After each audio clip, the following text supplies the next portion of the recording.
It was a very ordinary evening, no different from others. It was quiet in the palace everywhere except one room. In a spacious hall, a young couple, a fair-haired man and a pink-haired girl, were making love. Characteristic sounds could be heard through the slightly open door. The young people were truly enjoying each other. A girl who was passing by the hall at that time heard these sounds and immediately covered her mouth with her hands, hoping that she would not be noticed. She sank to her knees in shock, trying to hold back her tears. A picture immediately flashed before her eyes. She, standing in a beautiful wedding dress, and next to her, a young blonde man. However, she knew that right now, behind that door, her husband was cheating on her. Meanwhile, 10 hours earlier, preparations for the celebration were in full swing in the palace. Rihanna was also preparing to go out in public, trying on beautiful jewelry. When the girl was ready, she went out to the maids, and they reported that all preparations for the festival had already been completed. Rihanna thought out loud that she and her husband had been together for 5 years, so everything should be flawless. Then one of the maids asked where the master himself was, because he had not been seen for a long time. The girl volunteered to look for her husband herself and instructed the others to check all the preparations again. Soon she came to her husband's office, but he was not there. The girl walked around the room wondering where he could have gone. Suddenly she saw a box on his table. When Rihanna opened it, she saw inside a beautiful black necklace with a large gemstone in the middle. The girl gasped in surprise when she saw such a beautiful chrysolite decoration, noting that her husband clearly had good taste. For the last couple of days, she had felt that they seemed to be moving away from each other because of her worries for the holiday, so the girl decided to close the box and pretend that she had not seen anything. Soon, the celebration began. Guests arrived at the palace. Rihanna walked around the hall looking for her husband among the crowd. She saw him in the company of 2 men. When the girl approached him, she was surprised that he had been here all this time. The man then leaned towards her to greet her and then kissed her gently on the forehead. Rihanna smiled shyly, gently stroking the kiss area. At that moment, one of the guests, Lady McCarthy, approached them. She congratulated the couple on their 5th wedding anniversary and also said that she had prepared a gift for my lady. The girl handed her the box, hoping that she would like the gift. Rihanna opened the box and inside saw a beautiful necklace with red and pink stones, noting to herself that the gift prepared by her husband, George, was also a necklace. Lady McCarthy asked in surprise, "Did my lady really not like the gift?" However, Rihanna hastened to reassure her, saying that the jewelry was incredibly beautiful. And then the guest invited her to try it on right now. The maid helped the girl fasten the necklace, although she herself did not particularly want to, since she did not plan to wear anything today due to George's gift.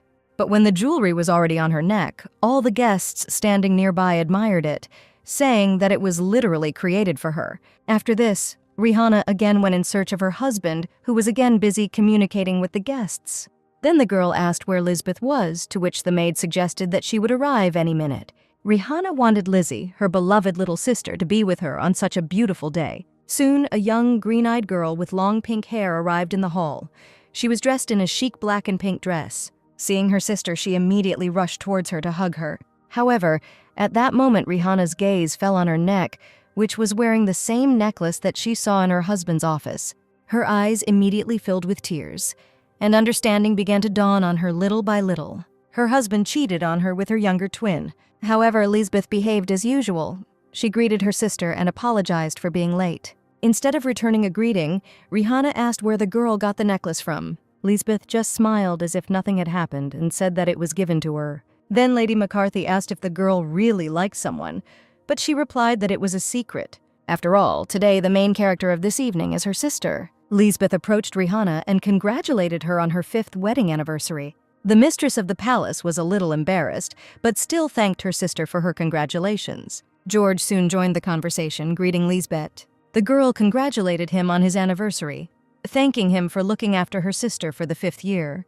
George gently stroked Lisbeth's head, expressing gratitude to her for being with them all these years. Seeing this, Rihanna could not even stand on her feet.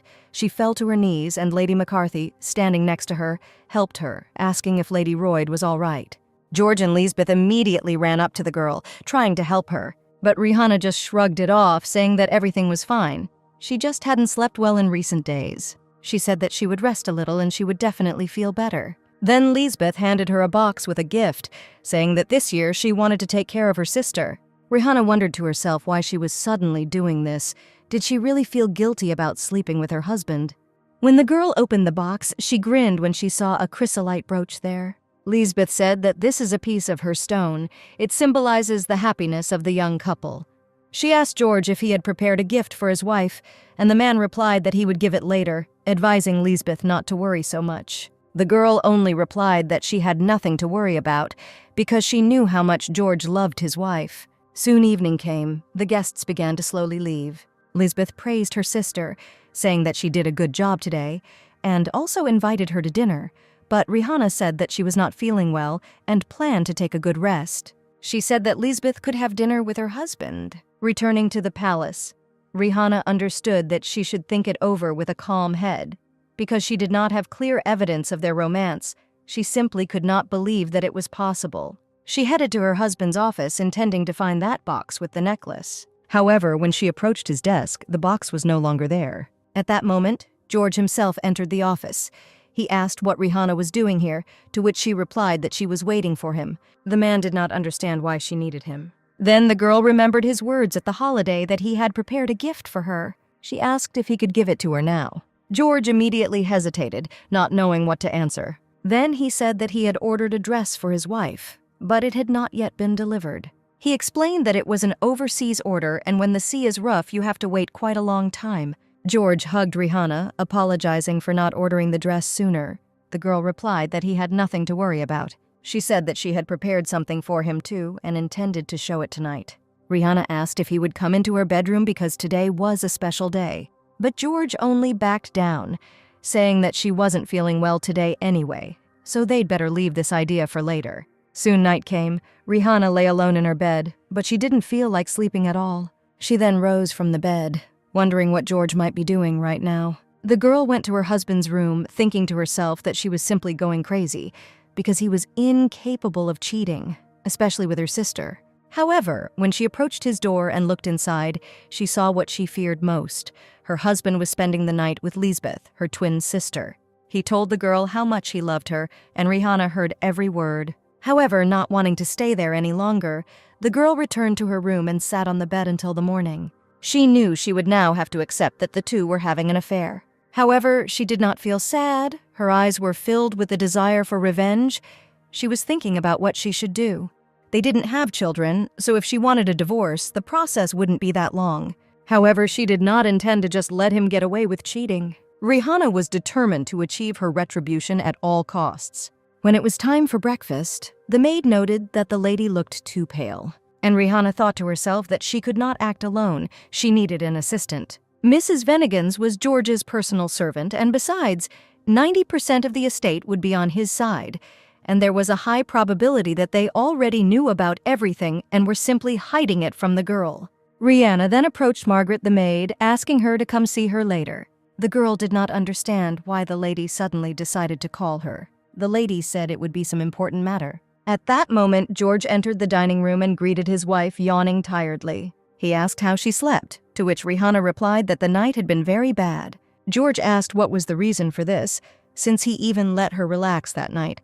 Rihanna decided to remain silent, clenching her fists in anger, and then noted that her husband looked pale. She added that apparently he didn't sleep today either. George just looked away, saying that he slept very soundly last night. At that moment, Lisbeth entered the room and greeted her sister and Count Royd. The girl said that she slept for several months in advance. Rihanna simply replied that she did not sleep as well today.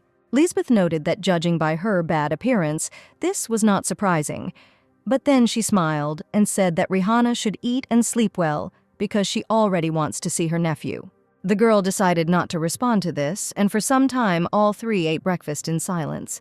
But soon, Rihanna decided to start a conversation about the person who gave Lisbeth the necklace. George immediately lost his breath in fear. Then Lisbeth asked if it was the peridot necklace her sister was talking about. Rihanna nodded, and then the girl decided to change the topic, saying that it was better for her to wait until she herself could introduce this man to her sister, as they had agreed.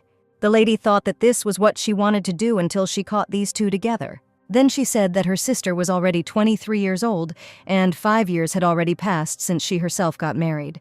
The girl added that all this time she believed that she would be much more indifferent to her sister, but still understood that it would be terrible if she did not get married. Lisbeth and George listened to Rihanna in silence, not knowing what to answer. Then the girl thanked her older sister for her care, but added that she was not yet thinking about marriage. However, before she could finish speaking, Rihanna firmly told her to bring the guy she was going to marry to her. Seeing the confusion on her sister's face, the girls asked what she was so diligently avoiding. She added that Lisbeth looks like she doesn't want them to ever meet him. Then Rihanna turned to her husband, asking what he thought about it, but the man just grinned, trying to avoid answering.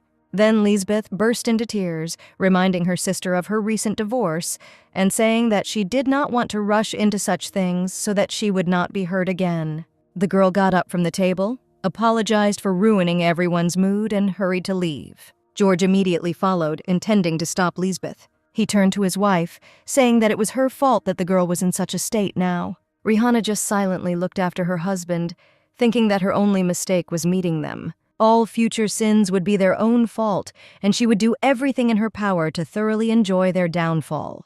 After breakfast, Rihanna decided to take a bath and also meet Margaret as she had planned. The maid could not believe that it was true that Mr. Royd and Lady Lisbeth were in a relationship. Rihanna said that everything happened in this house, and the betrayal is not so easy to hide without the direct intervention of the servants.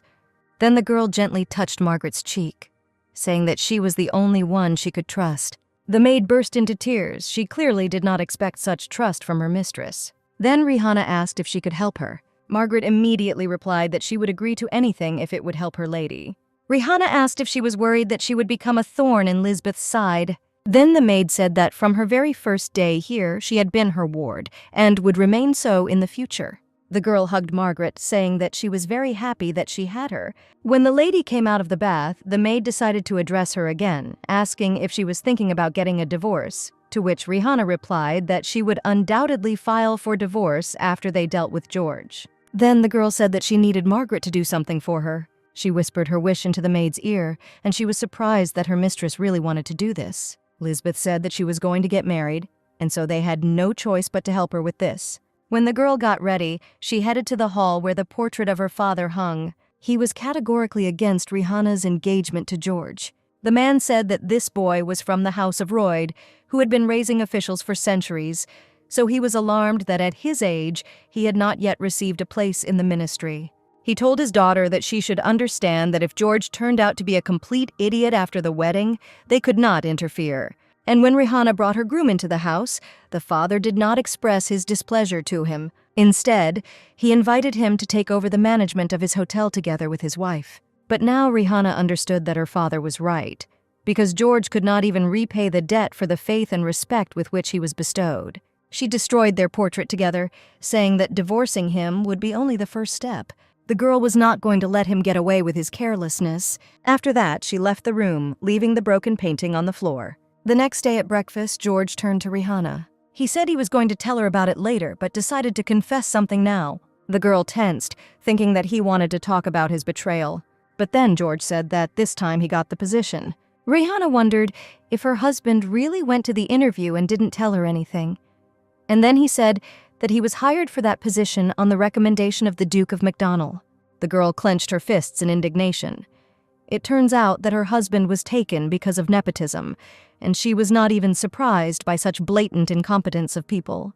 However, she just smiled and congratulated her husband on the appointment, saying that her father would also be happy about it. George immediately praised him, saying that everyone now recognized his abilities and potential, which neither his father nor his brothers knew about. Lisbeth immediately ran up to the man, saying that he needed to celebrate by drinking good wine. All three of them poured the drink into their glasses, but Rihanna didn't look happy at all. Feeling her husband's hand on her shoulder, she thought that the more he lost, the better it would be, because then despair would swallow him up. Shortly after, Rihanna headed out and Lisbeth escorted her out, wishing her luck at work and telling her she was proud of how hard her sister was working. Rihanna then asked if her twin was okay, and she replied that she was going to Marquise Ezra's tea party. The girl advised her to be careful and walked out the door. Lisbeth looked after her gloomily. As soon as the lady left the house, the smile immediately disappeared from the face of her younger sister. But when she realized that Rihanna was definitely gone, she headed inside the palace, carelessly walking along the corridors. Soon she reached George's room, and the lovers immediately embraced. Lisbeth hastened to reassure the man that Rihanna had already left, so they had nothing to fear. The next moment, she forcefully threw George onto the bed and hovered over him, telling him that now he could only focus on her. After some time, the couple woke up in the same bed. The girl said with slight sadness that it was time for her to go. Then George asked her to stay a little longer, and although Lisbeth tried to resist, the desire to stay with her lover was stronger. However, after a while, the girls still went to a tea party. The girls there were talking about how one famous pervert had returned again. Lisbeth did not understand who they were talking about. And then they explained to her that one crazy man had been leaving strange letters for girls for the last 5 years. They also advised the girl to be careful. Lisbeth just grinned, thinking only that she wanted to go home so she could see George's face again. When she returned home, Rihanna invited her to sit in the garden with her and her husband. She had one question for her little sister. Then Rihanna took out the letter, saying that she found it yesterday on her way home. She assumed that this letter was from the guy her sister was dating. Lisbeth was in shock. She didn't understand what the girl was talking about, and then Rihanna said that she strongly restrained her curiosity so as not to open the letter. Lisbeth immediately snatched the envelope from her sister's hands, saying that it was her personal business. Soon the girl headed to her room. She closed the doors, making sure that there was no one nearby. She was wondering who needed to write her letters. The content of the message shocked her. In it, the anonymous person said that Lady Lisbeth Norden was beautiful in her purple dress at the last dinner party. She seduces him more and more every day, and tonight he was going to bury his nose in her snow-white neck with her beautiful necklace. Lisbeth tore the letter in a rage and threw it into the trash bin, loudly swearing at the madman who dared to write such a thing to her. After a while, when the two sisters crossed paths again, Rihanna asked the twin if she was serious about that guy. Lisbeth hesitated, asking why she was interested. Rihanna was annoyed by the question, saying that Margaret had found something very interesting in her room. She showed her sister the pieced-together letter, saying that such a dirty message was found in a trash can, and meeting its author after such words was simply unthinkable. Lisbeth looked down, saying that at first she herself thought that this letter was from him, but it turned out that similar letters were sent to all noble single ladies. Rihanna stood up from the table screaming, not understanding how her twin could hide it. She shook her sister's shoulders, saying that the mere thought of such a person targeting her bothered her, and then added that she should get married as soon as possible. Lisbeth screamed in surprise. Then Rihanna asked the girl to bring that guy home this week, because he too should know about all this. But the girl only replied that this was impossible, since she had already broken up with him. Rihanna was surprised when she asked how her sister was feeling after the breakup. Lisbeth looked away, saying that this guy was just a fish in the ocean. Then Rihanna said that she could not allow her sister to be alone after what happened. She said that she would try to quickly find her a worthy partner. Lisbeth and George looked at each other nervously, but did not dare say anything. When the couple was left alone in the room, the girl angrily threw a pillow on the bed while the man tried to calm her down. But the lady was indignant. How could she be calm after something like this? It was as if the record on marriage had jammed in Rihanna's head. After that pervert's letter, she got into her head the idea that her sister should start a family. Then the girl, unable to stand her emotions, screamed about how her older sister infuriated her. George advised her not to worry so much, because Rhea was just talking nonsense. Through tears, Lisbeth replied that they would most likely have to hurry up with their plan. Soon another holiday began in the palace. The guests danced to the music and had fun. George and his wife arrived at the hall. They were dressed in luxurious suits. The man saw Duke MacDonald and immediately ran up to him to greet him. He introduced his wife, Rihanna, and the girl also greeted the guest, saying that it was very kind of him to hire George. Then Duke MacDonald replied that Earl Royd was doing an excellent job managing the Norden Hotel, and good managers make excellent officials. Rihanna just grinned in response to these words. If the Duke had not been a complete idiot, he would have known that all the successes were achieved thanks to her and the help of her father. George was just a scarecrow. The girl was distracted from her thoughts by a woman standing on the balcony. It was Lisbeth. She looked slyly at the couple, and especially at George. The man immediately turned away from his wife, saying that he needed to go to the restroom. Making his way through the crowd, George headed straight to the balcony where his beloved had just been. She said that she would go first and told the man to wait a little and then follow her. George blushed, anticipating a pleasant time with the girl, and after a while he followed her. Rahana watched them closely from below, seeing her husband disappearing around the bend. Out of anger, she clenched her fists and turned towards the exit. Coming out, the girl closed the door behind her and gave vent to her feelings. She thought that she had already come to terms with her husband's infidelities. But now, crying from what she saw, she realized that this was not so. George used dirty money to get promoted, he was a regular dork, and Rhea blamed herself for not noticing it sooner. The girl was distracted from her thoughts by a stranger who handed her a handkerchief. When Rihanna looked up, she saw a young, dark-haired man. He said that she should dry her tears. The girl smiled forcedly and took the fabric from the man's hands. She put a handkerchief to her eyes, thanking the stranger for his help. Suddenly, she saw letters embroidered on the fabric. It said, Alexander Esteraz. Rhea immediately curtsied to greet the guest of honor. After all, standing in front of her was none other than the son Esteraz, His Majesty the Emperor. The man recognized the girl as Countess Royd and asked why she was crying on such a beautiful day. But Rihanna said that it was just a speck of dust that got into her eye. Then the emperor said that apparently the countess dared to lie standing in front of the ruler, but the girl apologized and replied that it was a personal situation. She asked forgiveness for interrupting the walk of the great son of the empire and said that she would return back. Rihanna immediately turned around and headed inside, leaving the man alone. At that moment, a red-haired man approached the emperor. He asked why Lady Royd was crying. Was it really from happiness that her husband had become an official? But Alexander was not sure of this and added that they had yet to meet again when he could return his scarf. When Rhea returned to her chambers, she discussed everything with her maid. Margaret could not believe that the master was paying bribes. The lady understood that her husband had taken the finances from somewhere. Either he had used the personal assets of the Royd house, or he had squandered the assets of the Norden Hotel. She added that because of this letter, she and her father could be involved in all this, so they needed to act more carefully. Rihanna asked Margaret to report to her if she found anything strange in George's room while cleaning, and she herself carefully checked the financial records of the family hotel. She also asked if the maid had time to prepare what they had agreed on. Margaret answered in the affirmative, adding that there was only a week left before the gentleman would start his new job. But she was forced to interrupt herself as another maid entered the room. She handed the countess a drink against fatigue, saying that she should drink it before bed. After tasting the broth, Rihanna noted that it was slightly bitter, and the maid noted that she apparently went too far with the amount of cabbage in it. However, before the lady had time to answer anything, the mug fell out of her hands, breaking on the floor. The girl lost consciousness. The maids immediately ran up to her. They tried to bring the lady to her senses, but Rhea replied that everything was fine with her. She just had a headache for no reason. Margaret became concerned that she was getting severe migraines again and suggested calling her family doctor, but she replied that she was fine because the family doctor said she just needed more rest. However, before she could finish speaking, one thought came to her mind. Rhea grinned, saying that it was just migraines. She said she had a full checkup with her family doctor, but everything was fine, so she would feel better soon.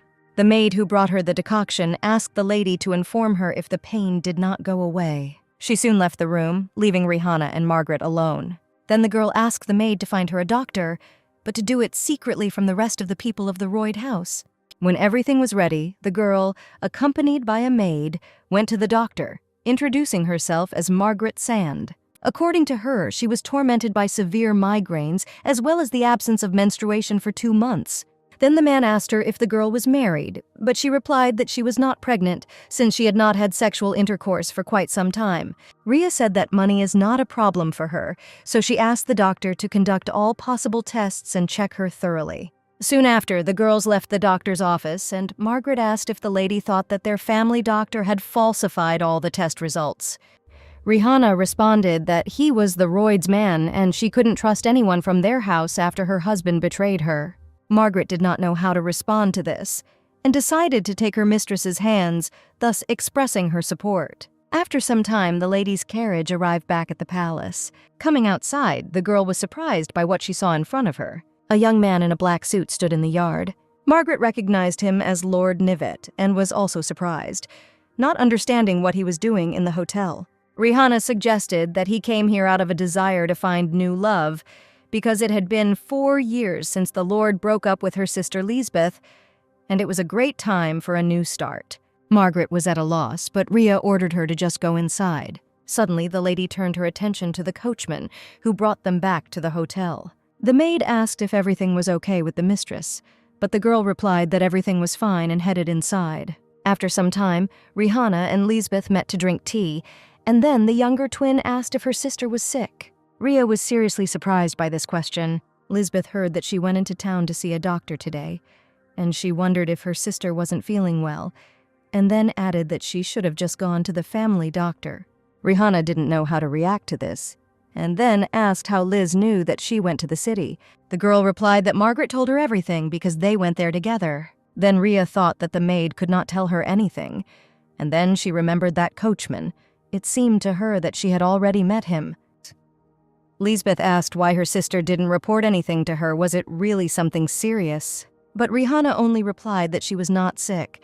The doctor was needed for Margaret, and she was simply afraid to let her go in this state.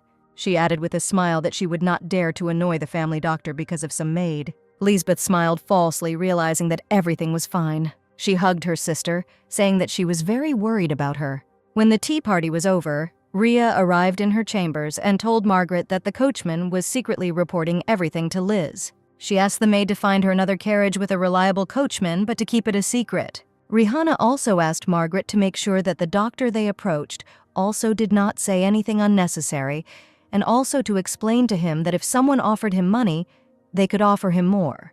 At that moment, the girl realized with horror that what she was so worried about was reality. Her sister was watching her. Meanwhile, George's big day came. It was his first day at work. Rihanna helped him get ready, pretending to be sincerely happy for her husband. The man said that he always dreamed of becoming an official just like his father and grandfather. At this time, the girl helped tighten his tie, but apparently she tightened it too tightly so that George had difficulty breathing. Rihanna then apologized, saying she was just nervous, but then wished her husband a wonderful day. Soon the man arrived at his place of work, where he was immediately introduced to the rest of the workers. However, one of his colleagues distracted him from greetings by pointing his finger at something standing to the side of him. It was a basket of flowers. The men assumed that Lady Royd had sent them to congratulate her husband.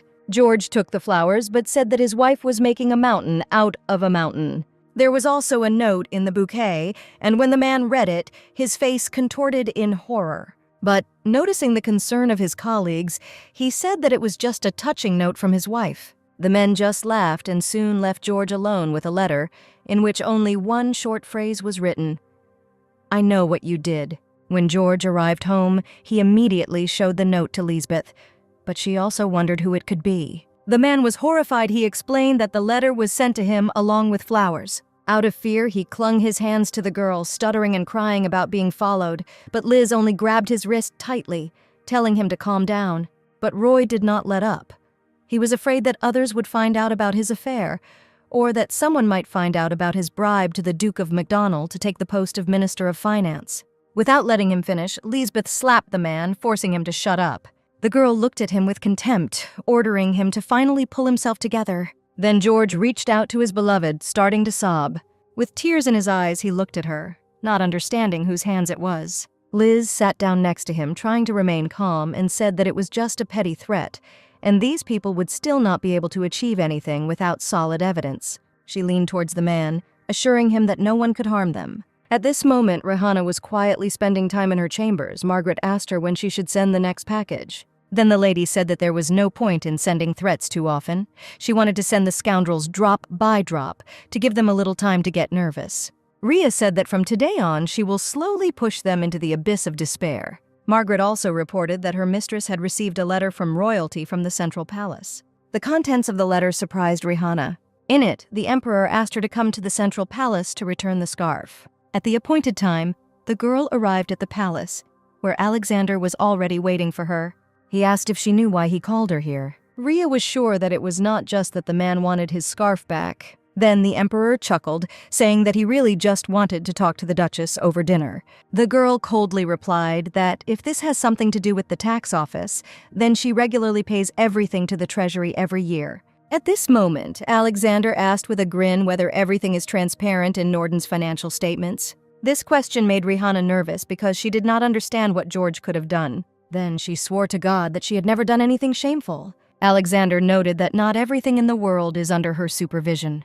Rhea realized that, as she thought, George carried out his transactions with the hotel's money, and the Emperor knows that he was wasting the Norden's money on bribes. So, the reason the Emperor called her here today was because he was trying to figure out whether she was related to this or not. Then the girl said that if something immoral happened outside her sight, regardless of whether it was her family or relatives, she would find the culprit and punish him severely. After all, nothing was more important to her than the Norden Hotel. She also apologized for not being able to return the man's handkerchief herself. It was rude of her to cause him so much trouble over a trifle. Alexander just smiled, saying that this situation allowed them to meet and have lunch together today, and he just wanted to chat with the lady. When Rihanna left the palace, the advisor went to the Emperor, asking whether such meetings were too dangerous, because if Miss Royd was involved in the affairs of the Count, she would destroy all evidence as soon as she returned home. But Alexander, recalling her words, said that he was not sure of this. Judging by the way Rihanna behaved, her husband was caught in more than just dirty money dealings. If he were in Miss Royd's place, he would immediately hand over George, but if she doesn't do this herself, then the Emperor will never leave the Norden's hotel. Soon Rihanna and Margaret arrived back at the hotel. Inside the hall, George and Lisbeth were sitting at the table. The girl was surprised that her older sister returned so quickly, to which Rhea asked what the two of them were doing here. Liz then said that George just wanted advice about something. The man confirmed the girl's words, saying that he wanted to know her opinion about how this outfit would look on Rihanna.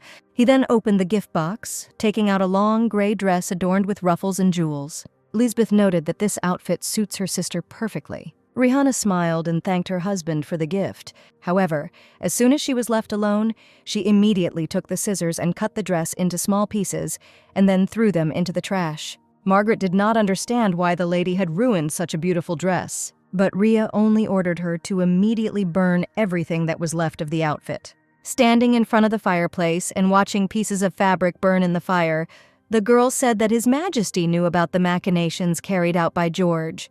That's why he called her today to ask if she was involved in this. Margaret was perplexed why His Majesty asked everything directly, because there was a high probability that the lady would tell everything to her husband.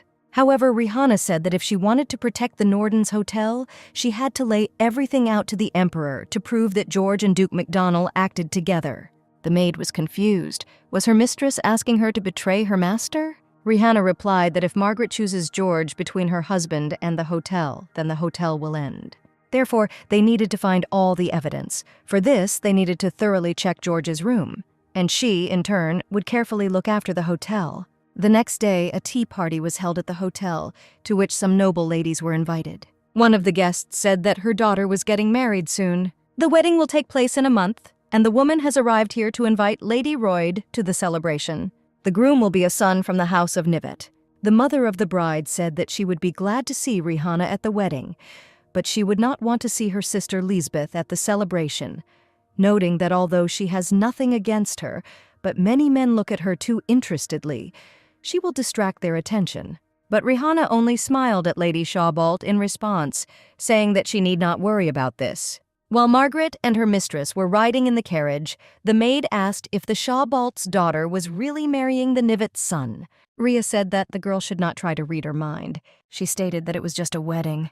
Margaret agreed, saying that everything that happened was already in the past. Then Rihanna thought that her test results should have come back, so they should go to the doctor in the afternoon to avoid meeting others. Soon the girls arrived at their destination. Rhea opened the door and suddenly encountered a man in the doorway. The young man apologized, but then was very surprised to see Rihanna in front of him.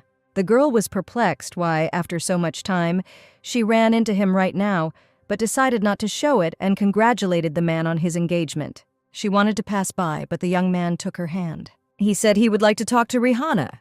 When the young people went inside and sat down at the table, the girl asked what Count Nivet wanted to talk to her about. He said that they knew each other, so the girl could talk as she pleased. But Rhea said that she saw no reason to talk freely with someone who was about to get married.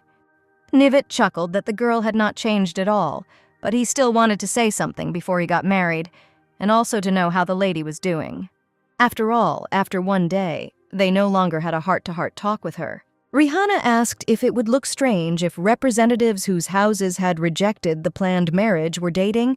Then the man replied that the real reason he broke off his engagement to Lisbeth, her sister, was something else. Rihanna didn't understand what he was talking about, so Nivet explained. He said that he was presented with the fact that their marriage was dissolved, and then they announced Rihanna's imminent marriage. Lisbeth suddenly became upset after she found out about her sister's wedding.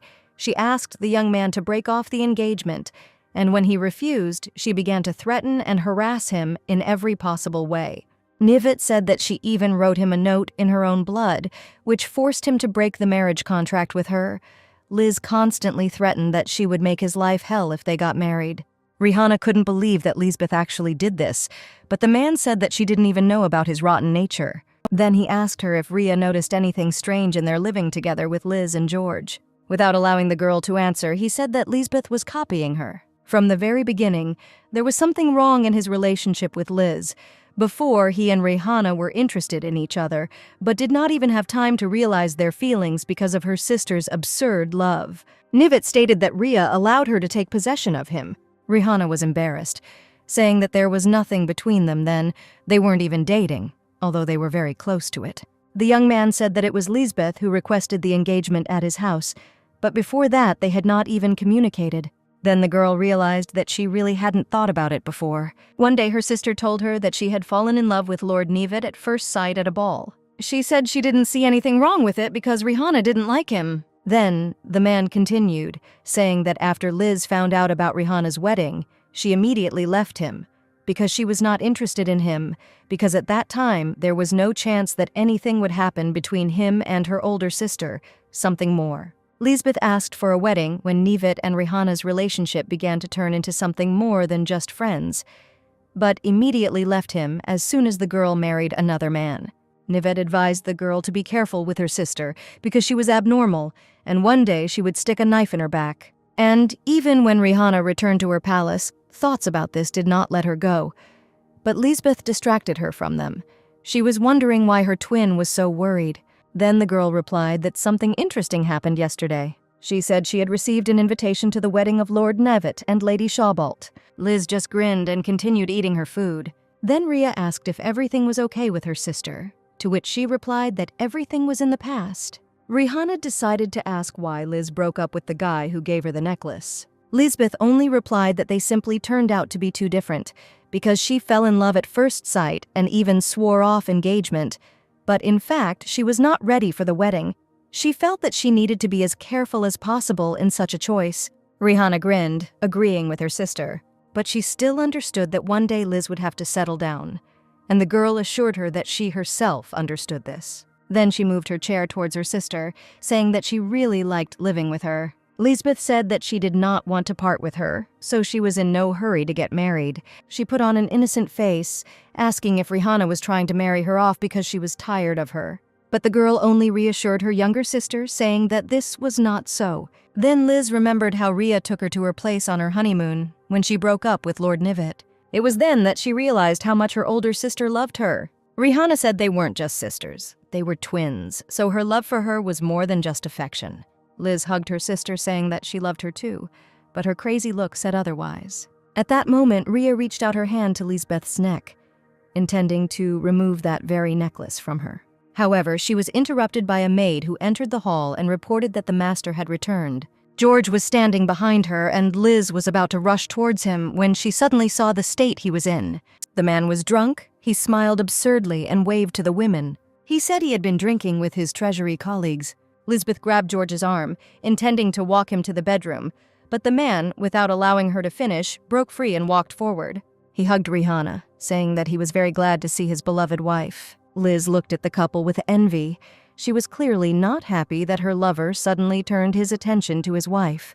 Rihanna, forcing a smile, said that she would try harder to see George so cheerful more often. Soon the man was sent to sleep, and when he woke up, Lisbeth was standing in front of him. George immediately became worried because the girl should not be here. But then Liz said that her sister asked her to wake her up and bring the man into the hall, while she herself was preparing onion soup for a hangover. She added displeasedly that he needed to get up quickly, otherwise Rihanna might suspect something. Then the man reached out to his beloved and hugged her tightly, asking how long they would live like this. The girl answered with a smile that there was not much left. She said that she had already started the last stage. When everyone was at the table, Rihanna said that she would like to invite George's colleagues and share a meal together. It seemed to her that all this time she had neglected her duties as a wife too much. Rhea said that at the same time, George will be able to show off to his colleagues and boost his morale. The man proudly stated that this was a very good idea, and since Rihanna was terrible at being a wife, it was very good of her to pay attention to this. After all, even if he doesn't talk about it, Rhea must understand everything herself and do it perfectly. The woman smiled slyly, saying that she would definitely do everything properly. She herself was going to see what would happen after 2 weeks. At that moment, something dripped onto the tablecloth and Rihanna's nose began to bleed. George asked if the girl was okay, but she replied that she was just tired.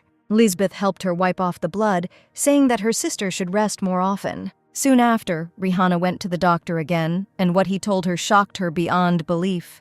The man said that if everything continues like this, the girl will not live more than a year. He explained that for a long time she was fed a small amount of poison.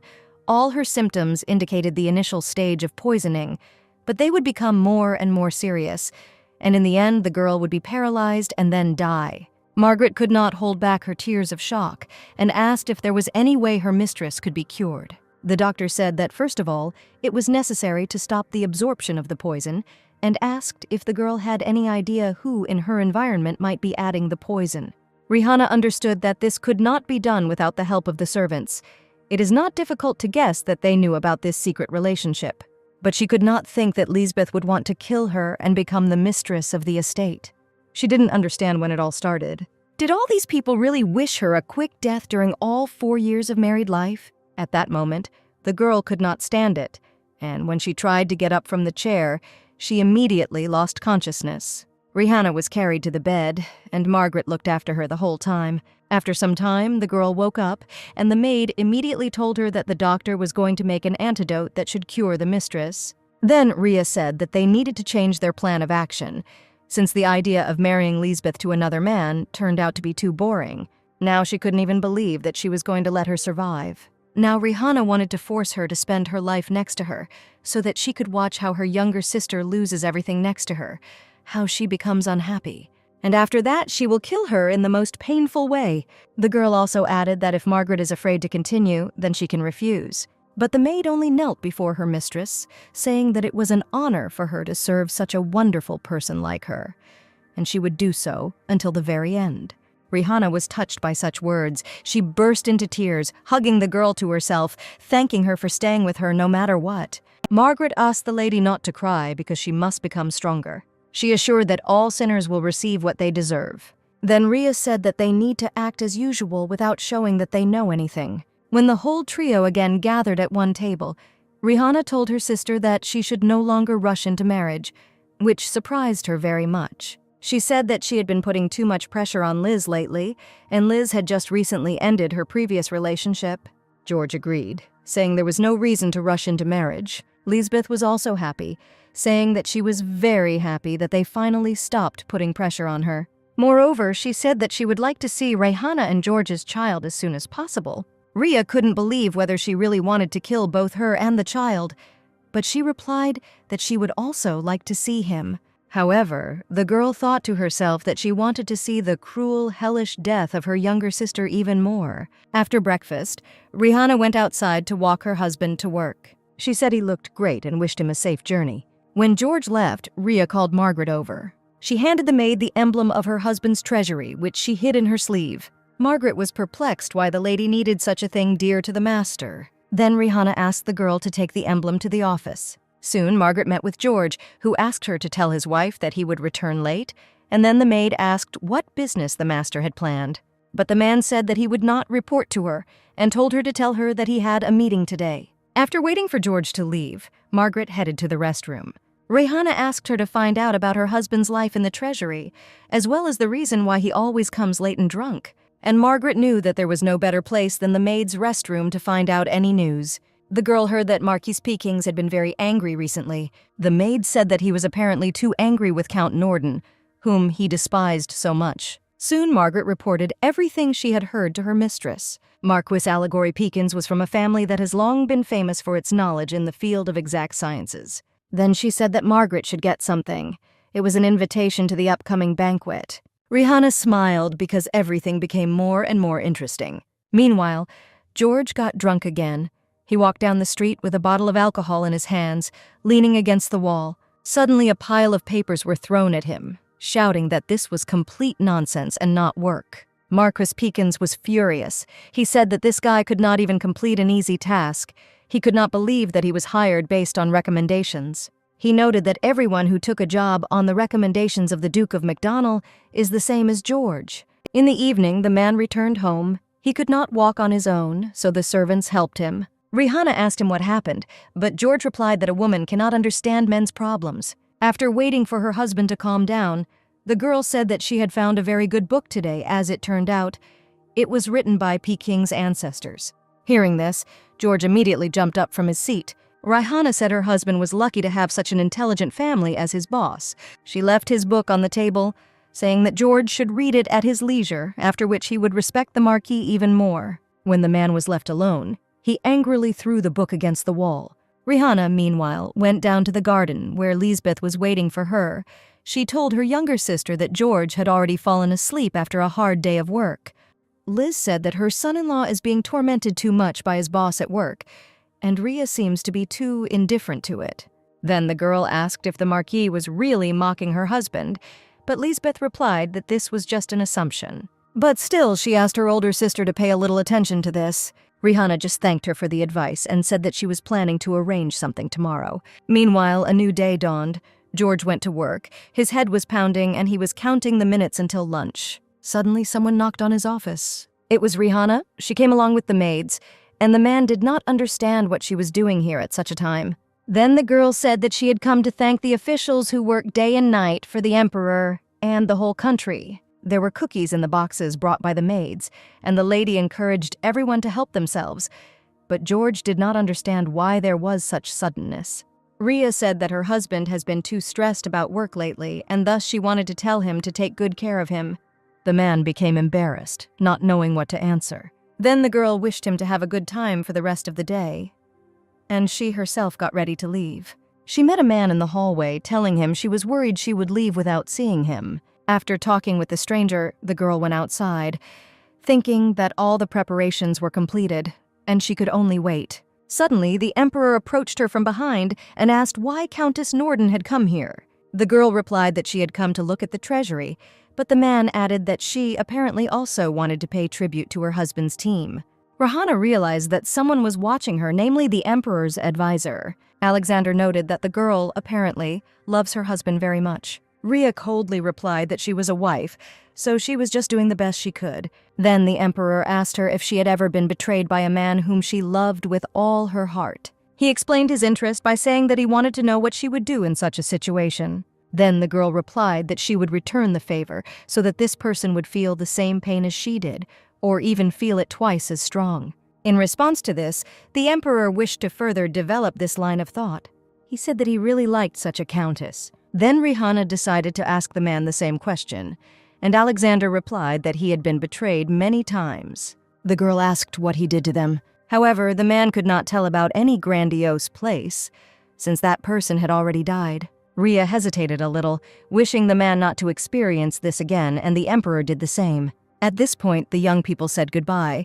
The man went inside the building, leaving Rihanna alone. In the evening, as expected, guests arrived at the hotel. George greeted them, thanking them for their visit. Those who came admired the interior of the estate, to which the man said that all this was the merit of his wife. Suddenly, one of the guests noticed that her dish was different from those served to the others. George immediately shouted at Rihanna, accusing her of ignorance, but the girl only calmly replied that she served such a dish because she knew that the countess leads a vegetarian lifestyle. The girl admired Lady Royden's insight, but she said that there was nothing so outstanding about it. George immediately fell silent, realizing that he had yelled at his wife in vain. The guests, meanwhile, noted that the count should take care of such a caring wife because both the hotel and household chores rest on her shoulders. George was perplexed because he is the owner of the estate and the main character of today, but Rihanna gets all the praise. At that moment, the servant informed him that another guest had arrived. The count was surprised because he had not invited anyone else. When he turned to look at the newcomer, he was even more surprised. It was Marcus Peekins. He apologized for being late and went inside. Rihanna was quick to reassure him that everything was fine. She seated the man at his place, asking him to join the meal. George immediately jumped up from his seat, addressing his wife, but at that moment he caught Pekings's gaze. He greeted the man awkwardly, saying that he didn't expect to see him today. Peekins then asked if he was against his presence, and George hastened to assure him that he did not mean it at all, saying that he simply did not think that such a busy man would find time for such an event. The man asked if that was the reason why he did not invite him, because if he had not run into Lady Royd, he would not have known about the banquet. George was surprised when only Rihanna managed to visit the treasury, and then he remembered how the other day she came to him to give him cookies. He got angry, thinking that after that she should have just left instead of inviting his boss to the banquet. Then Peekins asked why the young man was so confused. Is it really because he didn't invite him not by mistake but on purpose? George lowered his gaze, saying that he would not allow such impudence. Peekins chuckled that despite all his stupidity, he still had some culture in him. George did not answer, thinking to himself that everything was lost. When the guests tried the dishes, they noted that Rihanna had prepared excellent desserts. George was about to exhale with relief, deciding that everyone would leave now. But then Rhea invited the guests to walk around the mansion. She said it would be great to show them the collection in the living room.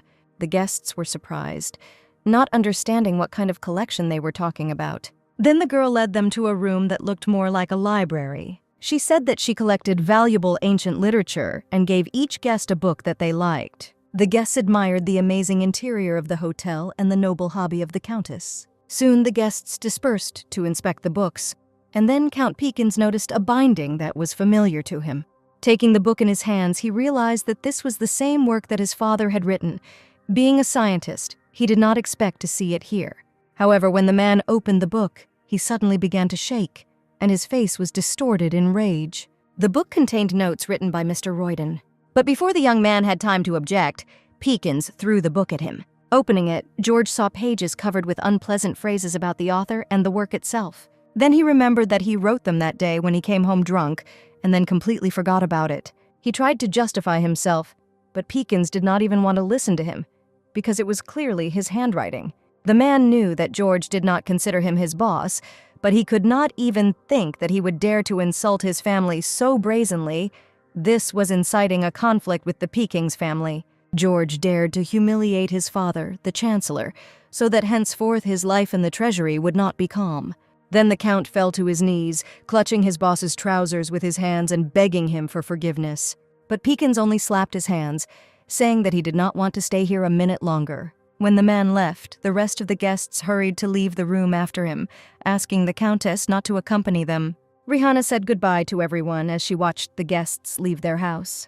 When everyone left, she turned to her husband, asking if he was okay. The man screamed in response to a stupid question because his life as an official was over. He blamed his wife for everything and the fact that she brought this unfortunate book into the house.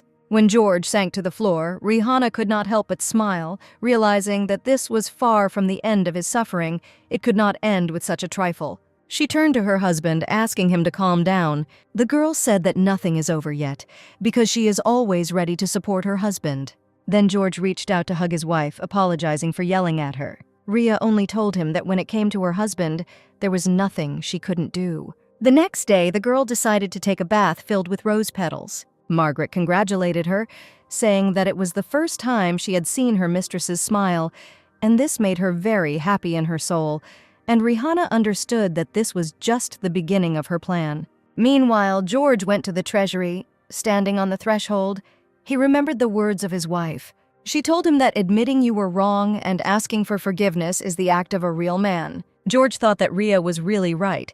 Everyone should understand him because he was young and just made a mistake. While the man was heading to the boss's office, his colleagues followed him with suspicious glances.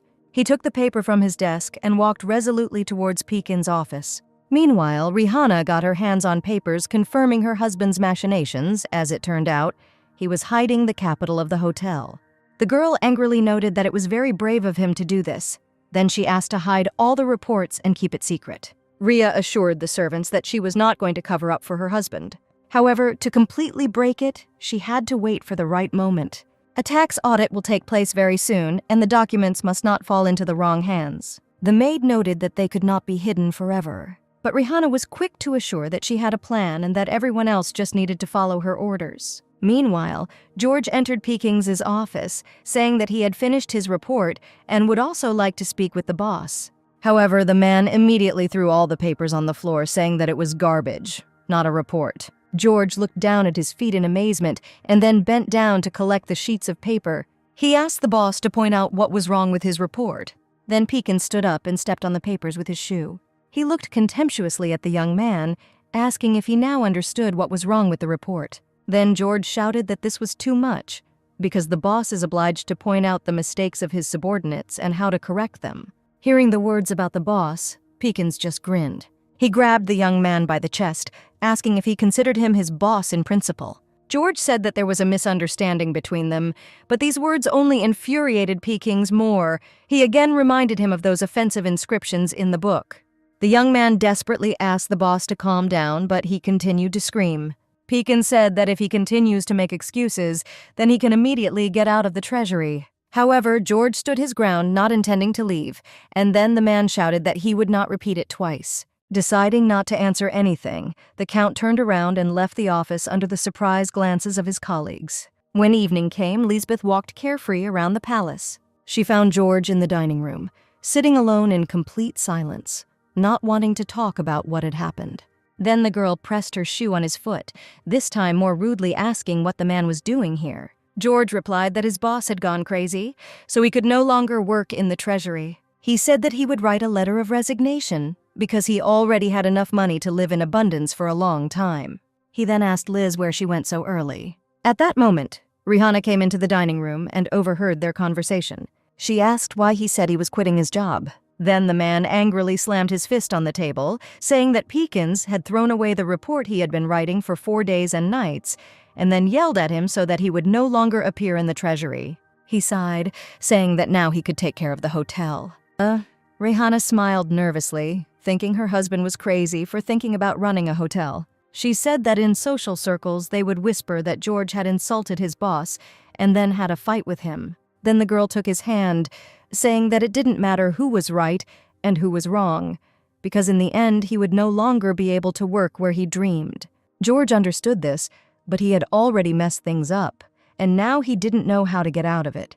Then Rhea said that he should go to the Marquis and beg for his forgiveness, and even kneel if necessary. Hearing this, George screamed, because he is an aristocrat, the head of the Royden family. He cannot afford this. Then, Rihanna remembered that yesterday he had already knelt in front of everyone. The man just shrugged it off that it was a completely different situation, and he simply had no choice. He screamed, saying that he would not be able to bow his head while in his right mind. Then he quickly left the room. Liz screamed after him, but the man did not react.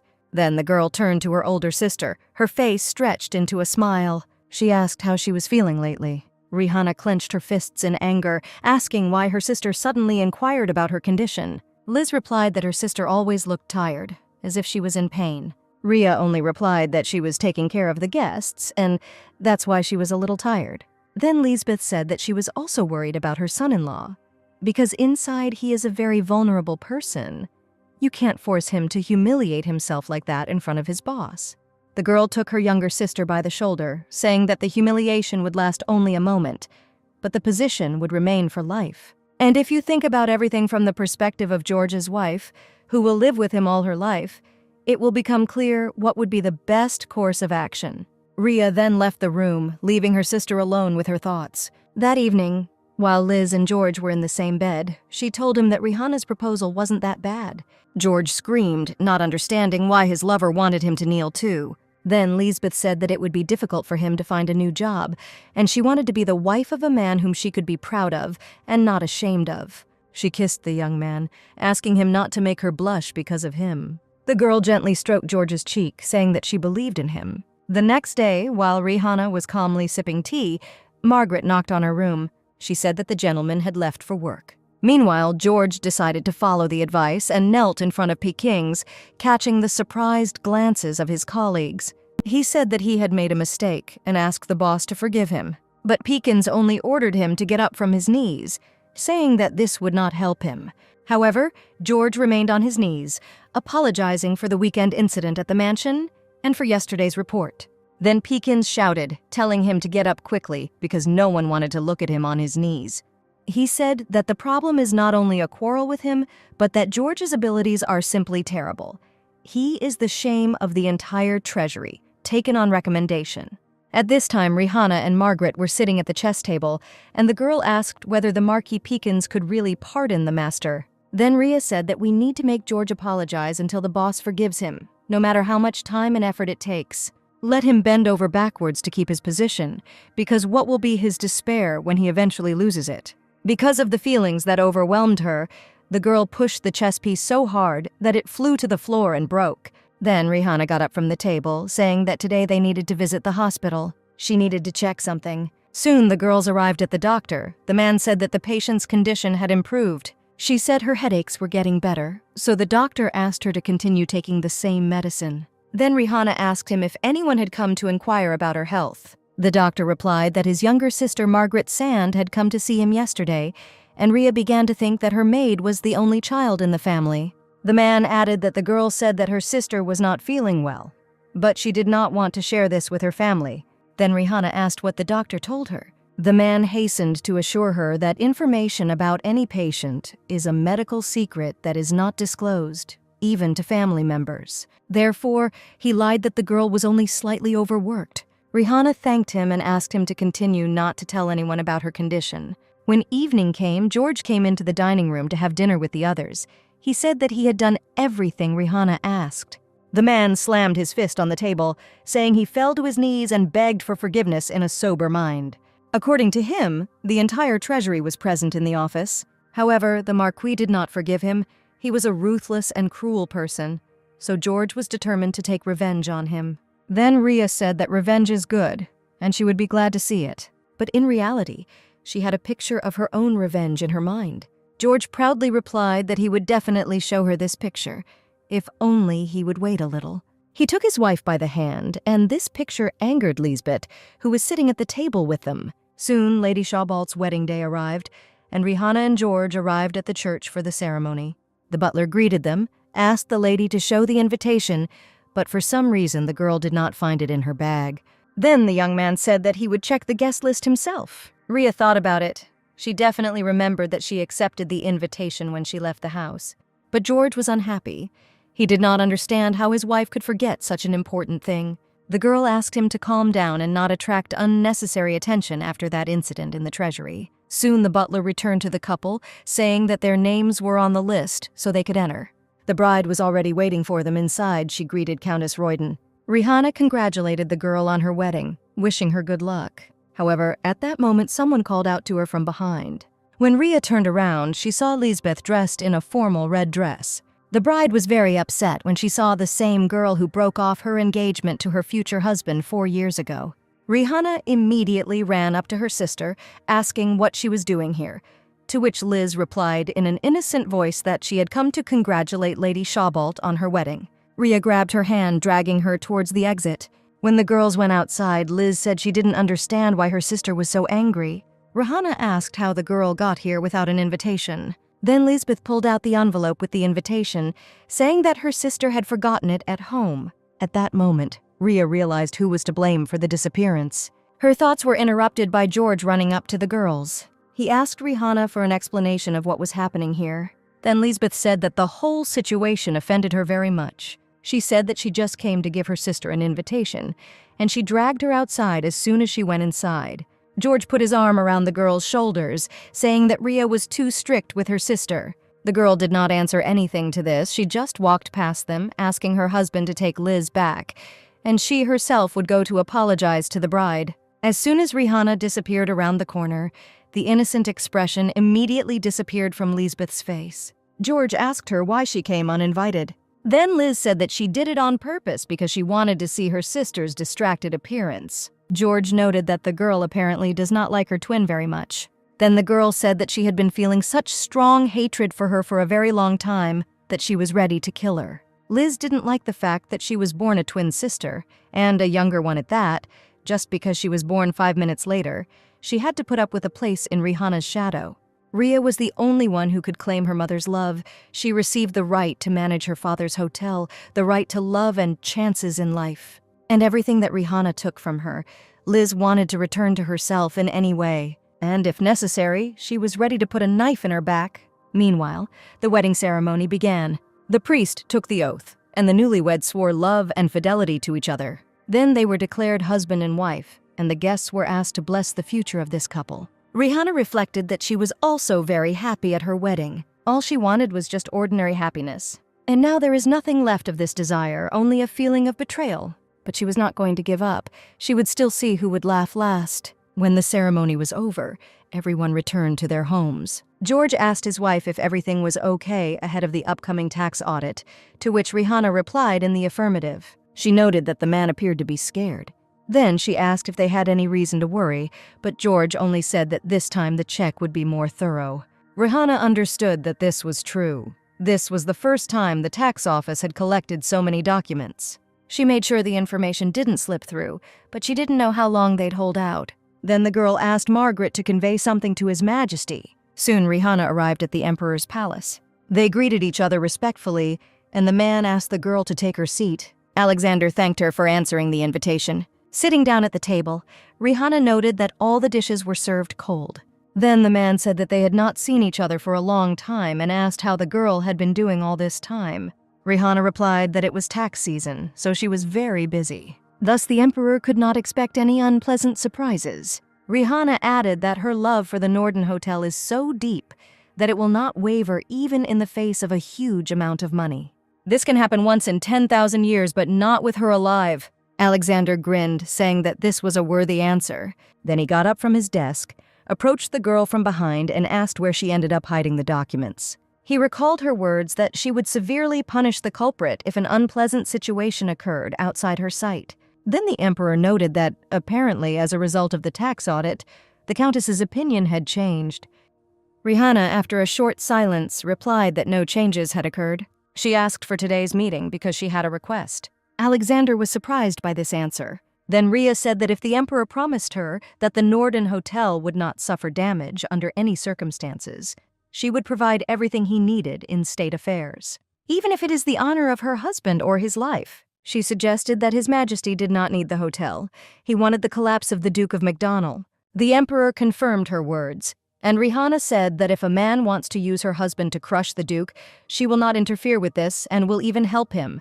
Alexander was very interested in this proposal, but he asked what if the girl would be condemned after such an act. Then Rihanna said that Earl Royden was the first to betray her. Alexander asked how she was going to take revenge on him, because if the Count fell, then his Countess would follow him.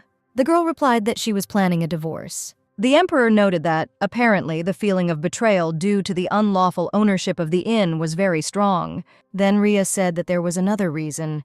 He was cheating on her with another woman. While she was thinking about divorce, another problem appeared. The Emperor expressed his regret, and the girl noted that this was the first time she was telling someone about this, and surprisingly, her heart felt better. Then the man promised that the Norden Hotel would not suffer, and if Rihanna was sure that she was not involved in these matters, then he would return the illegally taken money to her, even if he had to give it back from his own pocket. Hearing this, the Emperor's advisor covered his face with his hand. Rihanna noted that this was too generous an offer. She would not want to use the sovereign's property so brazenly. She wanted the culprit to return the loss, no matter how, but it was necessary to demand the stolen amount from the interested party. Then the man said that it would be so. He promised to help her if necessary, because now they had a business relationship. Rihanna thought that there was nothing safer than cooperation with the Emperor and thanked the man. Soon George reported that the tax audit had ended successfully. He suggested drinking champagne on this occasion, and Rihanna agreed. But Lisbeth suggested postponing the celebration, since now was the time when they should give up alcohol. Then George remembered that today was the anniversary of his father's death. He immediately turned to Rihanna with dissatisfaction, asking if she was preparing for the wake. Apparently, she forgot about it. George wanted this year to be better than before, since this was the first wake since he was appointed to the service. Rihanna clarified what he meant, but the man said that the wife should think about it herself and asked her to prepare samples and then show him. The girl was in a stupor. and George, as if nothing had happened, said that she would not be able to get away with just one draft version. Listening to the man scold his sister, Liz grinned, and Rihanna said that she did not expect such concern, because when George's father died, he did not even come to say goodbye to him. The man's face immediately contorted with anger. Was she really judging him? Then he hit the table with his fist, saying that his father was a womanizer. He tormented his mother all his life, so he was not worthy of his love. Having finally shouted that the suffering of his mother was an empty place for Rihanna, he pointedly headed towards the exit. The girls looked after him in silence. Rihanna chuckled, because a man who supposedly knows about his mother's pain behaves exactly like his father, and it was funny. After waiting for her husband to calm down, Rihanna came to his room. She said that she took care of his father until he passed away, and it was just her responsibility, not related to her feelings. She looked after him instead of her husband, and hoped that he would be grateful for it. Then George nevertheless thanked his wife, saying that if his sick father had been left alone, his reputation would have suffered. But still, he could not forgive him. His mother was so stupid. She gave birth to his legitimate son, and could have been at least a little indignant at her husband's behavior. Then Rihanna said that George does not have to forgive his father, because there are people in the world who do not deserve forgiveness. The man burst into tears, thanking his husband for his support. The girl added that he would take care of the wake. She still planned to hold it differently. She wanted to make them unforgettable. George then reached out to hug Rihanna, saying that he only trusted her, and he was very glad that he married her. He said that he loved her, but the girl decided to pretend that she had not heard these words. Her eyes flashed unkindly, and she said that she was glad to accompany his father on his last journey, because he had given her a lot.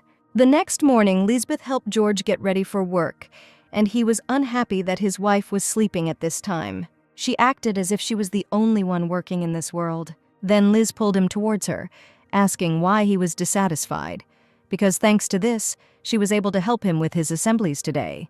George blushed and hesitated, saying that he liked it much better this way. Then the lovers kissed and said goodbye to each other.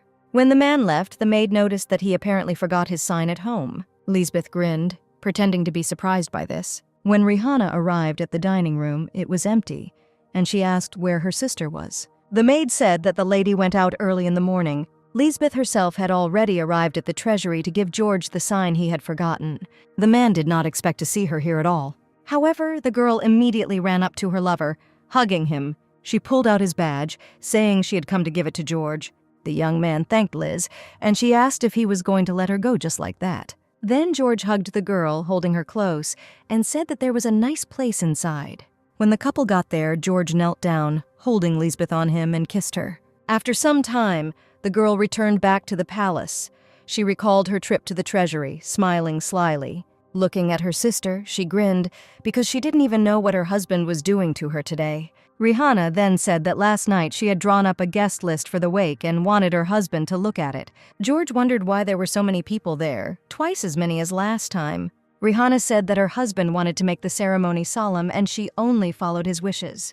The man decided to approve the list, saying that the more people, the better. Then, Liz asked if her sister would be tired of receiving so many guests, because she had already been very pale lately, as if she was suffering from dizziness. Rhea smiled, saying that she would rest after the wake. At that moment, both girls thought that everything would end very soon, but each was thinking about her own ending to this story.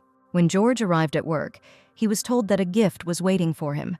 It was another bouquet of flowers, and just the sight of it horrified the man. George's colleagues noted that his wife is very romantic, since she consistently sends such gifts. But when the young man picked up the note that was among the flowers, he was horrified, because it was written there, "I know about your infidelities." George didn't understand whether they had been discovered during the greeting of the new officials, or at that date in the city center, or perhaps when they met in the empty room of the treasury.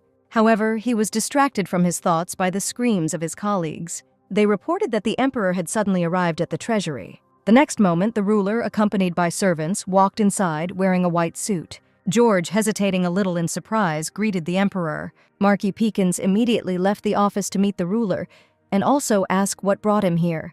Alexander said he came to pay tribute, but it seems his appearance caused a commotion. Then Peekins hastened to assure him that it was an honor for them to see the emperor. George bowed deeply, saying that he would work even harder for the good of the empire. At that moment, Alexander saw the very letter from the bouquet that the man was holding behind his back. He asked if it was Earl Royden standing before him, accepted by recommendation, and George answered in the affirmative, privately rejoicing that the emperor remembered him. Then Alexander asked if he liked working in the treasury. The young man replied that he always worked hard. The emperor chuckled, saying that Peking himself must have become more cheerful thanks to such an energetic newcomer. But the boss replied that George was quite inept, but he was still trying to make him a good worker. The man's face twisted at these words, but he decided not to show it. The emperor noticed that both a peacock and a dove live in George. You can lose your mind for a while because of the magnificence of the peacock and survive on passion alone, but you won't last long. A woman like Rihanna is not suitable for such an inconspicuous man. However, the emperor decided to stop thinking about it and only wished Count Royden to become a worthy specialist. George thanked the emperor and promised to live up to his hopes. But as soon as Alexander left, the man returned to his thoughts again, thinking about how he could send him this letter. That evening, when he got home, he was still thinking about it, and Rihanna asked if anything bad had happened to him.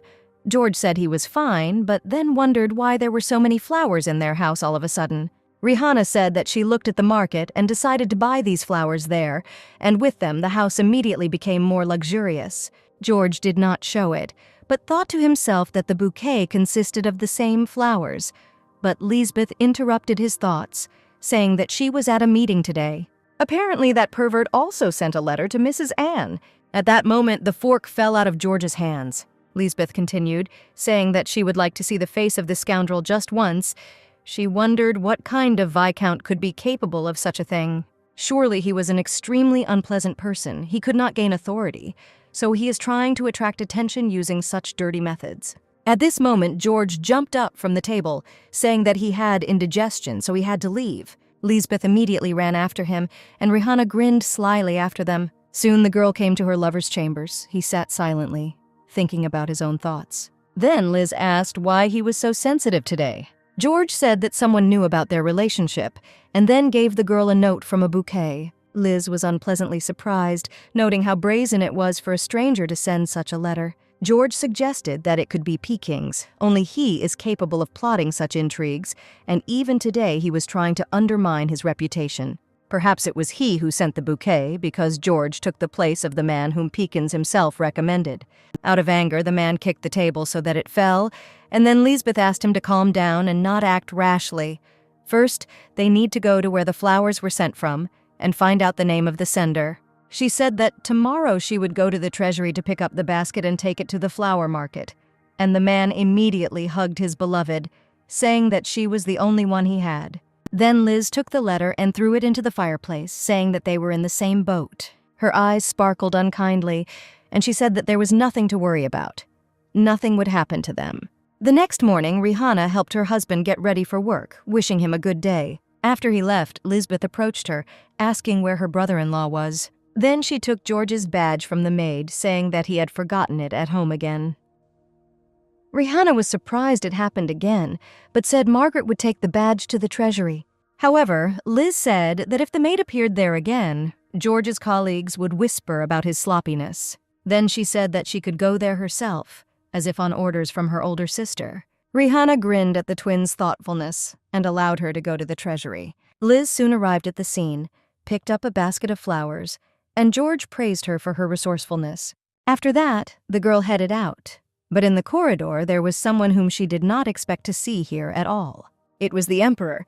He turned towards the girl. Liz immediately bowed, greeting the ruler, to which the man said that he was seeing her for the first time. Then the girl introduced herself as Lisbeth from the Norden family. Alexander was surprised. Was it really the younger sister of Countess Norden? He noted that although they are twins, they are not particularly similar. Liz was pretty, but still lost compared to Rihanna. If Rhea divorces the Count, then her family will probably be her support. Then the man asked what brought the girl to the palace. Was it really Count Royden? Liz replied that something happened in the morning, but they didn't have time to notify the Count, so she came instead of her sister. Then the emperor wished Mrs. Royden a good journey and went about his business. Walking down the corridor, he noted that meeting his husband, who walked to the left, was too difficult a task. Rihanna shouldn't have to feel like that. When evening came, Rhea informed her husband that he had again left his badge at home, and because of this, Lisbeth had to suffer to deliver it to the treasury. But the girl said that this was nothing. Moreover, thanks to this trip, she met the emperor.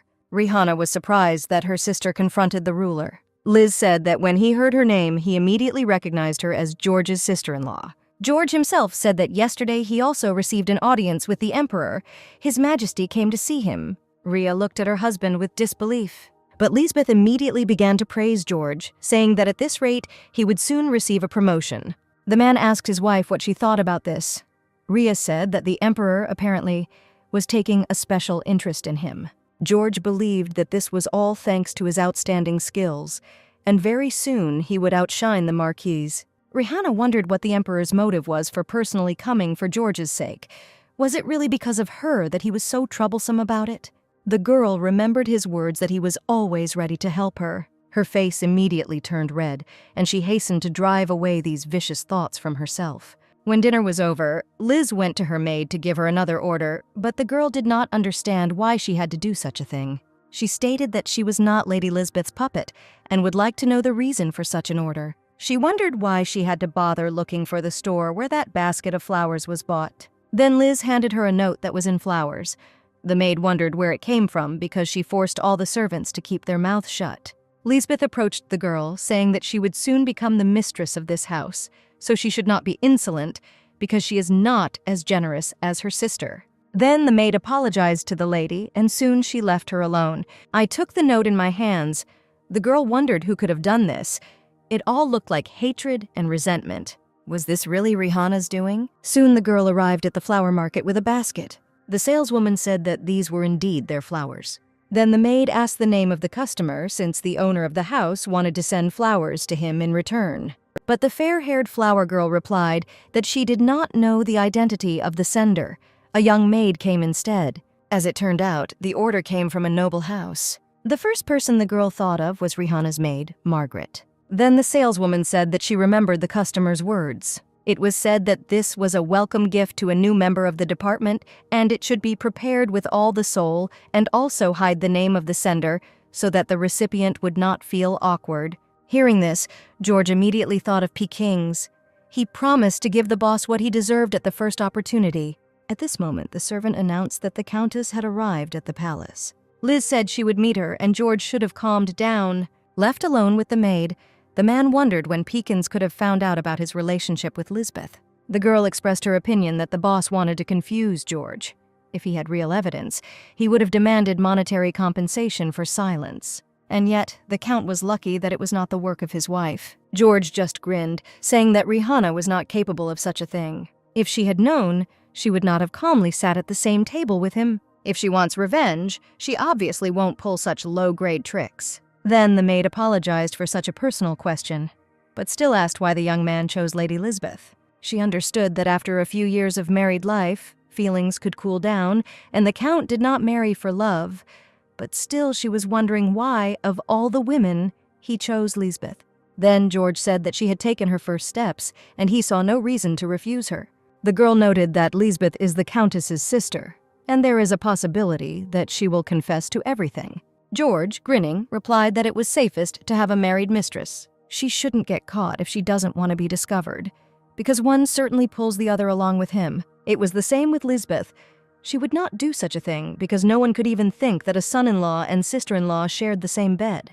Moreover, the forbidden relationship with her was exciting because she was so similar to his wife, and this was more exciting than cheating with an ordinary woman from the outside. The maid looked at the man contemptuously, thinking that she had been with him since childhood. When did he manage to change so much? Soon after this, the girl went to the other maids, asking why Margaret had not been seen for so long. She was told that she had some business at home, and the Countess gave her time off. Then the girl thought that the Countess apparently really had nothing to do with this, and the Count was right. If Mrs. Rihanna had known about everything, she would not have gotten away with it. Meanwhile, Margaret met with the same flower girl, giving her a bag of gold and thanking her for answering as she was asked. The girl also said that the flowers for the wake would be ready soon. Margaret relied on her as this was a very important event. Soon the maid arrived at the palace, telling Rihanna that preparations were going according to plan. The girl smiled contentedly, saying that there was still something left. She would like everything to go off on a grand scale, both the funeral and her revenge. At that moment, George burst into her chambers. He was outraged that the Marquis Peakins was on the guest list. Did his wife really want to invite this curmudgeon to his father's wake? Rihanna replied that Peakins was his boss.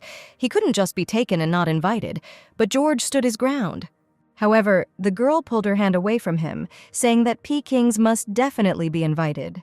These words infuriated the Count. He said that he did not want to see him in his house. He rushed past his wife, deliberately pushing her with his shoulder, and left the room, loudly slamming the door. George immediately went to Lisbeth, but she also told him to calm down. But the man still did not let up, because he was sure that that trick with the flowers was the work of Peakins. But Liz said that's why he should get close to his boss to find his weak points. If George was nice to him and discovered his weaknesses, he couldn't hurt them. Then the man asked what the weak points of such a poisonous snake as Peakins might be. Lisbeth hugged him, saying that everyone had them, and she herself had an Achilles heel, George himself. The man reciprocated, saying that he would allow Rihanna to invite Peakins. Meanwhile, the day of the wake arrived. Margaret helped her mistress put on her dress for the celebration, noting that she looked thoughtful. Rihanna herself understood that this was her last chance to choose between peace in her family or revenge. Tomorrow it would be too late to change anything, but the girl was not afraid. She was in anticipation. So this choice seemed simply ridiculous to her. Soon the lady came outside to greet the guests. Lady Pringe noted that this year everything looked much more solemn, and everyone understood that this was the merit of Mrs. Rihanna. Then the guests asked where Earl Royden himself was. Rihanna thought that she had only recently seen him, so she asked her to excuse her, saying that she would look for her husband. The girl returned to the palace, walking through the empty corridors. At that moment, Benegans, George's maid, called out to her. She said that the man was now in the garden. Rihanna noticed that the girl's hands were shaking nervously. Then she said that she would stop by on the second floor to pick up something from the room. Benegans wanted to say that she would go there herself, but Rihanna ordered her to return to her work. Entering the second floor, the girl closed the door behind her and took off her shoes in order to move silently. She slowly walked forward. Suddenly, Rihanna heard sounds similar to moans. Looking around the corner, she saw her husband and sister. They were kissing, standing near the wall. Lisbeth doubted that this was a suitable place for privacy, since there were a lot of guests in the palace, including Peakins. However, George hastened to assure her that only their people were here. The girl smiled, agreeing with her lover, and decided to surrender herself into his arms. At this point, Rihanna quietly approached the couple from behind, raising her shoe. One quick blow, and the girl's dress was stained with her husband's blood. George, bleeding, fell lifeless on top of Lisbeth. The girl looked at her older sister with horror, still holding the body of her lover in her hands. The next moment, she rushed to the side, leaving George on the floor. However, Rihanna did not let her go, and a second later she was directly on top of her sister, intending to hit her with a bloody shoe. However, all this was just a play of the girl's imagination. In reality, she never came around the corner. She only silently listened to how her husband was having fun with Lisbeth. Then Rihanna headed out, deciding that now was not the right time for revenge. She thought that they should really enjoy this moment because this was their last opportunity. Going downstairs, Rhea met Benegans again. She said that she took what she wanted and now all the preparations were completed. Soon, George arrived at the ceremony. He explained his lateness by saying that he was looking into the mansion. Rihanna looked at her husband contemptuously, not responding to his false excuses. Soon the ceremony was announced. George greeted everyone present. He said that he again felt the incredible pain of loss, remembering his beloved father. At this point, he turned the floor over to his wife, Countess Royden. Before starting her speech, the girl looked around the guests, noticing Lisbeth among them. The Marquis Peakins was also present at the ceremony. Then Rihanna said that her husband's father was a very good man. During his lifetime, he loved her like his own daughter. George at this time exchanged glances with Lisbeth, giggling playfully. But Rihanna continued, saying that she was still tormented by her conscience because of the Count's valid will. She reported that she still had not fulfilled his will. George was confused and asked his wife in a whisper what kind of will they were talking about. Rihanna said that last night, her angry father-in-law appeared to her in a dream and insisted on carrying out the order as quickly as possible. She realized that she was wrong and therefore would like to do it now. She hastened to introduce one young man to the guests.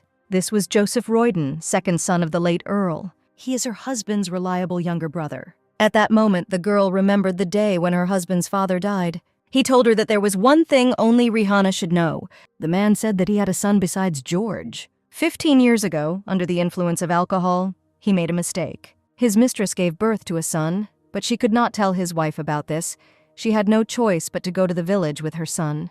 The man then took Rihanna's hand, saying that if he died, there would be no one left to take care of them. George was not aware of this because if the information reached him, something irreparable would happen. The man asked Rihanna to look after them until his son became an adult. He asked her to promise that she would fulfill the request. Only the two of them knew about this secret. Then the man handed Rihanna a chain with a medallion in the shape of half a heart and said that the child would have a second half. This would confirm their relationship. The man said that this was his last wish. He had no one else to ask. However, Rhea did not have time to give him her answer as the man died. The girl stood over her father-in-law's bed, examining the pendant. She said that she would protect her husband at all costs and asked him to understand her. However, now, at the man's wake, standing with his second son, she still decided to fulfill his will. Rihanna said that 3 years ago she was too cowardly and therefore could not fulfill his will. But now she was determined to muster all her courage to take care of Joseph. Then George jumped up from his seat, shouting angrily at his wife. He pointed his finger at the boy, ordering him to immediately take this bastard out of here. Rihanna asked him to calm down because Joseph was his younger brother despite the fact that they had different mothers. These words infuriated George. He shouted at the girl, saying that she did not dare behave like that. His wife advised him to think about his image as an official, because the Marquis Peakins was present at the ceremony. But George didn't care. He grabbed his brother by the clothes, ordering him to leave his house immediately. Rihanna again intervened in the quarrel, saying that you should not say such things to a child. Then George swung, saying that he did not recognize this bastard as his brother. At that moment, Rihanna stepped between them, and the slap intended for Joseph went to her. The boy immediately took the lady by the shoulder, asking if she was all right. All the guests were shocked by what was happening, and it took George a few moments to realize his action. Rihanna then said that she understands that her husband is confused. He can hit her if he wants, but the child is not to blame. George screamed, saying that there was no guarantee that he was really his brother, because no one knew where he even came from. Then Rhea took out the pendant, saying that the other half was kept by Joseph. They connected the two halves of the pendant, which ultimately resulted in an image of a young woman. But for George, this proof was not enough. He tore the pendant from his brother's hands and threw it to the ground, the pendant breaking into many small fragments. The man said that nothing would force him to give even a penny to this bastard. He was not going to fulfill the last wishes of his father, who spent his whole life hanging out with prostitutes. Rihanna tried to stop him, saying that such things should not be said at her father's wake, much less in front of the people who came there to pay tribute to him. Then George shouted that the wake was over and ordered all the guests to leave. Then he turned around, leaving his wife and brother alone.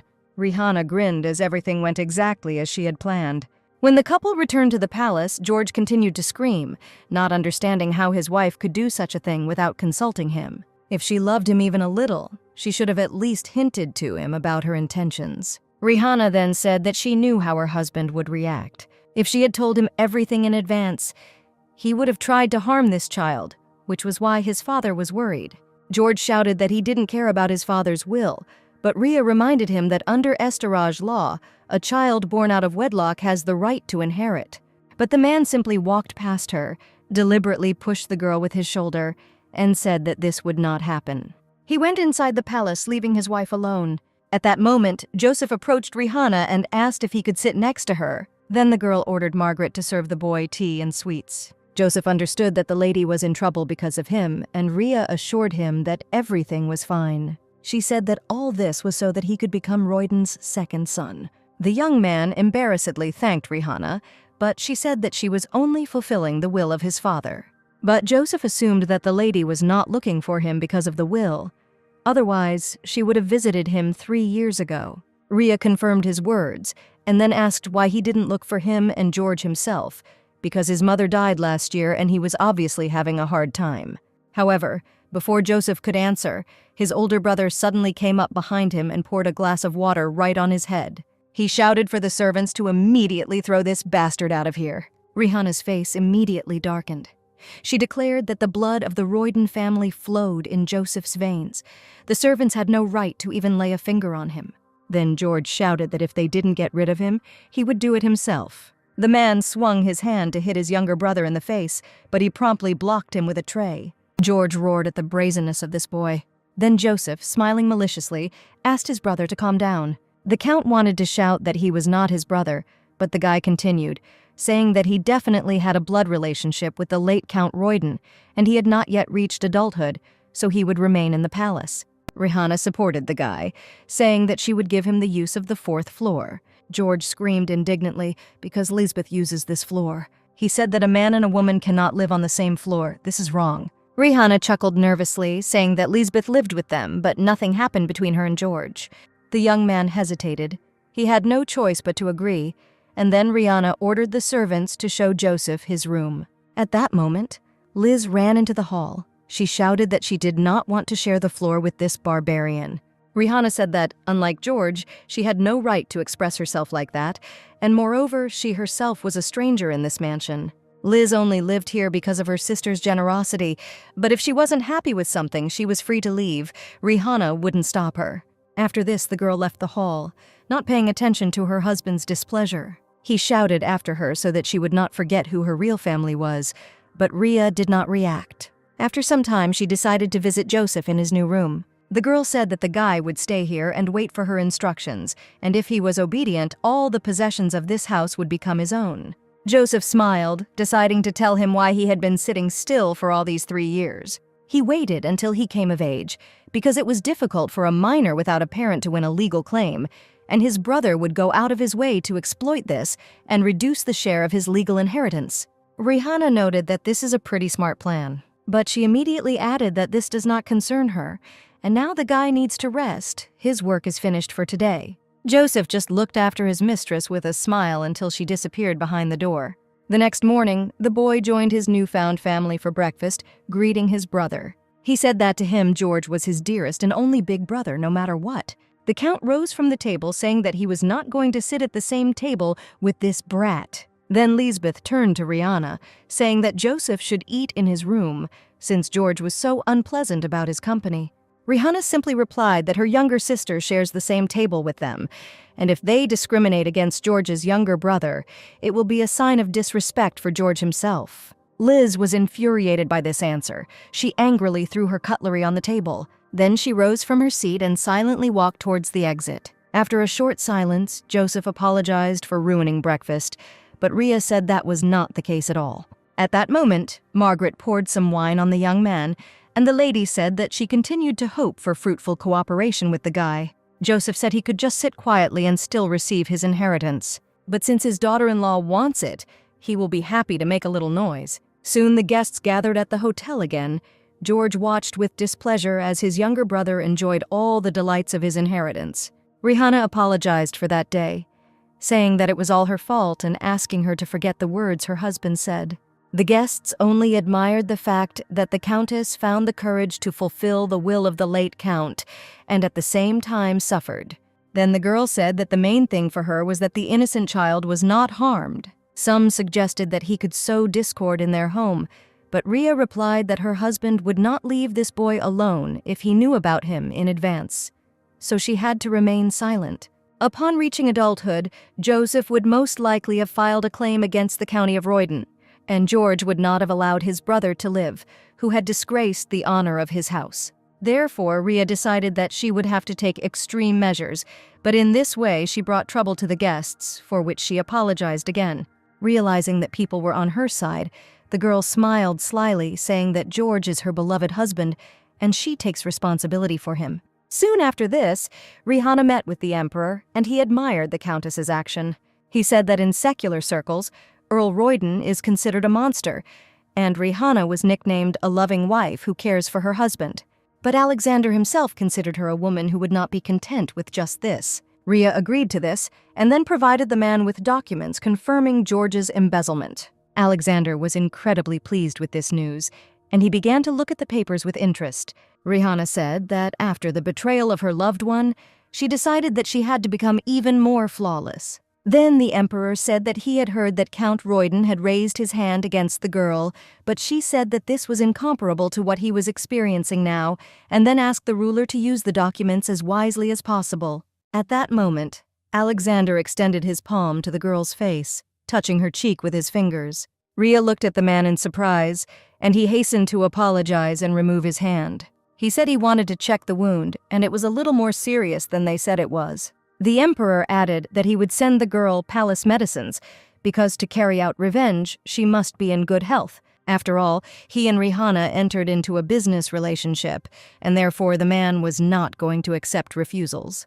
The girl thanked him for his help, saying that she would divorce her husband when Alexander had everything ready. The man noted that it would be very elegant to file for divorce when her husband has nothing left in his soul. He promised to soon announce the exact dates, and the emperor's advisor became a witness to their entire conversation. Rihanna thanked the ruler and said goodbye to him. On her way out, she ran into a red-haired young man. As soon as the girl left the office, he ran up to the emperor, saying that right now he needed to visit the temple. It was said that for the first time in 30 years, the oracle descended and gave its prophecy. The oracle was a god. The priests helped him convey his plan to people, and his prophecies were the most accurate omen. The temple servants greeted the emperor, their second lord after God. Then the man said that he would like to know what the divine revelation says. The priest said that it was connected with the next emperor Estaraj. Alexander was surprised because he was not yet married, and God had already given an omen. Then the man explained that for an emperor without an empress, this was the most useful prediction. However, the ruler still did not understand what was being discussed. Meanwhile, both Norden sisters went to visit their father, who was very happy to get together with his daughters for the first time in a long time. He heard that there was a fuss after the wake, and the fact that George did not come here with his wife means that he is still angry with her. Then Rihanna said that she was fine and George would soon cool down. However, the man did not understand why his eldest daughter arranged this, and Lisbeth supported him, saying that Rhea had been acting strange lately. She ordered her to share a floor with an unknown man, and also informed her that she was also a guest in their palace. Rhea said that she would explain all this a little later. Then Liz suggested that her sister's health problems were affecting her nerves. When the father heard about this, he became worried, but Rihanna hastened to assure him that she was simply tired of preparing for the wake. But Lisbeth did not leave her behind, asking if she had any pain or dizziness. Then Rhea apologized, saying that she needed to go away. Arriving in the bath, the girl hung over the sink, trying to catch her breath and come to her senses. At that moment, Liz appeared behind her. She asked her sister what was wrong with her, if there were any problems with her stomach. She put her arm around Rihanna's shoulder, saying that they could return home now. The girl wondered why her sister was so insistent on returning, apparently to start feeding her poison again. Then Liz asked if Rhea was offended that she complained to her father. She explained that it was just a joke. She once again suggested returning to the table because their father was worried. Then Rihanna said that he was getting weaker every day due to illness, and Lisbeth should have appreciated him while he was still with them. The girl thought to herself that she would not touch her sister while her father was alive, but as soon as he leaves this world, her life will end immediately. When the girls returned to the table, the man asked if his eldest daughter was okay, but Rhea was quick to assure him that she was fine now. At that moment, a servant entered the room and said that a letter had arrived from the palace. When the man read it, he dropped his cutlery from his hands in surprise. The girls were perplexed as to what was written there. Then the man said that the emperor had sent a marriage proposal. Rihanna couldn't believe her ears. Had he really decided to marry? But who? According to the oracle, the heir to the throne will definitely appear from the womb of the Norden family. The emperor was confused. Rihanna was already married. Of course she will soon get divorced, but at the moment she has a husband. Then the man said that the letter was sent to Lisbeth. They want to make her empress. Rihanna couldn't believe what she heard. Her heart felt like it sank to her feet. But Liz was incredibly happy that she was going to become the main woman in the empire. The girl's father was perplexed why the emperor chose Lisbeth, and not an outstanding girl from an influential family. Moreover, 4 years ago, Liz broke off her engagement. Then the girl ran up to the man, saying that the emperor simply fell in love with her at first sight as soon as he saw her. She explained that she wanted to go to the treasury, and then she met the emperor, and he even asked her name. Liz added that all this happened thanks to her sister, because she went to the treasury on her behalf. Rihanna asked her father in a shaky voice if he was going to approve the proposal, and Liz immediately intervened, saying that the decision was obvious. The girl smiled nervously, saying that she was no one to challenge the emperor's decisions. It was unprecedented for someone to refuse such a title, so she advised her father to send a response to the ruler as quickly as possible. The man stroked Liz's cheek, saying that I couldn't imagine that their family would be given such an honor, and congratulated his daughter on her upcoming engagement. He hugged her, telling her that her late mother would have been very happy to witness this significant moment. Rihanna at this time tried to contain her emotions. Her whole body was shaking with despair. In the meantime, the emperor's advisor decided to ask him if he was really going to marry Mrs. Norden. The man said that the oracle's word is law. If Lisbeth Norden marries another man, the next emperor will be a rebel. He will ascend the throne, getting rid of Alexander. If Prince Albert finds out about the prophecy, he will definitely win Lisbeth, so everything had to be kept secret. And then the advisor asked what the ruler was going to do with Countess Norden, because if she and the count had a child, the problems would only increase. But the emperor said that this would not happen, since she would soon divorce her husband. The advisor was surprised, saying that this would be an even bigger problem because she could remarry Prince Albert, and this would mean the birth of a future traitor. Then he invited the emperor to marry Rihanna too. This was nothing new in the imperial family.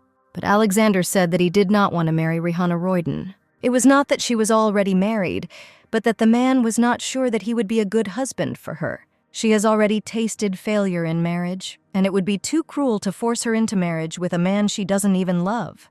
The advisor tried to convince the ruler that it was impossible to think about such things now, because the oracle predicted an uprising. Then the emperor announced that he would forbid Rihanna from remarrying and having children. He will announce the words of the prophecy on the day of his wedding with Lisbeth. This will serve as a significant reason for this decision.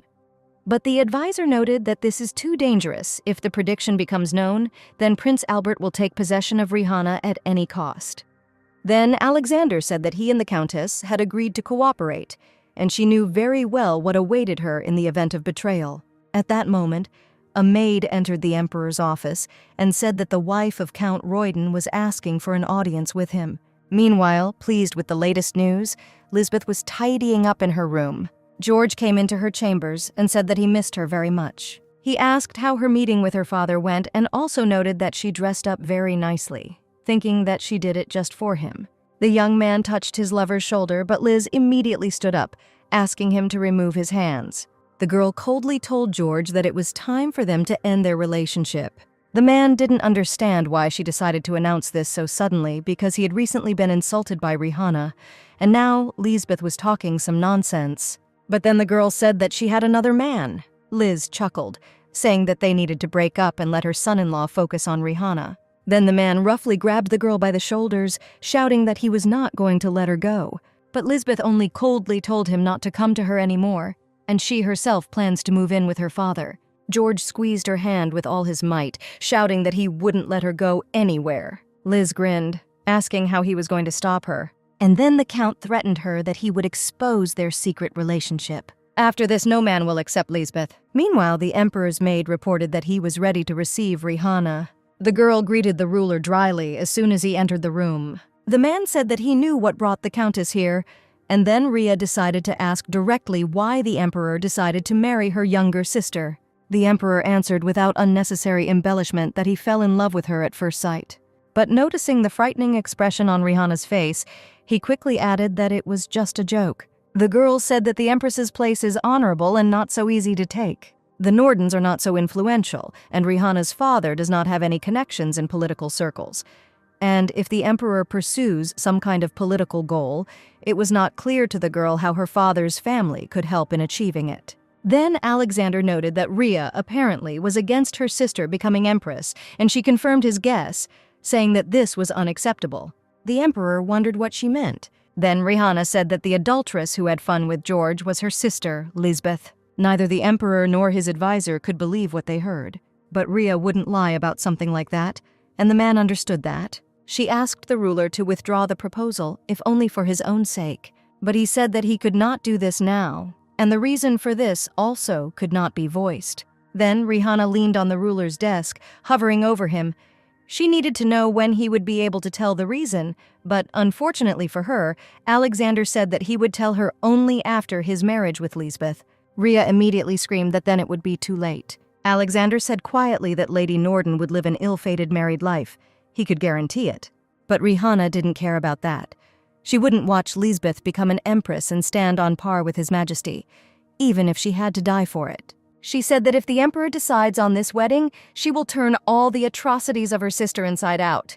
The ruler was dissatisfied that the countess allowed herself such words, because if she made him her enemy, she would not be able to withstand. But Rhea only said that the emperor should not make her his enemy either, because there is nothing more dangerous than a woman who has nothing to lose. A tense silence hung between them. None of them intended to give up in their aspirations. Then the emperor ordered the countess to return to her place and think it over again with a fresh head. Rihanna said that she would need 3 days and asked to stop preparing for the wedding for this period. The emperor agreed, and then the girl promised to visit him in 3 days. While the countess and Margaret were returning to the hotel, the maid asked what the lady was planning to do. The girl was going to find out the reason why the emperor wanted to see Lisbeth as his wife, and then get rid of her at any cost. Meanwhile, the argument between Liz and George continued. The girl said that Rihanna would not leave him alive if the truth about them was revealed. Then George said that he would fall on his face and say that she was the first to tempt him, and he had no choice. But Rihanna will not forgive her sister for such a betrayal. George said that he would not allow Liz to leave him and go to another man. Then the girl smiled wryly, saying that she was just annoyed, so she decided to lie about all this. She was just offended that George had been treating her coldly lately. Liz hugged the count, saying that there was no other man. Then she sent him back to her room, since Rhea was supposed to be back soon. George wished his beloved good night and said that he loved her. The girl replied that she loved him too, and then closed the door behind him. Walking along the corridor, the count wondered what it was all about.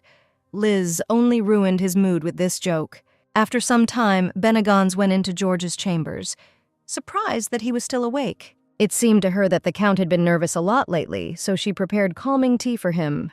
The man was about to drink the decoction, when suddenly he stopped at the last moment, saying that he would take a long time to drink it so Benegons could go. Then the girl obediently left the room, wishing the count good night. As soon as the maid disappeared through the door, George poured the tea into the sink, shaking with fear as he looked at the contents of the mug.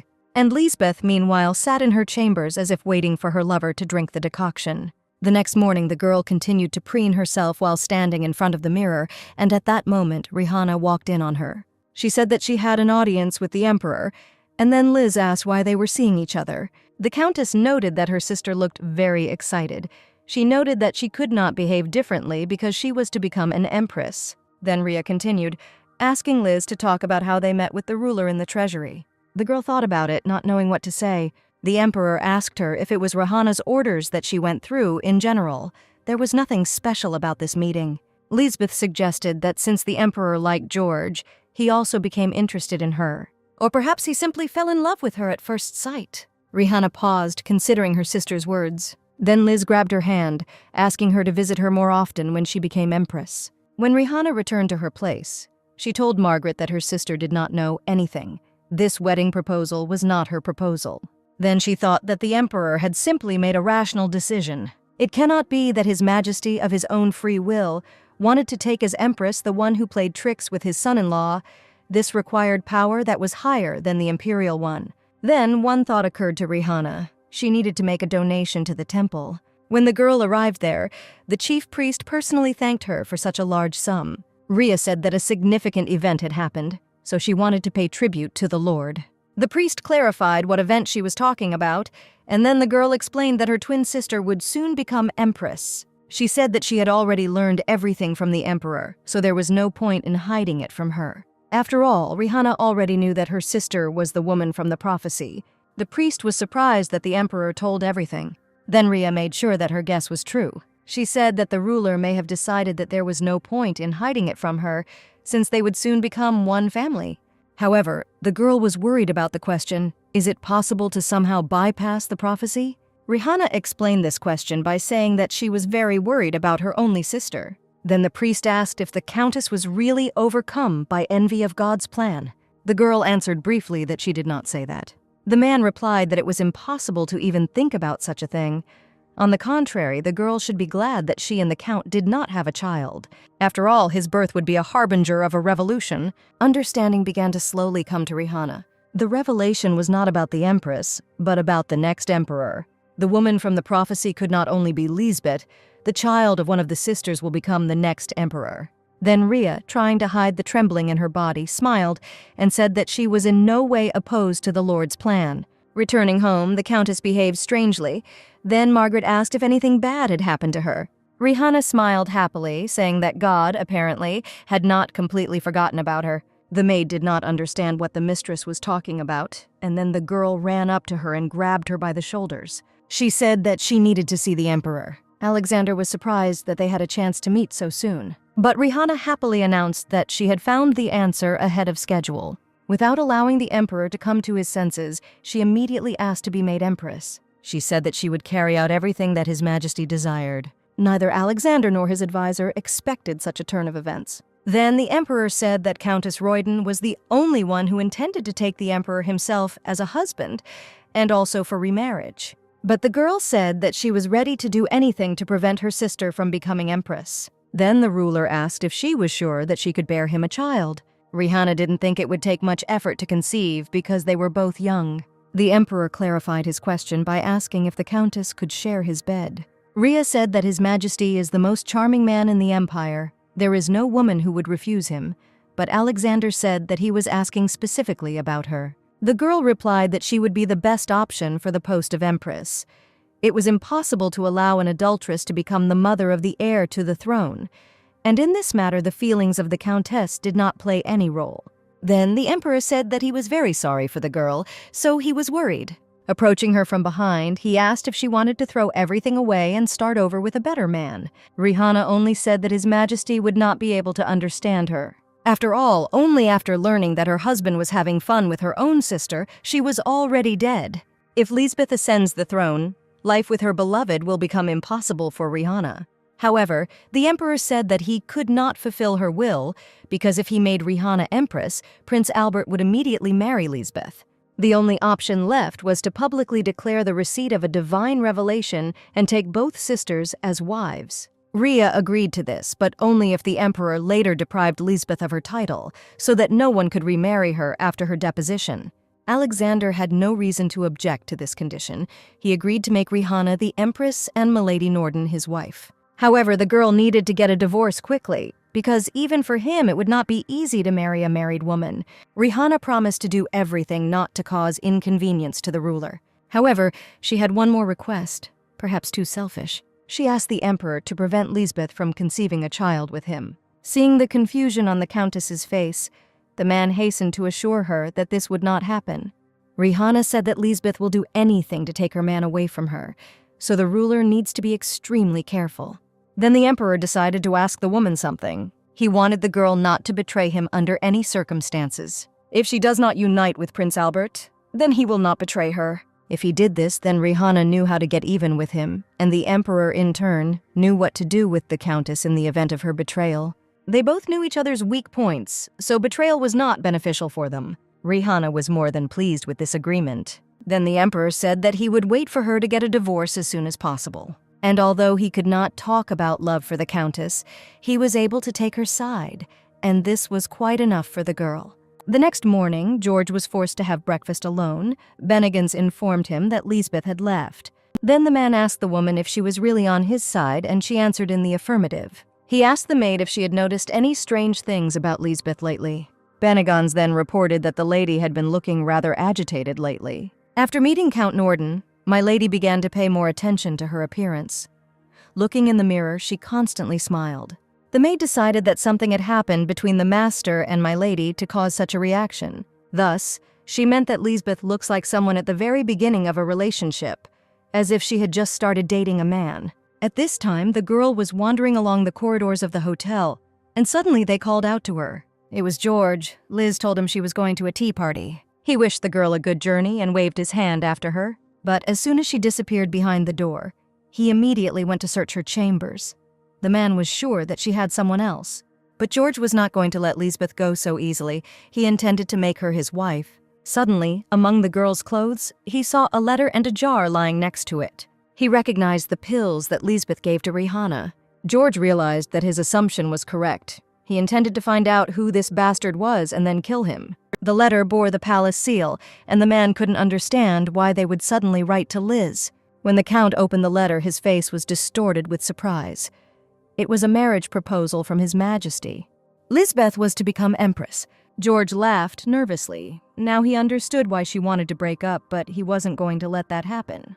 He cleaned up her room, putting everything in its place, and went outside. Soon evening came and Lisbeth returned to her chambers. Suddenly, someone at the back of the room called out to her. It was George. He asked how the tea party went. The girl dryly replied that everything went well, and then the man said that Rihanna would be late today. He approached Lisbeth, putting his arm around her waist, but she waved her off, saying that she was tired today.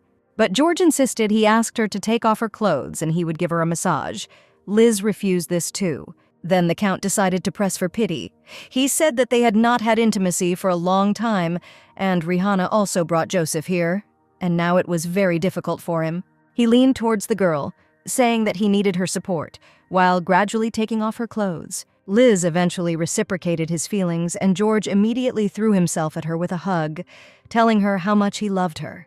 He kissed the girl, continuing to remove her clothes, and then laid her on the bed.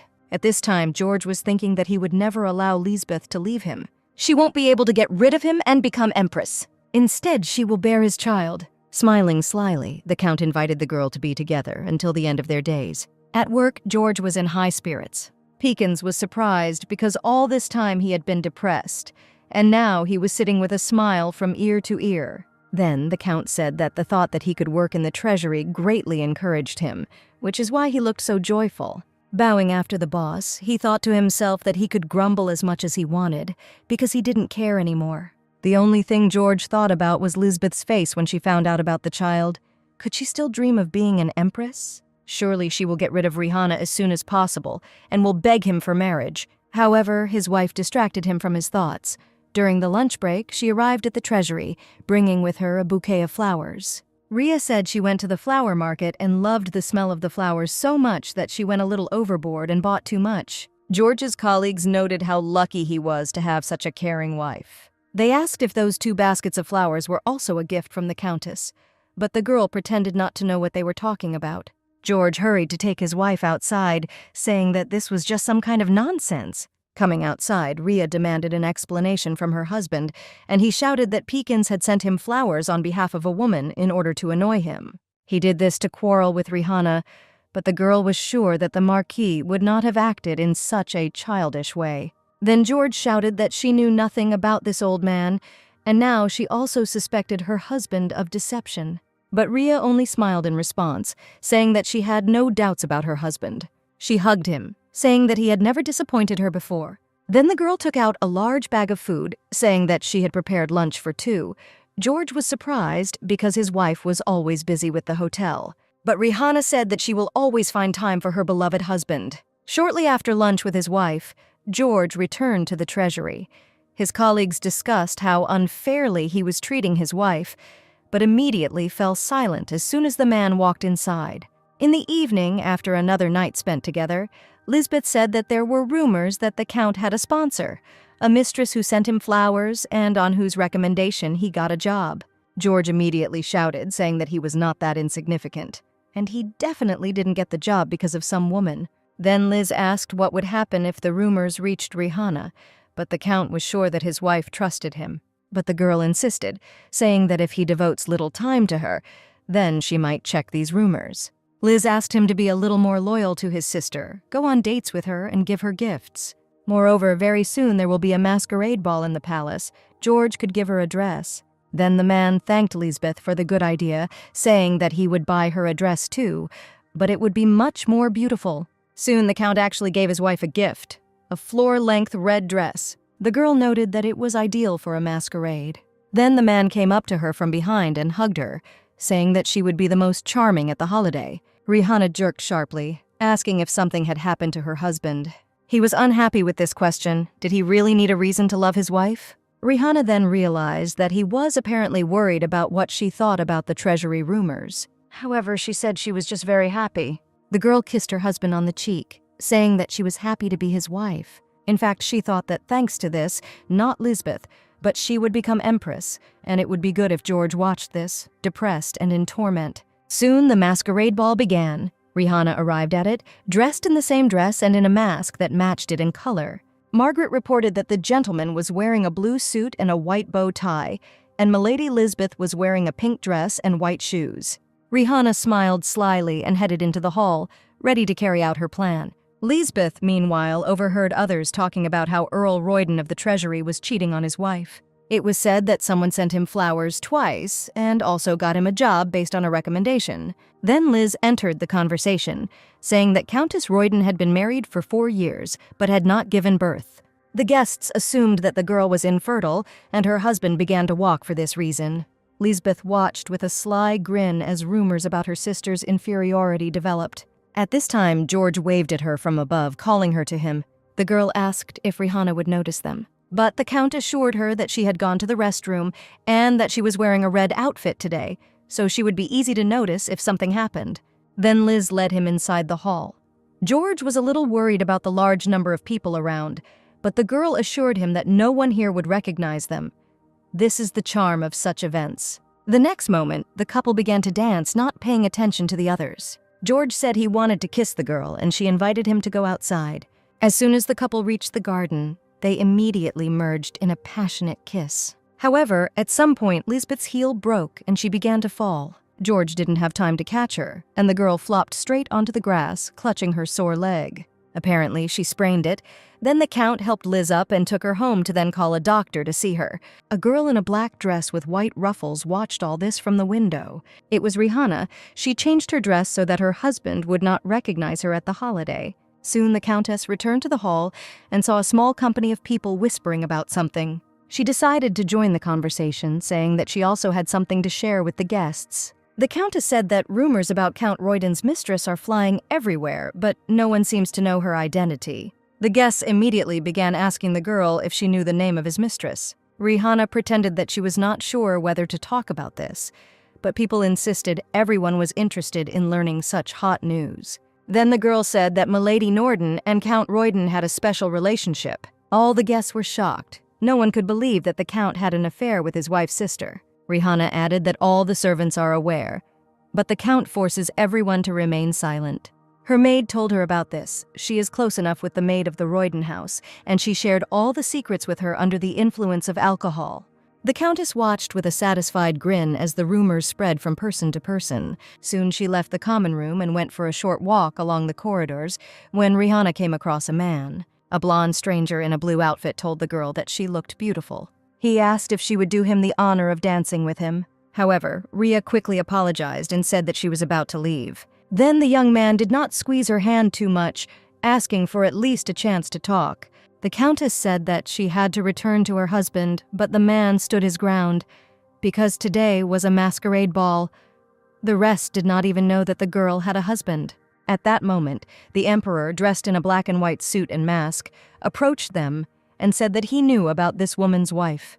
Then the stranger apologized to the girl for his discourtesy and hurried away. Rhea asked the ruler how he recognized her, to which he replied that the mask hides the face, but it does not change the voice. And the girl herself recognized Alexander, since there are not many people in the empire with a similar appearance. The man was flattered by these words and smiled slightly. Then Rihanna bowed to the ruler, thanking him for helping her avoid difficulties. But the emperor said that if she agreed to dance with that man, it would not be beneficial for him. The fact is that the stranger was the ruler's brother, Prince Albert. The emperor doubted that he recognized the countess and deliberately invited her to dance. He probably just couldn't resist Rihanna's beauty. The emperor noted that the girl looked especially beautiful today. Then he asked if she would refuse him if he asked her to dance. Rihanna at that moment thought about the fact that her husband was now standing right in front of her and took the emperor's hand. She noted that his hand was surprisingly warm. The man chuckled because his cruel nature did not mean that his limbs had to be icy. Rhea also said that Alexander dances surprisingly well. She had never seen the emperor at parties before, since they tired the man, especially if there were women present who were eager to take the place of the empress. Then the countess said that very soon he would no longer have to worry about this. Alexander responded to this by saying that there were interesting rumors in the banquet hall. Then the girl said that she had started the last stage. The man couldn't help but note that this was good news for him, but he doubted whether Rihanna would be okay doing so. After all, she will have to remarry an unloved man. Rhea only replied that the emperor could see the result of her marrying the man she loved right now. Alexander, after a pause, said that living alone is also not bad. There are women who ruined their lives because of a man, but there are no women who ruined it because they did not meet him. Looking at Rihanna, the man remembered someone who ruined his fate by meeting the wrong man. Then the girl asked who he was talking about. The emperor meant his mother, and this answer greatly surprised the countess. Then he asked her if she would feel better after revenge, if she could live the rest of her days with a man who did not love her? But Rihanna asked him not to worry about it, because their agreement did not talk about love from the very beginning, and now the girl does not even know the meaning of this word. She believed in her, but now every day she realizes how stupid she was. Looking at the banquet hall and the people dancing inside, the girl decided to say goodbye to Alexander. Raising her mask, Rhea smiled, asking the man to be in good health until their next meeting. When the banquet was over, George immediately ran to his wife, assuring that all those dirty rumors were lies. The girl just calmly sipped her tea, noting that every tea party people only talk about them. The whole of Estorage discusses it. The son-in-law and sister-in-law were having fun together, and this was a rather rare and therefore scandalous incident. At that moment, Lisbeth entered the room on crutches, her face full of anger. She asked what was going on here. The girl screamed furiously that someone was spreading terrible tales to prevent her from getting married. Rihanna assumed that it must be the man who held a grudge against her and George, and the man immediately said that it was the work of Pekings. The countess smiled wryly, saying that the gossip would soon subside. She would take care of it. George then said that she was the only one he could trust. When the girl left, Liz asked the count if he was sure that this rumor had not come out of their house. Only the servants knew about their relationship, but did all of them keep their mouths shut? George remembered that people said that the source of the rumor was a maid of the Royden family. At that moment, Benegans came into the room. She brought tea for her master. The couple looked at the maid sullenly, clearly suspecting her of spreading these rumors. The woman immediately shouted that she was innocent because all her life she had followed any instructions of the count. She even gave poison to an innocent man on his orders. But Liz had already made up her mind. She said that Dame Benegans had worked hard all this time, so from today she might not work in this house anymore. The maid immediately ran up to the count. She did not believe that he could do this to her. The man turned to Lisbeth, saying that they had no evidence of Benegans' guilt. Firing her would be too impulsive a decision. Then Liz said that they should change all the servants instead. George was surprised by this decision, but the girl said that otherwise they would be living with potential traitors. Determination was visible on her face. She ordered the count to fire everyone without exception. Then the man decided to turn to his wife for advice, but she also said that it was a good idea. George was shocked that Rihanna supported this decision. She explained this by saying that the rumors were too thorough. They could not be made up without living in this house, so the source was also a servant from their house. And if it is impossible to find out who it is, then they have no choice but to get rid of everyone. At this point, the girl left the room, not paying attention to her husband's indignation. As Rhea walked down the corridor, she bumped into Joseph. He asked if it was for his sake that she decided to replace all the servants. It seemed to him that this was how she tried to take care of him.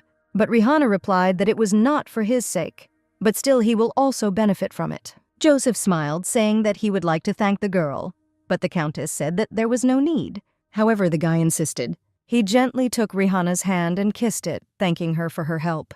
Then the girl smiled crookedly at him and walked away. Joseph asked her why she didn't like him. She was too cold towards him, but on the first day she was very polite. But Rhea replied that he was a guest in an unfamiliar place. She was obliged to meet him with dignity. Joseph then decided to ask her what she would do after she divorced his brother. He wondered what she thought about remarriage. Rihanna asked who he meant by her future husband, but the guy laughed it off, saying that it could be anyone. It could even be himself, because it would be the best revenge for George to have fun with his brother. Rihanna just grinned. Did he really want her to be like Lisbeth? Joseph tried to explain that this was different, because they would not have an affair, but a remarriage. But the countess still refused him. She said that he would have many enemies simply because he was an illegitimate child who became the owner of the mansion, and if he married a woman who was married to the previous owner, then there would be even more of them. It was a refusal for his own good. He should have found a more sincere and attractive person than Rihanna. Then Joseph gently hugged the girl by the shoulders, saying that she was already kind and beautiful. Rhea said that the guy didn't know anything about her, but he didn't back down. He wanted to get to know the girl better. Looking at him, the Countess saw a small and stupid child who was trying to get involved in something dangerous. She remembered the Emperor's words that she would have to spend her life with an unloved man. She wondered if Alexander felt the same way when he looked at her. Then Rihanna smiled at Joseph, saying that he would definitely find himself a good girl. The guy was perplexed. The Countess was his benefactor. He would never be able to find someone who would surpass her. But the girl only advised him to find someone who would truly love him and then left completely. Meanwhile, George sat in his office. He was angry at his wife and mistress for forcing him to fire everyone who had worked for him all his life. He thought that even if these rumors were spread by the servants, for him it did not mean anything bad, since because of this story, Lisbeth would never be made empress, just as he wished. However, if the gossip continues to spread, Rihanna may become suspicious. Then the man took a piece of paper and began to quickly write something under the influence of emotions. In the morning, he came to his wife's chambers. He asked if she really was going to fire everyone completely. Rihanna said that if his concern was due to the fact that there would be no one to keep order in the house, then she could replace the servants gradually. After all, they don't know who spread these dirty rumors. How can they live under the same roof with those who cannot be trusted? Then George asked to leave at least James, his coachman. They grew up together, and the Count was sure that he could trust him. Rihanna wondered why he decided to leave the coachman and not Lady Bennigan's. However, she decided to agree, and George thanked her for her decision. He also asked her to think about the others, because there was a possibility that it was not the servants who started the gossip. Meanwhile, a young boy arrived to the Countess. He introduced himself as Frankie and said that from today he would work for her. However, Rihanna said that hiring him would not be easy as she was going to fire the coachman, but her husband insisted on keeping him. Frankie was upset. He thought that in this case he would not be able to work here, but the girl calmed him down. She said that he could get a job here, but she would ask him for something. She ordered him to keep an eye on James, the same coachman, and report to her about his every move. Soon the Countess returned to the palace, and Lisbeth immediately ran up to her, asking if people were still talking about that story. She wanted to know who the instigator was that planned this in order to stop her wedding. Liz was worried that the Emperor would believe these rumors. Then Rhea smiled slyly, saying that they had already changed the servants, so soon everyone would forget about everything. Lisbeth was furious because these bastards were given the opportunity to work here, and they were chatting left and right in gratitude. At that moment, a maid came in to see the girls and said that the tea party at the Boré house had been cancelled.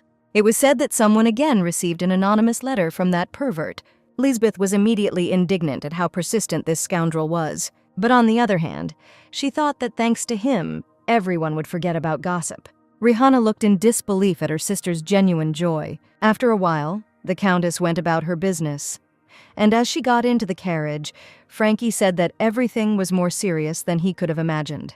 The girl did not understand what he was talking about. Then the boy explained that James had left the estate last night, and he had followed him.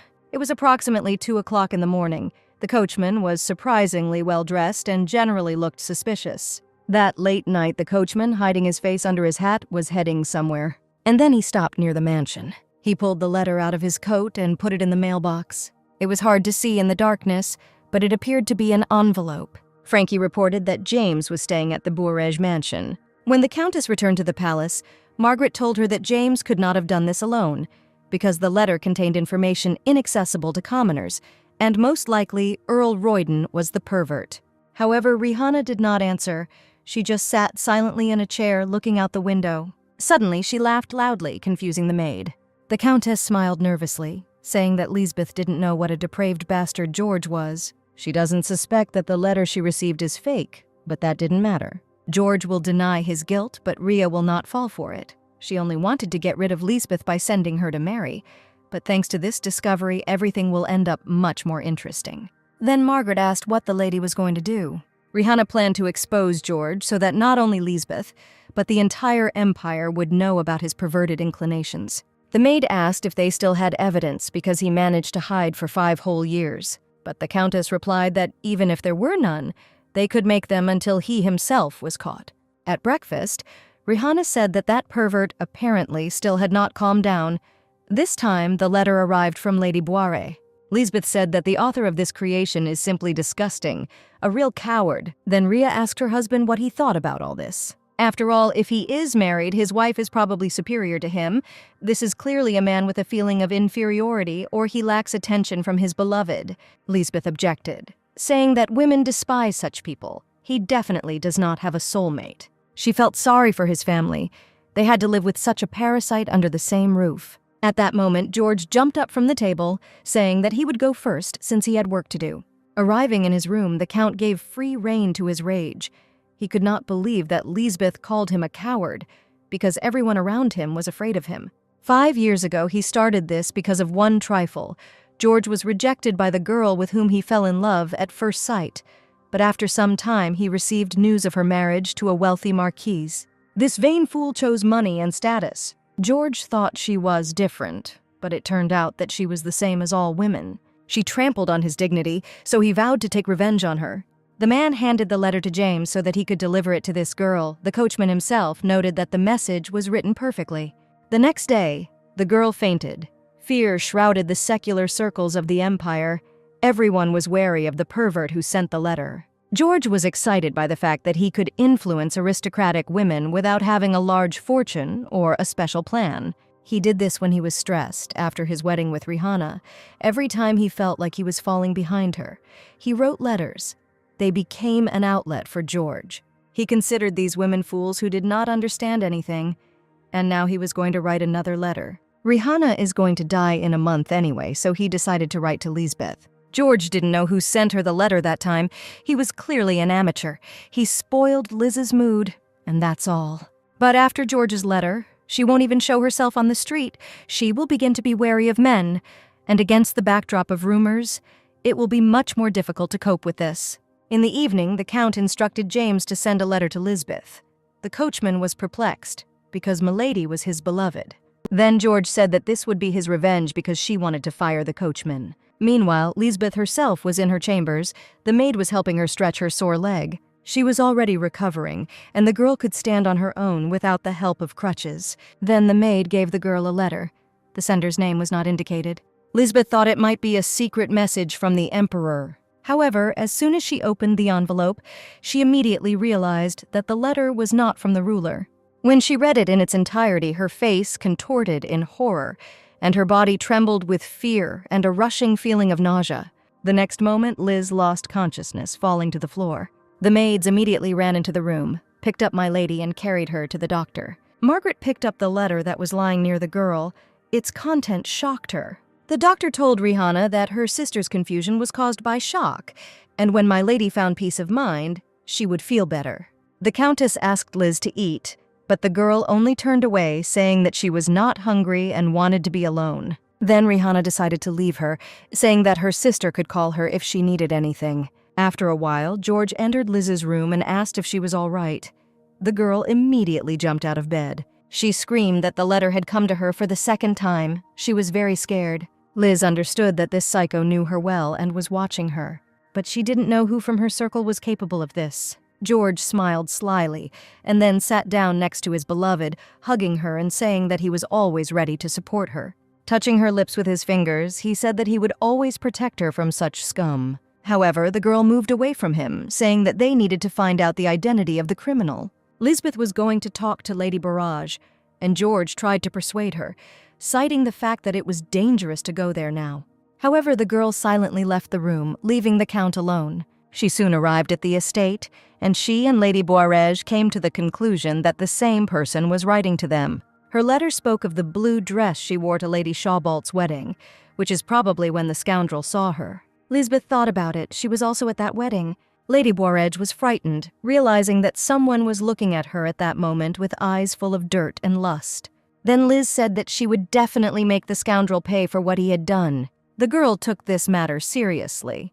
She conducted a real investigation, and when the mystery was close to being solved, she came to Rihanna, asking if she had taken the letter that Lisbeth had received earlier. The Countess said that she threw it away because its contents were not suitable for storage, and then asked why her sister was interested. Then Liz said that, in her opinion, someone from their circle was a pervert because all the ladies who received the letters knew the sisters and were with them at the same events. Rihanna smiled slyly as she suggested asking for guest lists to note who was at each event. Lisbeth tearfully asked her to do this because her older sister had many more connections, and Rhea agreed. George witnessed their conversation and hid around the corner of their room. When the girls dispersed, she went to Lisbeth. The man advised her to simply forget this situation.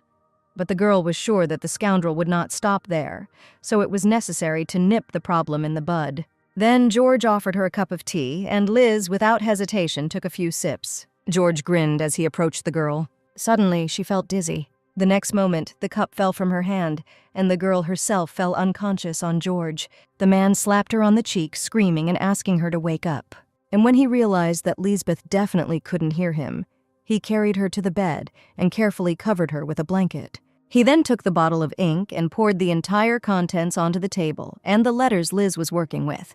George returned to the girl again, gently stroking her cheek and thinking that she should have listened to him and stopped. Then she would not be lying unconscious now. Soon after this, the Count went to his wife to report that Liz was not well. She was under enormous stress because of the letter and did not want to rest, so she fainted. The doctor said that Lisbeth should rest for several days and not leave the house. Rihanna then said that she had an appointment today, so taking care of her sister falls on George's shoulders. The Count waited until his wife left the palace and then went to Liz's room. The girl had already woken up and was sorting through her things. She asked if George had seen the letter and notes that were on the table yesterday. But the man just put his arm around her shoulders, sat her down on the bed, and said that now the girl needs to rest, and sooner or later the letters will be found. Lisbeth obediently lay down in bed, but she did not understand why her head was pounding so much. George said that she was too nervous and gave her some pills to take. Soon the girl felt as if everything was swimming before her eyes, and the man pressed her to him. The next moment, George kissed the girl, and when he was sure that she had definitely lost consciousness, he decided to take advantage of her while she was unconscious. Meanwhile, Rihanna arrived to Lady Boureges, telling her the shocking results of her investigations. That letter and the guest lists all pointed to one person, her husband, George Royden. The woman couldn't believe it, because Lisbeth also received this letter. How could he send this to his sister-in-law? Moreover, such a crime must have a motive. Rihanna then told the woman that she needed to talk to her daughter. Indeed, on the day that Lady Boureges received the letter, Rihanna's coachman saw something strange. The next moment, Frankie came into the room and the Countess asked him to tell him what he saw that day. After a while, evening came. Lisbeth woke up from an incomprehensible noise outside. Looking out the window, she saw an unfamiliar man who was trying to break through the servants and get inside the palace. George also woke up, not understanding what was happening. Then the stranger ordered that Count Royden be summoned here immediately. The Count recognized him as Duke Fares and hurried to go out to him. The man asked him if there was a servant named James in this mansion. Then George brought the coachman to him, asking why Fares was looking for him. Frankie, who was standing behind the man, said that this was the man he saw that night. Before George had time to object, the Duke immediately punched him in the face. The Count fell to the ground, finding himself right under the feet of Lady Boureges' angry father. Lisbeth immediately ran outside, not understanding what was happening. However, before she even had time to approach her lover, Fares threw herself at him again, striking the man blow after blow. George shouted, trying to calm the man down, saying that there was some kind of misunderstanding between them. Then the man screamed. He didn't need any explanation from this scoundrel. After all, he knew that it was George who sent disgusting letters to his daughter and other aristocrats. When Lisbeth heard this, horror contorted her face. She could not believe that it was true. Fares said that the coachman saw George's servant leave a letter at his house, and then the Count hastened to justify himself that James wrote all this himself. The coachman immediately shouted that it was all a lie, that he was simply following the master's orders. All the letters were signed by the Count, and he was simply handing them over. George screamed with all his might, refusing to admit his guilt. But Fares did not believe in this, because a simple coachman could not have written a letter of such content, because it testified to the closeness of the sender to the families of the affected aristocrats. It was George Royden who was present at all past events, so there was no doubt that he was the author. After this, terrible rumors will definitely begin to circulate about the daughter of the Norden house. Then George turned to Lisbeth. He grabbed her by the dress, shouting that he had nothing to do with it. However, the girl angrily hit his hand, not wanting to listen to his excuses. She turned around and ran back to the palace, not paying attention to the Count's screams. Farise then approached George, asking if he had any other excuses. He gave the Count a choice. Either he confesses to what he did in court and accepts punishment, or he will have to deal with him personally. The Count thought that if this came out, his reputation would come to an end, he would be kicked out of the treasury, and Rihanna would leave. Then the man knelt down, addressing the Duke. He said that this situation could cast a shadow on his reputation.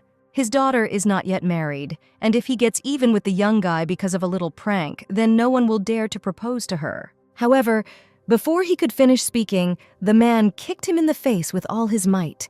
The servants watched in horror as he beat the Count, leaving no living space on him. They wanted to stop him. However, Margaret intervened in the conversation.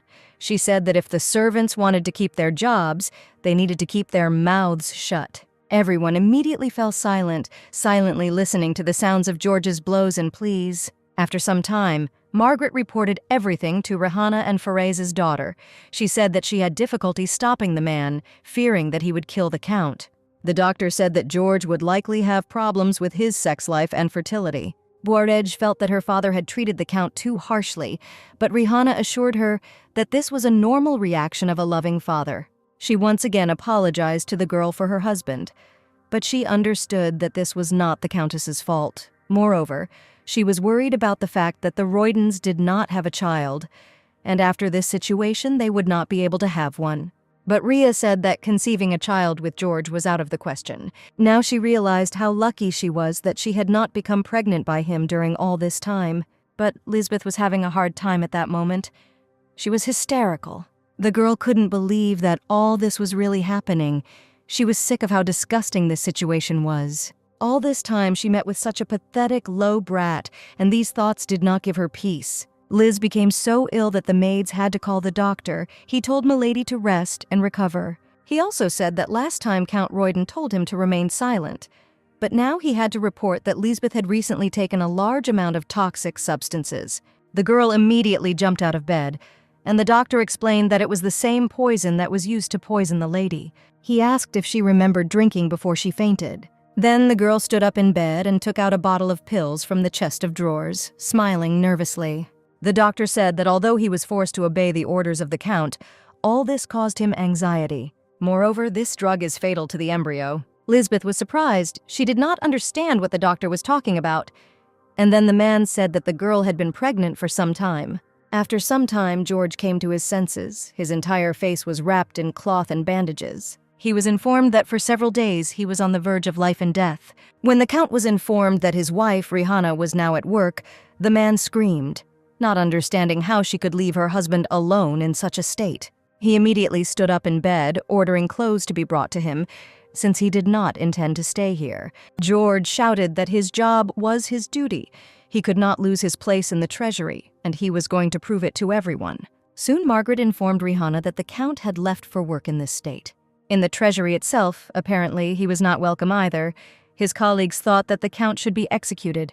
Rihanna smiled contentedly because everything was going exactly as she had planned. George, meanwhile, arrived at the treasury. His arm and leg were broken. He could barely walk on crutches. His colleagues were shocked. They could not understand what brought the Count here because he was on sick leave. Then Peekins told him that if he came to write his resignation letter, he could just send it by mail. But George only coldly replied that he had done nothing wrong to be fired. That story was his private life. As a citizen, he had not done anything serious and was going to continue to work here. But Peekins just grinned, saying that he would fire him in any case. Because he had defiled the name of all Esterage's officials, he needed to write a letter of resignation immediately. However, George was not going to do this, saying that the Duke of MacDonald had vouched for him, so the place should remain his. Peekins walked past him, saying that in that case, he could keep the place for the rest of the working day. When George went to his workplace, he discovered that the table was no longer there. His colleague reported that a few days ago he was removed by order of the Marquis. At that moment, one of the employees ran into the hall and said that something interesting had been hung in the lobby. Meanwhile, Lisbeth told the doctor that her child had died. The man was shocked. He asked how much medicine the girl had to take for this. He feared that the lady had deliberately killed him, and Liz confirmed this, saying that she was not going to bear the child with the bastard. She will take the most honorable place in Estorage and will never hold some kind of brat to her chest. At that moment, a servant ran into the chambers. She said that a wall newspaper had been posted for everyone to see. It was written on behalf of a servant who had worked in the Royden residence for more than 10 years.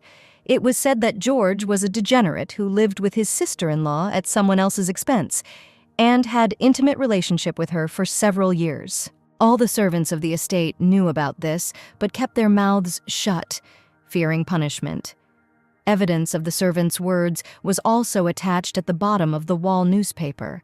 Before George had time to read everything written, the guard suddenly called out to him. He was detained on suspicion of corruption and attempted murder and was soon taken to prison, where he will remain pending trial. Until the end, George tried to justify himself, saying that it was all a simple misunderstanding. However, the investigator informed him that the Duke of Macdonald had already confessed everything, so both men would be stripped of their positions and soon sent into exile. Moreover, there were witnesses who confirmed the fact of the Count's assassination attempt. Lady Bennigan said that she had served Royden for a long time, but one morning she was simply kicked out without even giving a recommendation. In addition, fearing publicity, the Count tried to poison her, and then the woman decided that if she continued to endure all this, she would not survive.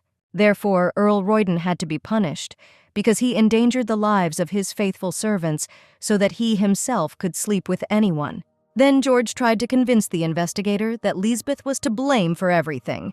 It was she who was going to drive out and kill the servants. Then the man asked if the Earl would admit to the charge of poisoning his wife, Rihanna Royden, and then George hesitated.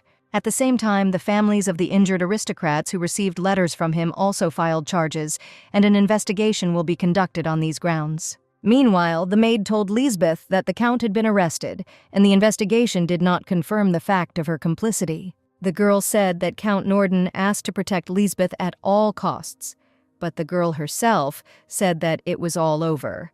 Her father could prevent his daughter from being sent to prison. However, he will not be able to do anything about the fact of betrayal of the Emperor. Lisbeth faced many charges: adultery, attempted murder. Among other things, she would be an empress who conceived from another man. Meanwhile, the truth about Count Royden's betrayals spread throughout the empire. The meeting between Rihanna and Lisbeth was not long in coming. The Countess slapped her sister on the cheek, asking what it was like for her to sleep with her husband. Lisbeth laughed madly, saying that Rhea seemed very offended that such a hubby was taken away from her. However, Rihanna understood that it was only a matter of George being her husband, because Lisbeth thought that by taking men away from her sister, she could defeat her.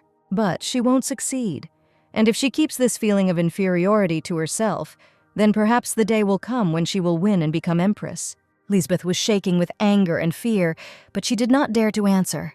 Rihanna then ordered her sister's things to be brought into the hallway, as Lisbeth was returning to the Norden residence.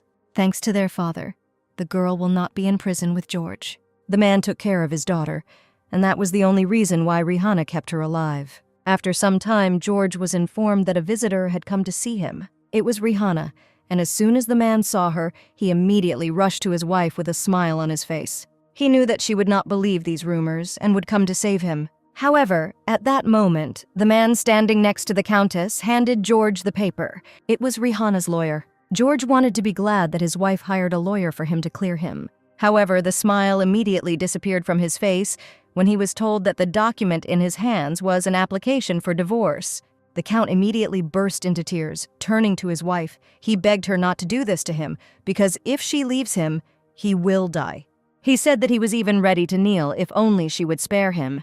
In response to this, Rihanna only laughed because she did not care about her husband's requests. She came to look at his face one last time before his death. And the girl was very glad that her hubby looked pathetic. If she suddenly happens to think about her husband, she will certainly remember his image, and this thought greatly lifted her spirits. After some time, Rihanna arrived at the Emperor's palace, who was glad to see her after a long time. He said that the divorce proceedings would soon come to an end. And then the man asked whether Lisbeth should also be arrested, or at least isolated from society for the rest of her days. But Rihanna, with sadness in her voice, replied that she would not touch her while her father was alive. Due to the situation with the post of Empress, there was nothing to do. So she hurried, But the girl was worried that her father, who was in poor health, might not be able to withstand such a blow. Then Alexander said that if anything happened, he could send the imperial doctor to him. He added that if she wanted, she could depose or even execute her sister at any time. The emperor did not even think about conceiving a future heir from such a person. At this time, Lisbeth was sitting in her room at her father's estate, thinking about what she should do. A gray-haired man looked in on her, telling her that she should eat, otherwise her health would deteriorate. When the girl was left alone again, she took out a bottle of liquid. Liz thought that if she lost her child, she would not become an empress in any case. She will not be able to get married and enter secular society as a whole. And in that case, wouldn't it be better for her to just have the baby? In Estorage, an illegitimate child can also receive an inheritance. Thanks to Joseph Royden, she could receive the Royden inheritance. Lisbeth understood that if her father died, Rihanna would not leave her a penny. Then her only way to survive is to have a child and claim the Royden inheritance. The girl walked up to the mirror, carefully looking at her reflection and her stomach. She turned to her child, saying that they would have to try hard. The next day, Rihanna told her servants to pack her things. At that moment, Joseph came to her.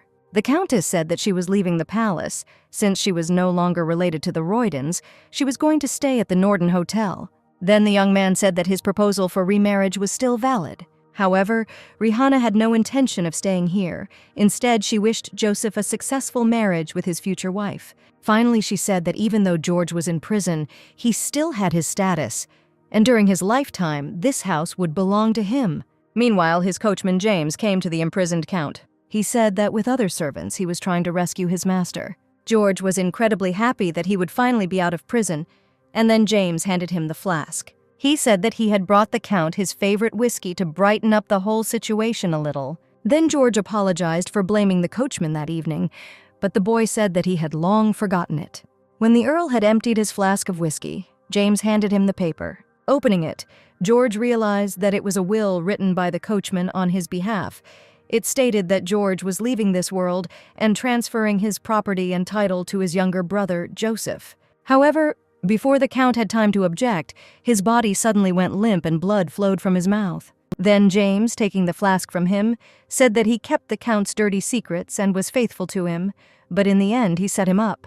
Calling the former master a trash brat, the driver turned around, leaving the man to die alone. When James returned to the palace, Joseph gave him a whole bag of coins for his good work.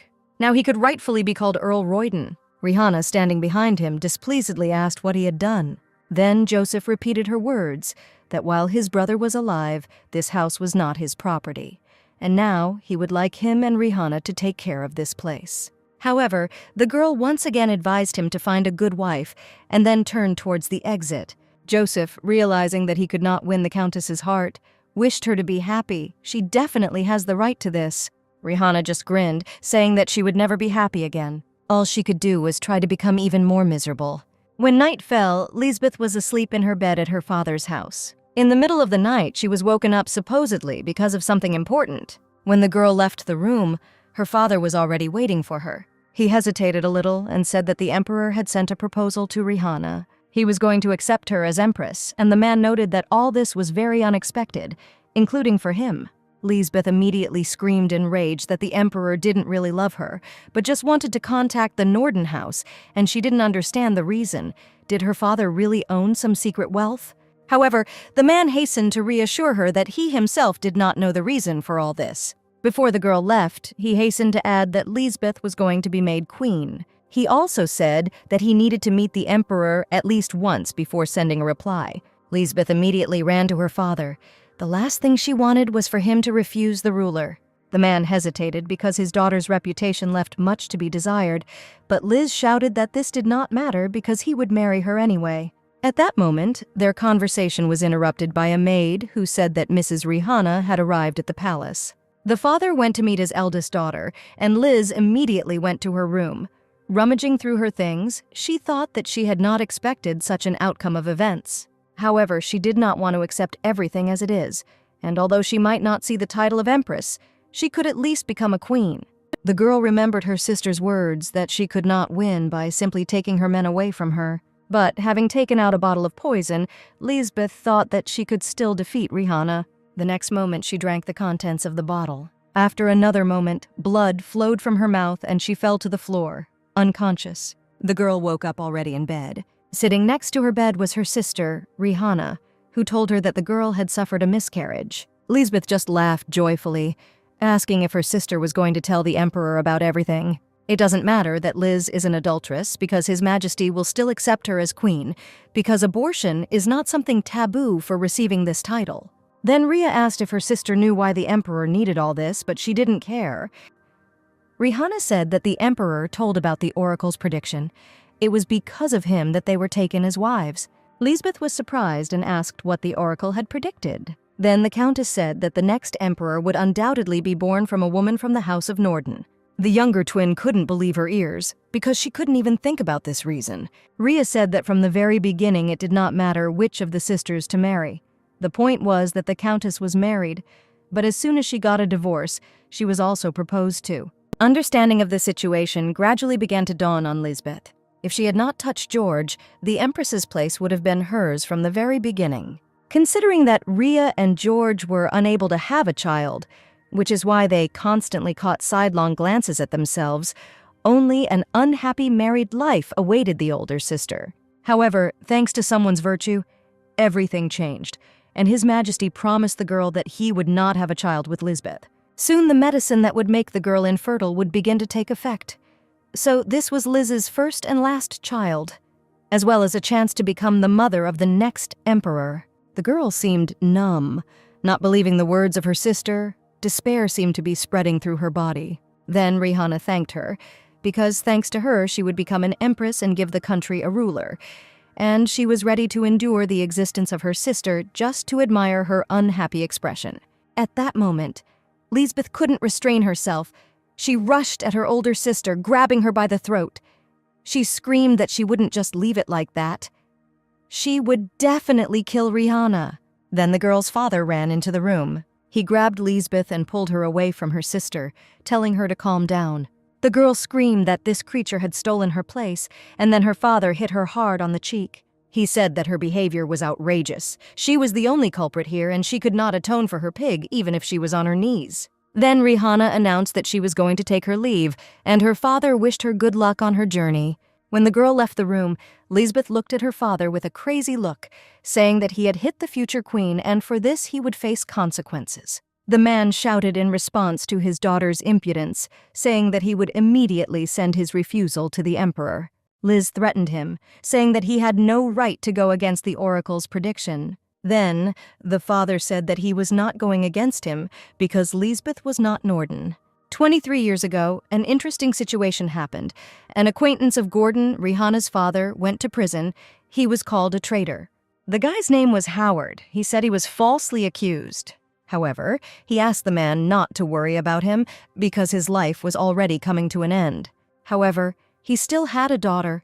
As soon as he was imprisoned, his wife gave birth prematurely, and the only thing he asked Gordon for was to give his child a good life. After all, if everything continues like this girl will live a miserable slave life. He asked the man to accept his daughter as his own, because Gordon himself would soon have a daughter, and he could declare the girls twins. Howard voiced his last request, to take his daughter Lisbeth and raise her like Lisbeth Norden, and immediately after that he passed away.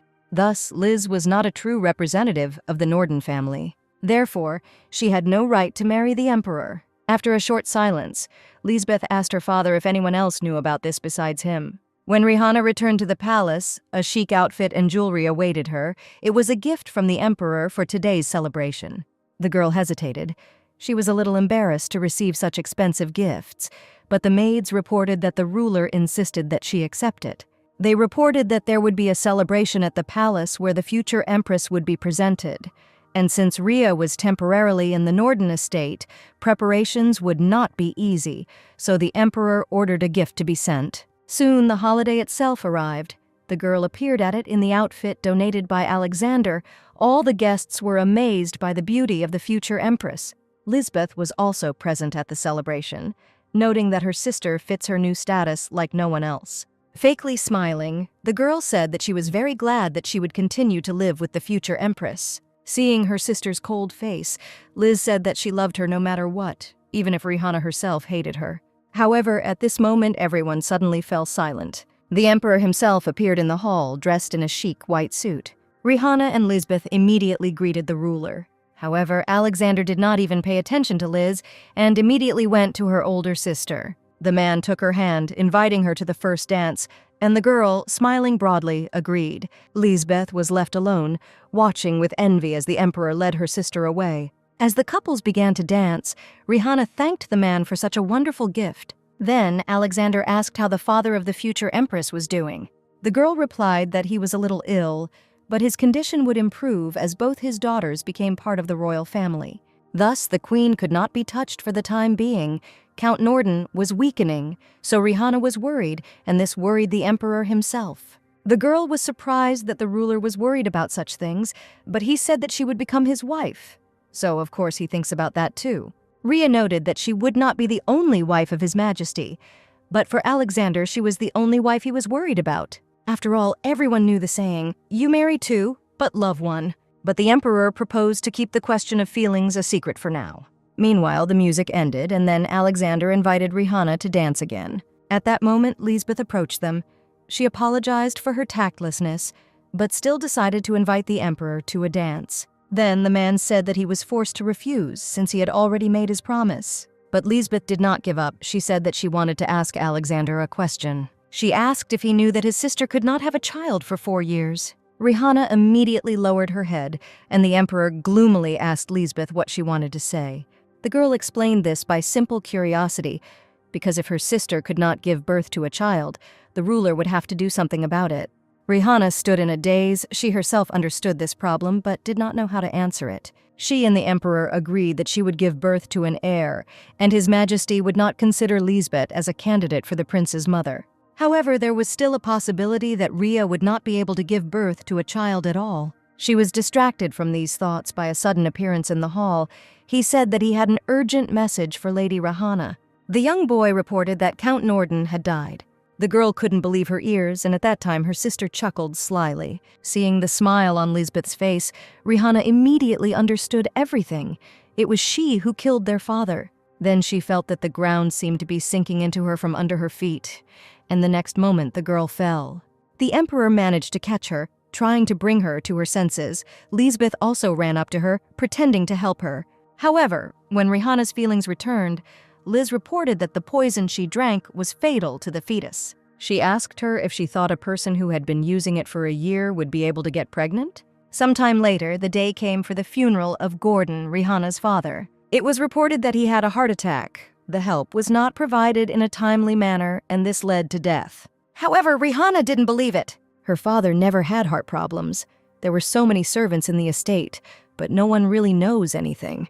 However, then the girl thought that that day all the servants were busy dressing Lisbeth, so only her father and Liz herself remained in the estate. She remembered her sister's smile at the party. It turns out that she was aware of all this from the very beginning. Rhea couldn't believe that Liz actually decided to do such an act. At that moment, Margaret approached her. She said that she would take a place for the lady so that she could say goodbye to her father for the last time. Standing in front of Gordon's coffin, Rihanna said that according to doctors, he died due to heart disease. The autopsy also found no traces indicating murder. But why then do anxious thoughts haunt her? Rihanna guessed that it was all because she let Lisbeth kill her father. But if it really was her doing, then she definitely won't wait for mercy. Rihanna intended to destroy everything that was dear to her with her own hands. When the farewell was over, the girls said that they needed to find out what her father was doing on the day of his death. She instructed Margaret to check on everyone in the estate, including everyone who had been here at least once in the past month. It was also necessary to find out what Lisbeth was doing and who had seen her last that day, because it was obvious that they still did not know something. After some time, the wedding day of Rihanna and the emperor arrived. The maids were in full swing preparing the palace for such a significant ceremony. Margaret personally helped her mistress. She thought about the best way to take revenge on Lisbeth and came to the conclusion that if Rihanna and the emperor were truly happy, it would be a huge torment for her. Thus, Rihanna will be able to take revenge on her sister, and at the same time she will remain happy. But the girl herself was tormented by the question, will she be able to experience love again? After George's betrayal, she realized that love would not protect her. She did not know how Alexander felt, and besides, they were bound by a contract. It's impossible for a relationship like this to be about love, and these thoughts were tearing Rihanna apart. However, her preparations were completed and she had to go to the ceremony. The girl appeared in a luxurious wedding dress. Its train was so large that Margaret had to help the lady carry it. Alexander was already waiting for her near the altar. He noted that his bride looked beautiful as never before. When Rihanna came down to him, they both turned back to where Lisbeth was standing. The girl was dressed in a simple dress and overall looked very awkward compared to her sister. However, the newlyweds were not particularly worried about Liz's condition. The emperor took Rihanna by the hand, calling her his empress, and invited her to go into the hall. Lisbeth was filled with hatred from everything that was happening, because she was literally the third wheel here. The next moment, Rihanna and Alexander entered the ceremony hall. The guests rejoiced as they met the future empress. Meanwhile, Liz trudged along alone behind the couple. None of the guests wanted to greet her. Soon the wedding ceremony began. The priest read a prayer, asking if the emperor was ready to love and respect the Norden sisters in sorrow and in joy, and also to fulfill the duty of a husband. Alexander answered in the affirmative without hesitation. When it was Rihanna's turn to take her oath, her face grimaced, but she replied that she agreed. Later, after the ceremony, the girl asked her husband to forget about today's oath, saying that she could not love him. Alexander reassured her, saying that he himself was experiencing the same emotions. However, he did not expect that Rihanna herself would come to him. The girl replied that this was their agreement. She undertook to fulfill it. Then the emperor said that he was very glad that in the end, the girl did not change her mind. The next moment, he kissed her, holding her tightly to him. At this time, Lisbeth was sitting alone in her chambers. The maids informed her that His Majesty the Emperor had arrived at the Empress's palace. The girl was filled with anger from the realization that once again she was out of business. However, she put a smile on her face and said that the maids could go and rest. When Liz was left alone, she thought that from the very beginning, she knew that Rihanna would be the first for the Emperor. Obviously, Liz's situation was now many times better than before, but she was in a disgusting mood. But she has come so far that she simply cannot give up. In the end, she will still be the one Alexander Esteraj chooses, so she'll let Rihanna laugh all she wants because it won't last long. Meanwhile, Rihanna herself spent the night in bed with her husband. Although she showed no resistance, she was visibly shaking, and the emperor noticed it. He said that today it would be better for the girl to just sleep. He would understand if she did not want to have intimacy with him today. Rihanna realized that the man sensed her fear. As they kissed, she felt blood flowing throughout her body, just like the day she first saw George with Lisbeth. A disgusting feeling that was accompanied by goosebumps and nausea, as if it were connected with the memories of that day. It was a kind of disgust. When His Majesty stopped, for some reason Rihanna felt calmer. But this cannot be done. One way or another, it was her responsibility. Then Alexander said that she did not need to force herself, but the girl said that they may not have much time. The man did not understand what she was talking about, and then the girl explained that the poison she was taking could lead to infertility. The emperor was surprised why she was talking about this only now. Rhea replied that she needed time because nothing was clear yet. She also said that she suspected the queen of murdering her father. Unfortunately, she did not yet have any physical evidence. However, at the celebration she laughed and also told Rihanna about the poison. However, it was impossible to speak with certainty about her infertility. Moreover, the queen took the same poison, but she had no changes yet. Then Rihanna asked her husband to wait a little, because if Lisbeth took the same poison, they could watch her. The emperor really didn't like the fact that Rhea was always next to the queen, because of which her hands were tied.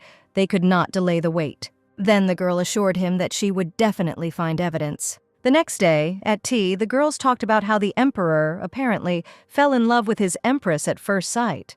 Listening to all this, Rihanna tried to smile so that others would not think anything bad, but she understood that there was no talk of love. Last night, Alexander told her that he didn't want to be loved and didn't want to love either. These feelings are too fleeting, and in the end, only hostility remains, even if the feelings are insignificant at first. Therefore, he suggested that Rihanna not love each other, but only help, as when they first met.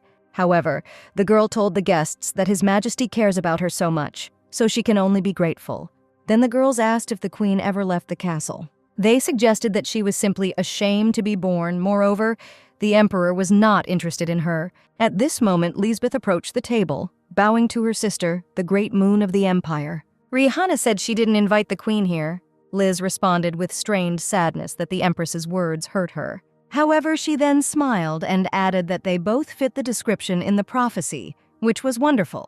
Liz placed the basket of cookies on the table, saying that she had baked the treats for Her Majesty herself, since she had been good at cooking since childhood. Rhea said it was so long ago that she didn't even remember anything like that, but Liz remembered it like it was yesterday.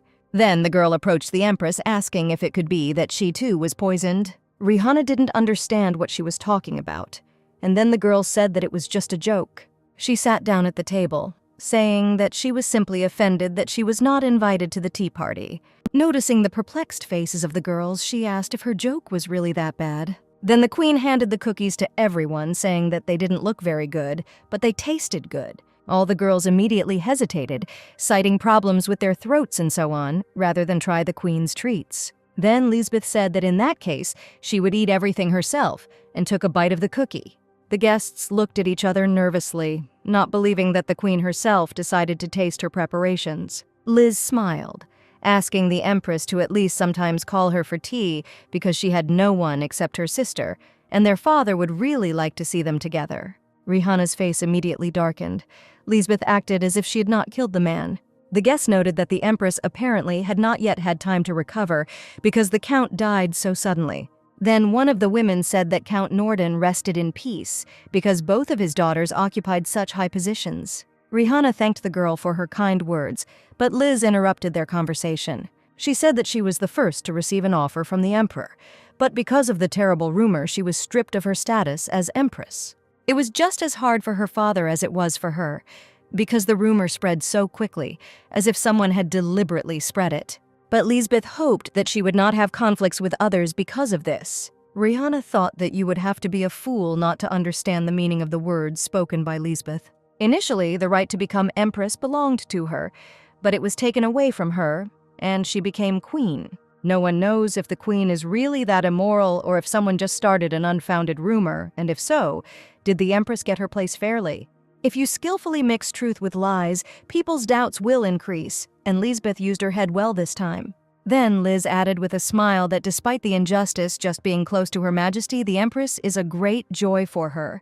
Rihanna replied that if she really is so grateful, then she needs to be more careful with her words in the future. After all, it seemed as if she doubted His Majesty's worthy decision. It's unlikely that the Emperor knew anything if he ended up putting Lisbeth in her place. Rihanna said she should be grateful to the Queen for the prophecy and hoped she would take it into account while living in the imperial palace. Meanwhile, Alexander went to the temple but was informed that there were no new prophecies. There was no prophecy for more than 30 years. The previous emperor received only one prediction in his entire life, so Alexander should not have expected too much. The emperor wondered if the empress and queen were poisoned and could not have children. He believed that there would be no new prophecy, so it happened, and by the set date, the next emperor should be from the Norden family. However, he was tormented by the question of which sister was supposed to give birth to him, but it seems that Alexander had no choice. The advisor noted that the emperor constantly had a gloomy expression on his face, and then the man said that the empress had long ago told him about the poison, and it was also unknown whether the queen was connected with the murder of Count Norden. The advisor could not believe that Lisbeth was capable of such a terrible act. Then Alexander said that nothing was known now, but they needed to prepare. He asked the man to secretly go to the doctor so that he could create an antidote, and at the same time the Duke of Killen should not find out about it. The red-haired man said that he would carry out the master's orders. And at this time, the emperor began to think that he was again dealing with poison, as if the fate of his parents was repeating itself. A girl who came from a poor family, Alexander's mother, Empress Liliana, took this place due to the persistent courtship of his father. But his father, former Emperor Richard Wurst, was too frivolous and did not want to give his heart to one woman, and after 3 years of marriage, he began to cheat on his wife. Having been rejected by her loved one, Alexander's mother fell ill due to illness. There was only one chambermaid left in the Empress's palace, who sincerely cared about her. Liliana treated her like her own sister and relied on her. The chambermaid, being alone in the imperial palace, was just looking for power, and Liliana did not know that she was her husband's mistress. As a result, the people she trusted most, the emperor and the chambermaid, poisoned her. And that woman's name was Rosalind Killen. She was Albert's natural mother and the only daughter of the Duke of Killen. Alexander thought that this was not even funny. He decided to be the opposite of his father, but in the end it all turned out this way. Suddenly, a sound was heard behind the man. He wondered who it could be, because he ordered all the servants to be recalled from the garden. Then a girl came out to meet him, saying that she had been looking for the emperor for a long time. It was Lisbeth. The man immediately asked what she was doing here. Then the queen said that she, too, had been chosen by the oracle, so that she was entitled to at least one night with his majesty. Alexander asked her how she dared to appear at the emperor's palace without permission, and in this form. The girl said that love can be rash and asked to pay attention to her heart, but the emperor only advised her to be more prudent. After all, in any case, this act did not speak about her feelings for him, and the girl should not have appeared here so shamelessly. Lisbeth shouted that she was also his wife, the queen of the empire. Didn't she really have the right to appear to her husband? Alexander only coldly replied that he did not give the queen the right to do this, and if she wanted to receive normal treatment, she should have behaved appropriately. Lisbeth screamed that one day the emperor would take pity and call her to the imperial palace himself. He would need her to conceive the future heir, and in the end he will cling to her chest and talk about love. But in response to this, Alexander only grinned. He replied that love is just a dream, and then left the girl. However, Lisbeth was not going to give up. She would still see how he would bend his knees before her. But before that, she must definitely get rid of Rihanna. In the morning, the empress was informed about the conflict between the queen and her husband. The empress's palace housekeeper, Elizabeth, reported that it appeared that the guards were patrolling at the gate and did not notice Lisbeth. The emperor was confused, but leaving here, he was very calm. The queen was probably up to something. Elizabeth also reported that in the morning, the queen baked cookies and went to the emperor. However, His Majesty did not even receive her gift. Then Rihanna said that they needed to prepare wine as a gift for His Majesty's birthday. This was the first celebration after the wedding, so it was necessary to take something rare and expensive. However, the housekeeper said that this would not be a good idea. As it turned out, the emperor was not famous for his love of wine. This was not known to many. Alexander only drinks white wine in small quantities, but even then it would not be a good gift. Then Elizabeth offered to prepare an apple pie for him. As a child, Empress Liliana often prepared it for her son. Deciding that this would be a great gift, Rihanna announced that she would make the pie with her own hands. The palace's chief pastry chef, Alain, was sent to help the girl. Rihanna had heard a lot about him being a professional in his field. Alain stated that he also prepared dishes for the empress herself. Then the girl said that she had never cooked before, but the man promised her that everything would not be so difficult. However, as soon as he turned away for a moment, the stove behind which the empress stood burst into flames. All her preparations were once again burned out. But Alain did not lose heart. He believed that the lady would definitely succeed. However, Ria got burned, so her wound had to be treated first. At that moment, Margaret ran into the kitchen and announced some urgent matter. Then Rihanna asked if everyone had really run away from their seats. When the girls left the kitchen, Margaret reported that no evidence had yet been found, nor had there been any witnesses. It was said that there were no quarrels between the Count and Lisbeth. Before the Count's death, they communicated pleasantly during meals. However, there was something strange in this story. The cook, who was supposed to have a shift that day, received a recommendation the day before and hastily left the estate. She disappeared before she could be questioned. Moreover, the letter of recommendation bore Rihanna's signature. Meanwhile, Lisbeth was surprised at how quickly her maid dealt with that cook. It was quite a difficult matter, and she was glad that the girl had coped with it. However, she was worried whether she had tied up all the loose ends. Then the girl said that she hid her so that no one could find her. Everything turned out to be much simpler because she had no family or friends. Even if someone found something, the maid promised to deal with it, and all the mistress had to think about was getting the highest position. Lisbeth was surprised by such an unusual approach to the matter. As a rule, people like this girl have a motive, and then she asked the maid if she could trust her. Then the girl replied that she would prove her loyalty to the queen with all her might. After all, her life depended on Lisbeth. If the traces lead to them, then she cannot avoid execution. However, if the queen is elevated, she will be able to claim the title of chief maid in the palace. Lisbeth noted that she and this girl were quite similar. Her parents were in debt from gambling, and she left shortly before they sold her little sister. And by how much she reaches for money and tries to climb career ladder, we can say that she is not an ordinary girl at all. However, Liz didn't know if she could trust her, because now the emperor supports Rihanna in everything, and she also needed someone loyal. There was nothing Lisbeth could do in the palace, so it would be nice to have extra hands. But Rihanna manages all the maids from the Norden estate, so she needs to be careful. For now, Liz could only trust the servants from her palace who had not yet dealt with her. A girl who was so hungry for money and recognition couldn't just betray her, so she decided she could use Diana. The queen gave the maid a large bag of money, enough for living expenses and additional needs. Diana thanked her mistress and promised to prove her loyalty to her. Then Lisbeth told her that from now on she would be her eyes and ears. Meanwhile, Margaret treated Rihanna's wound, which turned out to be more serious than expected, but the Empress refused the help of a doctor. She was more interested in her personal errand. They had to find the missing maid before Lisbeth beat them to it. Margaret promised to find her as soon as possible. Then Ria asked the girl to help at a dinner party, where their first meeting with Prince Albert would take place. The Empress was worried that something would go wrong. When the meeting arrived, the girl, as she had expected, was having some difficulty eating due to her wound on her finger. Then the Emperor brought a fork of food to Rihanna, asking her to help herself. The girl was embarrassed, saying that she could ask the servants, but the Emperor insisted. He saw that Ria couldn't even hold a fork properly. Then he said that he intended to feed her himself. The girl hesitated, saying that the prince and queen were sitting in the hall, but this was Alexander's plan. He deliberately staged this scene in front of their eyes. Then Rihanna smiled and said that she would not refuse such a tempting offer. Having carefully tasted the food from her husband's fork, the girl turned to Prince Albert, saying that his brother was very caring.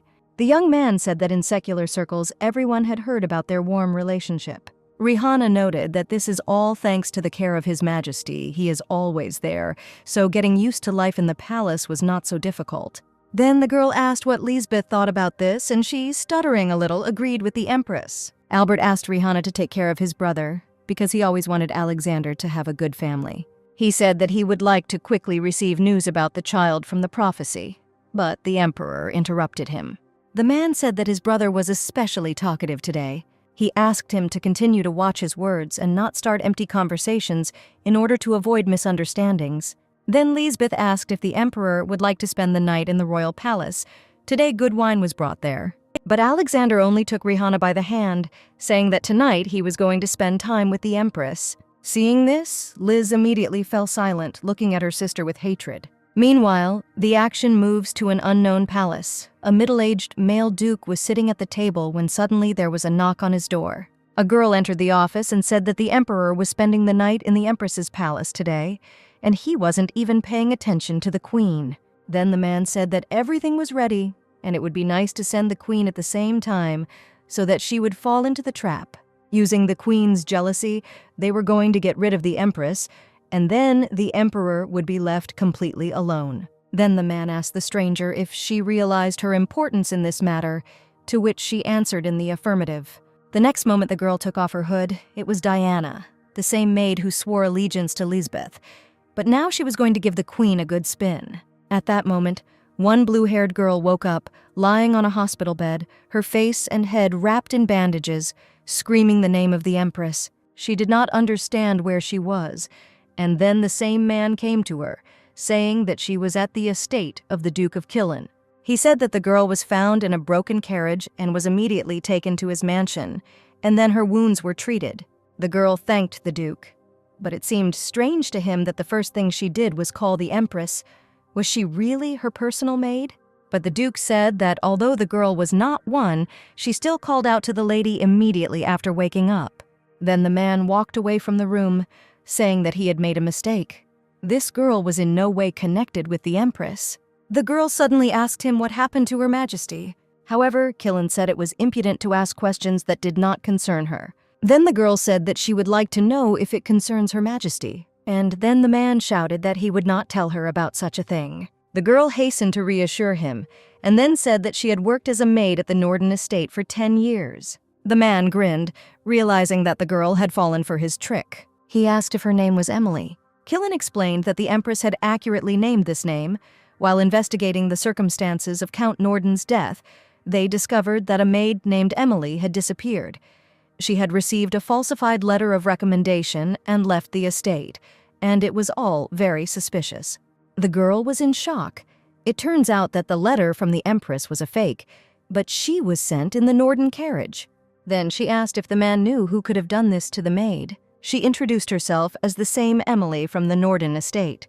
The girl assumed that the person who did this was Her Highness the Queen. Then the man confirmed her words. The maid immediately rose from her bed, saying that then she also had something to say. Then she told what happened that day at the Norden estate. The Duke of Killen did not expect to hear the name of Earl Brown again, and even regretted that he could not talk to the girl to the end.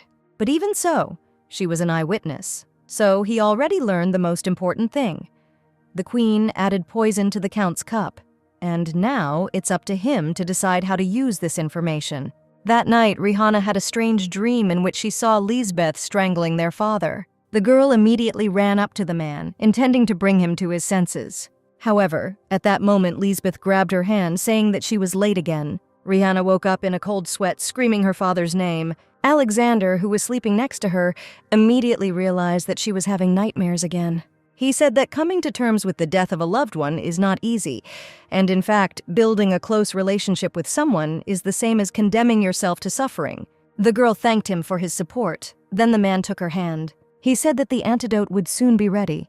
Rihanna was surprised, because this was the first time she had heard about it. Then the Emperor explained that the poison in her body would dissolve, and he himself ordered a study to begin in order to completely cure the girl.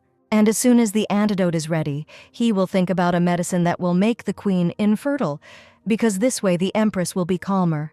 The girl smiled, and then Alexander leaned towards her, intending to kiss her. At that moment, Cain, the Emperor's advisor, entered their chambers, interrupting the couple's kiss with his presence. Seeing that the man was already awake, he grinned and apologized for the intrusion. Then the Emperor gloomily asked why he had come. As it turned out, the Queen wanted to invite Alexander to a dinner party. She insisted on his presence, so Cain could not do anything. But the Emperor immediately refused. He asked to tell Lisbeth that he already had an appointment. Cain wanted to say that the Emperor had no plans today, but the man said that he had just planned a dinner party for himself. He planned to spend it with the Empress. The man said that he did not want to miss the opportunity to be alone with her. Soon the dinner party arrived. The Emperor immediately noted the taste of the dishes. The girl said that she consulted Lord Cain about the man's preferences. However, he said that he did not have a favorite dish. Alexander explained that even if he has a favorite dish, he would not want to let anyone know. After all, if such information becomes public, he will not even be able to find out who planted the poison on him. Then Rihanna asked if someone had already tried to poison the Emperor. He answered in the negative, however, he had some concerns. Seeing the confusion on his wife's face, he said that he was not worried about her doing that. After all, they were not just allies. If Alexander did not trust his wife, he would not have invited her to dinner. Rihanna then smiled and said it was time for dessert. Then Alain entered the dining room and greeted the Emperor and Empress. He presented the man with a dessert that Rihanna had made herself, and Alexander noted that she must have gotten hurt then. But Rhea just said that it was their first time celebrating the ruler's birthday, so she wanted to do something special. The girl lifted the lid, showing the man an apple pie. She said that she tried to repeat it exactly as her husband ate it as a child. Alexander noted with a smile that Lady Elizabeth must have told her about this, because she was his nurse. Then Rihanna smiled widely, congratulating His Majesty on his birthday. The Emperor thanked her, saying that he was expecting her at the birthday ball that evening. When the time came, Rihanna showed up to the ball, but she thought she was dressed too pretentiously. But the maid noted that today the ladies would dress up in their best clothes, the Emperor himself would be dressed solemnly, and his Empress should do the same. At that moment, Margaret approached the girl and said that His Majesty had sent her a bouquet of flowers. Rihanna blushed with embarrassment, thinking that this was too generous a fee for one night, but still noted what a considerate person the Emperor was. When the ball arrived, all the guests were glad to see the sun and moon of the Empire. The guests noted that the Empress looked simply beautiful, matching the heroine of this evening. Then Lisbeth approached the Emperor, congratulating him on his birthday. The girl said that she had prepared a gift for him. the legendary high-quality wine from Tsiantis, made by Henry Krone himself. Alexander noted that his mother really liked this wine, and then he thanked the queen for the gift. Lisbeth suggested we have a glass because today was a special day. It was necessary to raise a toast to the health and well-being of His Majesty. Then Rihanna remembered that she was told that the emperor especially did not like red wine, but the man agreed to try it. The girl tried to dissuade her husband from this idea, but he seemed not to hear her. Soon Lisbeth made a toast to the health of His Majesty the Emperor and the eternal prosperity of Esterage. After hesitating a little, Alexander still drank from the glass. Rihanna looked at her husband with concern all this time. Soon the man left the banquet hall and Rhea went in search of him. When confronted by Cain, she said that the emperor had a strange complexion and it bothered her. After hesitating a little, the man said that His Majesty was outside now. Then the girl headed to the door, warning her husband that she would come in now. The picture she saw shocked her. Alexander was sitting on the floor, leaning against a column, beads of sweat running down his face, and he was breathing heavily. The girl immediately ran up to him, worried that something had happened to the man, but he said that it was all because of the wine. He didn't want to show weakness in front of people, so he drank it against his will. But now he asked Rihanna to keep what she saw here a secret. Then Alexander pressed himself to the girl's chest, asking her to sit with him like that for a while. Rihanna gently stroked her husband's hair and hugged his shoulders. After some time, he said that now he felt better, and the reason for this was the efforts of his wife. They were the ones who helped him, and now he intended to thank Rihanna. The girl wanted to refuse, when suddenly Alexander said that he knew about her intentions to do charity work with other nobles. Rhea said that she intended to do so immediately after the celebration, and the emperor decided to go with her to give her support. The girl thanked her husband, noting that his presence would have a beneficial effect on their business. Then the man said that they were very late and it was time for them to return.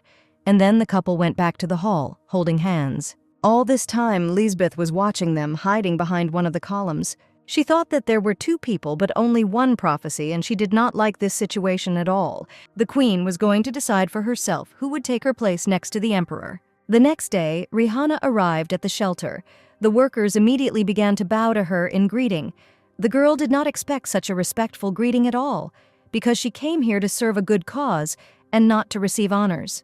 Then the owner of the shelter said that today 2 sisters, the Empress and the Queen, came here, and their visit alone was a pleasantly great honor. Rihanna did not understand what she meant when she spoke about the Queen, and then the woman pointed to Lisbeth, who had already arrived here and even decided to help them sweep the streets. The girl immediately ran up to her sister, saying that she was late. But she herself was looking forward to this day and asked to forgive her discourtesy and the fact that she came in advance.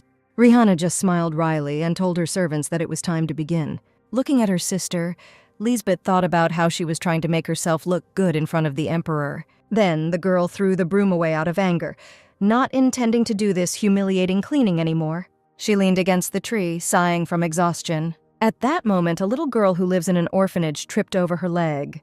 The baby immediately stood up and, through tears, apologized to the queen. However, Lisbeth was infuriated by this situation. She ran up to the girl and began shouting at her. She accused the baby of ruining her expensive dress. At that moment, Rihanna ran up to them and asked the girl if she was hurt and why she was crying.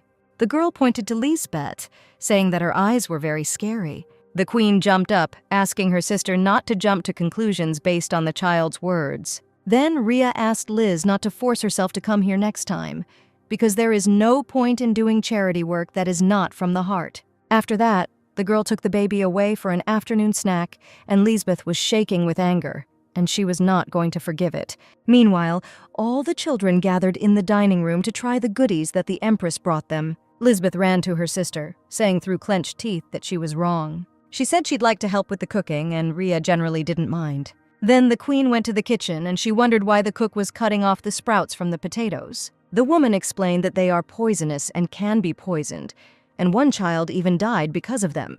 Then an idea came to Lisbeth's head. Since a person can be killed using potato poison, she can kill Rihanna and pretend that she didn't know anything. The girl secretly took a few potatoes with her, thinking that soon she would become the only girl from the prophecy, and then His Majesty would have no choice. Then the queen asked the cook to leave the preparation of the potatoes to her. At this time, Rihanna walked past the kitchen and noticed the women's conversation. Soon, when the dishes were ready, Lisbeth sprinkled Rihanna's plate with grated roots. At that moment, the emperor entered the shelter. He wanted to see the empress. While everyone present greeted the ruler, Lisbeth decided to hide before she was noticed. But the man noticed her. He had seen her earlier. Then the queen was doing something in the kitchen, smiling slyly. Soon it was time for afternoon tea. Rihanna invited her husband to enjoy the dishes. However, the man looked strange, as if something was bothering him. Then he invited Rihanna to swap dishes with him. The girl didn't understand what he was getting at, because the plates were exactly the same. Then he said that someone could have poisoned her dish, and he would feel better if they switched. The empress decided not to argue with her husband, and soon the man tasted the food from her plate, catching Lisbeth's gaze. When the meal was over and the couple were riding back in the carriage, Rhea noticed that Alexander looked paler than usual. She said that they could stop the carriage if the man was not well. Then the emperor noted that Rhea apparently also noticed something strange in the queen's behavior. She gave her sister a portion last, and then looked at her and grinned. And if Alexander had not eaten her portion, Rihanna herself would have done it. The girl guessed that something was wrong with the food, but she didn't want to raise eyebrows about a place that already needed help. But she still did not understand why the emperor made such sacrifices, because his life was more valuable than hers. However, the man said that their lives are equal. Moreover, only Rihanna can give him an heir, because he is not going to have children with Lisbeth. Then the girl said that she had no intention of dying. However, the emperor said that he was worried about her, and she should not be so careless about herself. But before the man had time to finish speaking, his unconscious body suddenly fell straight onto his wife, and she immediately called a doctor. Soon the emperor was brought to the palace, where he was examined by a doctor. Everything pointed to poisoning, and the dose of poison was significant. Rihanna asked what condition her husband was in now. The man said that he had given the emperor some medicine, so the worst was over, but he needed to rest. He then handed the girl a small bottle of liquid. This was the antidote that the emperor asked him to create. It wouldn't work right away. They had to see how it would work first. Soon the doctor left the room, and Rihanna was left alone with the emperor. At that moment, Lisbeth ran into the chambers. She excitedly shouted that only the last scoundrel could do this to the ruler. Rihanna didn't understand why her sister was putting on this show. The queen said that she simply came to look after the emperor, because due to his poisoning, Rihanna would have to replace the man on the council. However, Rhea was not going to tolerate this impudence. She ordered her sister to return to her place. Moreover, Lisbeth was the main suspect in the poisoning. The girl screamed, saying that she was a queen. She must give birth to an heir for the emperor, so she would not do such a thing. Rihanna then said that the poisoned bowl of soup was intended for her, and it would be stupid of her to leave the main suspect next to the emperor. Lisbeth was outraged, not understanding since when the empress accused people so baselessly. Then Rihanna said that if her sister really wants to prove her innocence, they will conduct an investigation tomorrow. Lisbeth asked the empress what would happen if she still did not leave. In response to this, Rihanna slapped her in the face, saying that if the queen wants to keep her miserable place, she will listen to her and silently leave the chambers. The girl advised her sister not to act rashly, because until now she felt sorry for her. Then Lisbeth threatened the empress that he would regret what he had done. With these words, she turned around and left the room. Soon the council meeting began. Rihanna took the emperor's place, explaining to those present that the ruler had been poisoned the previous evening.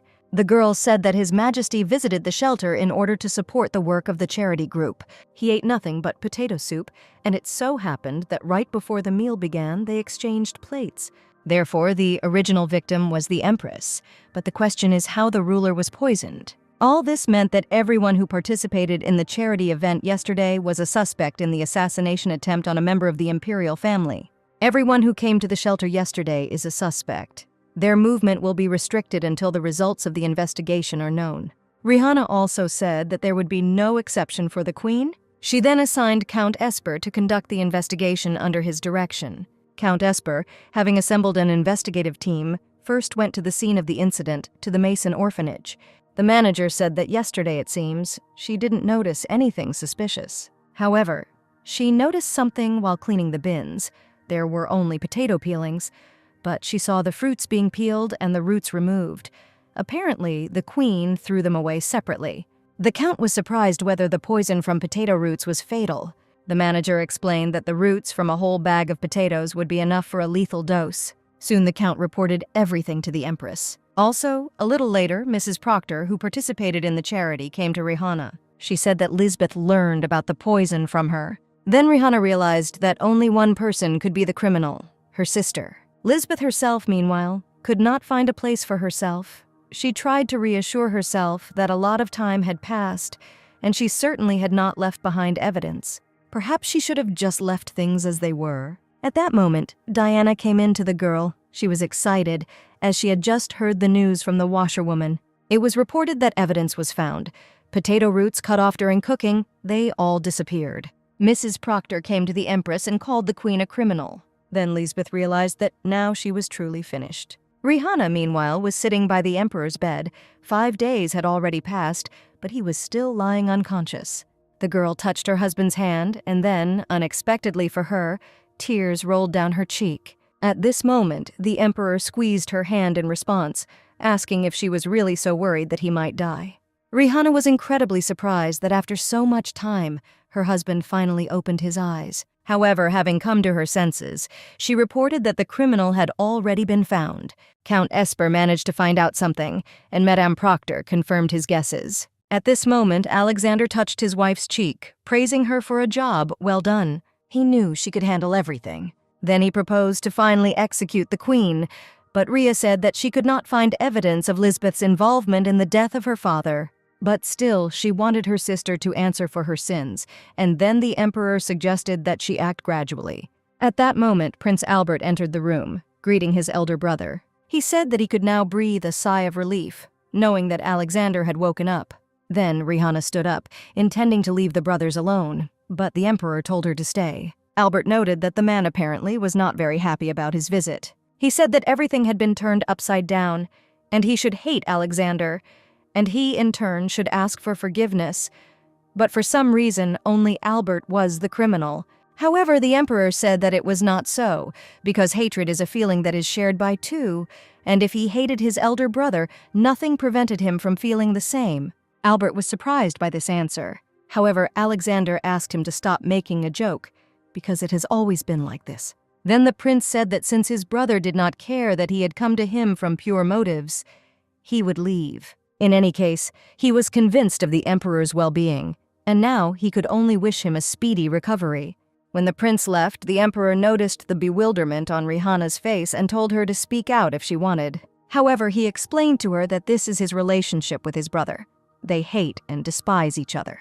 Then he asked his wife if she thought they needed something more. Rihanna responded to this by reminding him of the relationship between her and Lisbeth. Alexander, smiling, noted that in this he and the Empress were very similar. At that moment, Margaret burst into the chambers, barely breathing. She screamed that they had found that missing maid.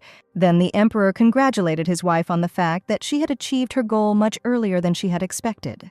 The girl pressed her cheek to the man's palm and said that in order to mark a happy ending, they would need to open another bottle of champagne. Soon the Emperor's health completely returned to normal, and he was able to appear at the council. He said that today, there was only one topic for discussion on the agenda. These were the atrocities of Queen Lisbeth Norden, on the basis of which the council should punish her accordingly.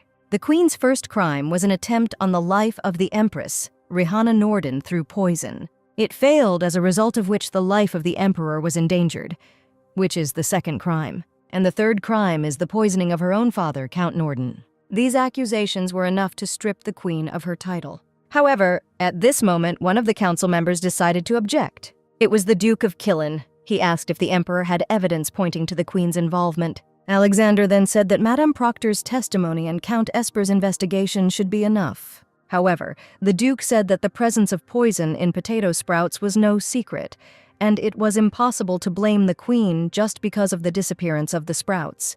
The Duke then moved on to the topic of the death of Lisbeth's father, but at that moment, the Emperor invited one person into the hall. It was Emily, the same kidnapped maid the man gave her the floor. The girl said that on the day of the murder of Count Norden, she was performing her duties at the estate. Then she saw Mrs. Lisbeth pouring something into her father's glass. Almost immediately after this, the Count died. Emily then stated that that was all she knew. The girl looked at Duke Killen, who smiled slyly, holding a finger near his lips. Emily remembered his words. The man ordered her not to tell anything. Then the emperor asked whether this evidence would be enough for the duke, because they could not leave alive someone who not only killed his own father, but also dared to encroach on the imperial couple. The rest of the council had nothing to say, but some were confused because Lisbeth was the girl from the prophecy. The emperor announced that from this moment on, the queen would be stripped of her title and sentenced to death, which would take place in 3 days. And in view of the prophecy, Alexander insisted on personally carrying out the execution of the sentence. Then the Duke of Killen said that, in view of this same prophecy, the execution of the queen would be a rash act, since the empress had not yet given the empire an heir. However, the emperor said that he and the empress had married quite recently, and both were still young, so such worries were unnecessary.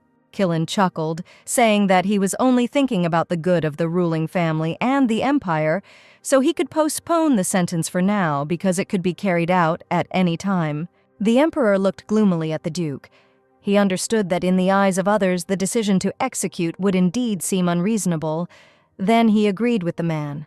However, this did not cancel the queen's atrocities. After all, it was she who served the poisoned dish to the empress. Thus, the queen's life is spared, but she is stripped of her status and appointed as a handmaiden to the empress. After the emperor's words, dead silence reigned in the hall, because if the girl came from an aristocratic family, she was given the name of a court lady, and if the girl was a commoner, then she became a servant. In the long history of the Estorage Empire, there was only one case when the emperor's beloved took her own life. Aristocrats, for whom a good name and honor were always more valuable than life, preferred poison given by the hands of the emperor, considering it a dignified death because losing a title, becoming someone's servant, and suffering public contempt was another meaning of death. And this punishment for Lisbeth lasted for a week. The maids and housekeepers beat her for every mistake. Liz asked Rihanna for help, but for this she only received further blows because she had no right to address Her Majesty so shamelessly. One day the girl asked her servants to stop. She turned to her younger sister, saying that she had been working as a servant for several days, but still did not realize her situation. Then Rihanna ordered the maids to punish her until Lisbeth's eyes looked at her feet. At this point, the empress left the room, and the servants seemed only glad that the lady had finally untied their hands. Lisbeth screamed, begging Rihanna to have mercy, but it was all in vain. Meanwhile, the empress herself came to her husband, who asked whether she liked his decision regarding Liz. The girl said that she could not even dream that the queen would become her maid. Then she said that she knew that the Duke of Killen stood up for Lisbeth. Apparently, he wants to cooperate with her. Rihanna intended to carefully monitor her sister, and the emperor could make a decision about her fate at any time. However, Alexander hoped that the decision would satisfy the empress for another reason. It was more fundamental. Until now, the queen had never answered for her sins, and the emperor was very annoyed by this. He wanted her to know what shame was. So he was curious what Rihanna really thought about this decision. Then the girl said that she could only be grateful that the man thought so. At that moment, a sharp pain pierced the emperor's head. Rhea immediately rushed to her husband. Apparently, he is not yet fully recovered, but he refused to see a doctor. Rihanna was upset by this situation, so she asked Alexander not to act so rashly again, because helplessly watching her husband unconscious turned out to be much more painful for the girl than she thought. The emperor said that he was thinking the same thing when he did this. He was frightened by the thought of Rhea losing consciousness after a bowl of soup. The girl thought about it. It turns out that the emperor took poison for his own sake. But in the end, he found himself in danger, and the duke prevented the attempt to punish Lisbeth. And the reason most likely lies in the absence of an heir. Rihanna decided to tell her husband that the antidote prepared by the doctor had an effect. However, the girl asked the emperor to help her every night, meaning to conceive a child. What happened made her understand that if she did not give the man an heir, this would happen again and again. Alexander agreed with her, and then the girl promised to visit the central palace, starting from the coming night. But the man stopped her, saying that he himself would come to the empress's palace. Soon, the incredible marital harmony in the imperial family was widely discussed in secular circles. However, Rihanna herself had nothing to say about this. Several days passed when the emperor began visiting her palace at night, but he never took off his clothes, and especially Rihanna's clothes. However, the girl supported rumors about their happy life and the imminent appearance of an heir. Then, one of the guests asked if it was true that the wine that would be served at the founding banquet was Henri Grand red wine. At that moment, a man approached the girls from behind, saying that this banquet would be special, since this was the first celebration in honor of the founding of the country, in which a female oracle would be present. This man was the emperor. He approached the girl, saying that he missed her very much, so he came without an invitation. He invited Rihanna to enjoy a tea party arranged for her together as a couple. Thus, the couple spent the evening in each other's company. As the tea party drew to a close, the young people said they were very glad to spend the evening together. The man then hugged Rihanna, holding her tightly to him. The girl blushed with embarrassment, and then Alexander said that he would wait for her at night. He said that the founding banquet would be held soon, so he had to be the first to leave the evening, and with that he left. Rhea smiled warmly after him, bidding him farewell to the night. In the evening, the girl said that she was very pleased with the presence of the emperor at the tea party. She also asked her husband not to overwork himself in preparing for the banquet, because he was still not fully strengthened.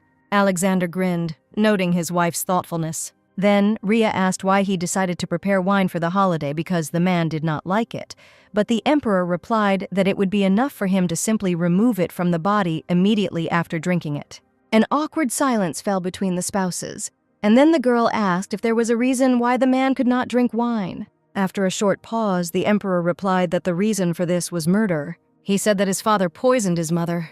He wanted to make his mistress an empress. One day, at a joint dinner, a man invited everyone to drink red wine. Liliana was able to be in the presence of her husband for the first time in a long time, and so she agreed. That same evening, her condition worsened sharply, and less than a day later, she died. And since then, Alexander remembered her at the sight of red wine. It seemed to him that he, too, would soon become like this. After all, there is nothing more painful than being betrayed by those you trusted and loved. Rihanna immediately thought of George and Lisbeth. She also knew this feeling, and besides, all this happened in front of His Majesty. Soon, Prince Albert was born to the imperial family, the son of a mistress who took the name of the Empress.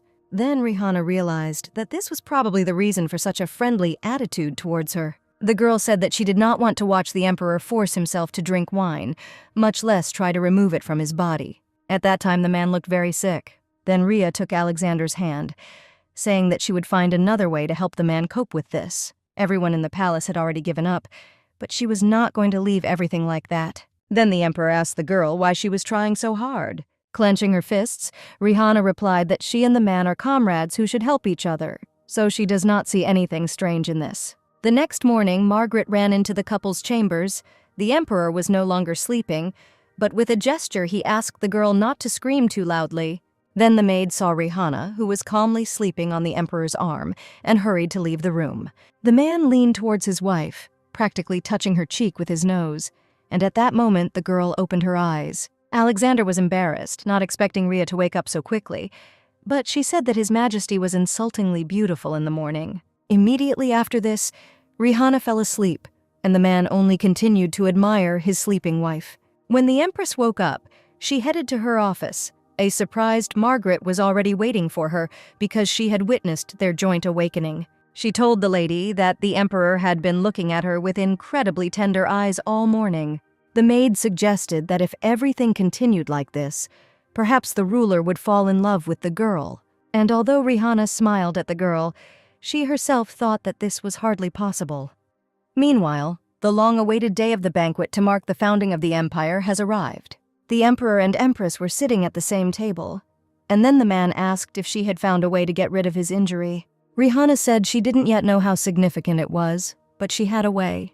Then she handed him a special handcrafted, custom-made wine glass. If poison is mixed into the wine, the color of the glass will change, and Alexander will immediately understand everything.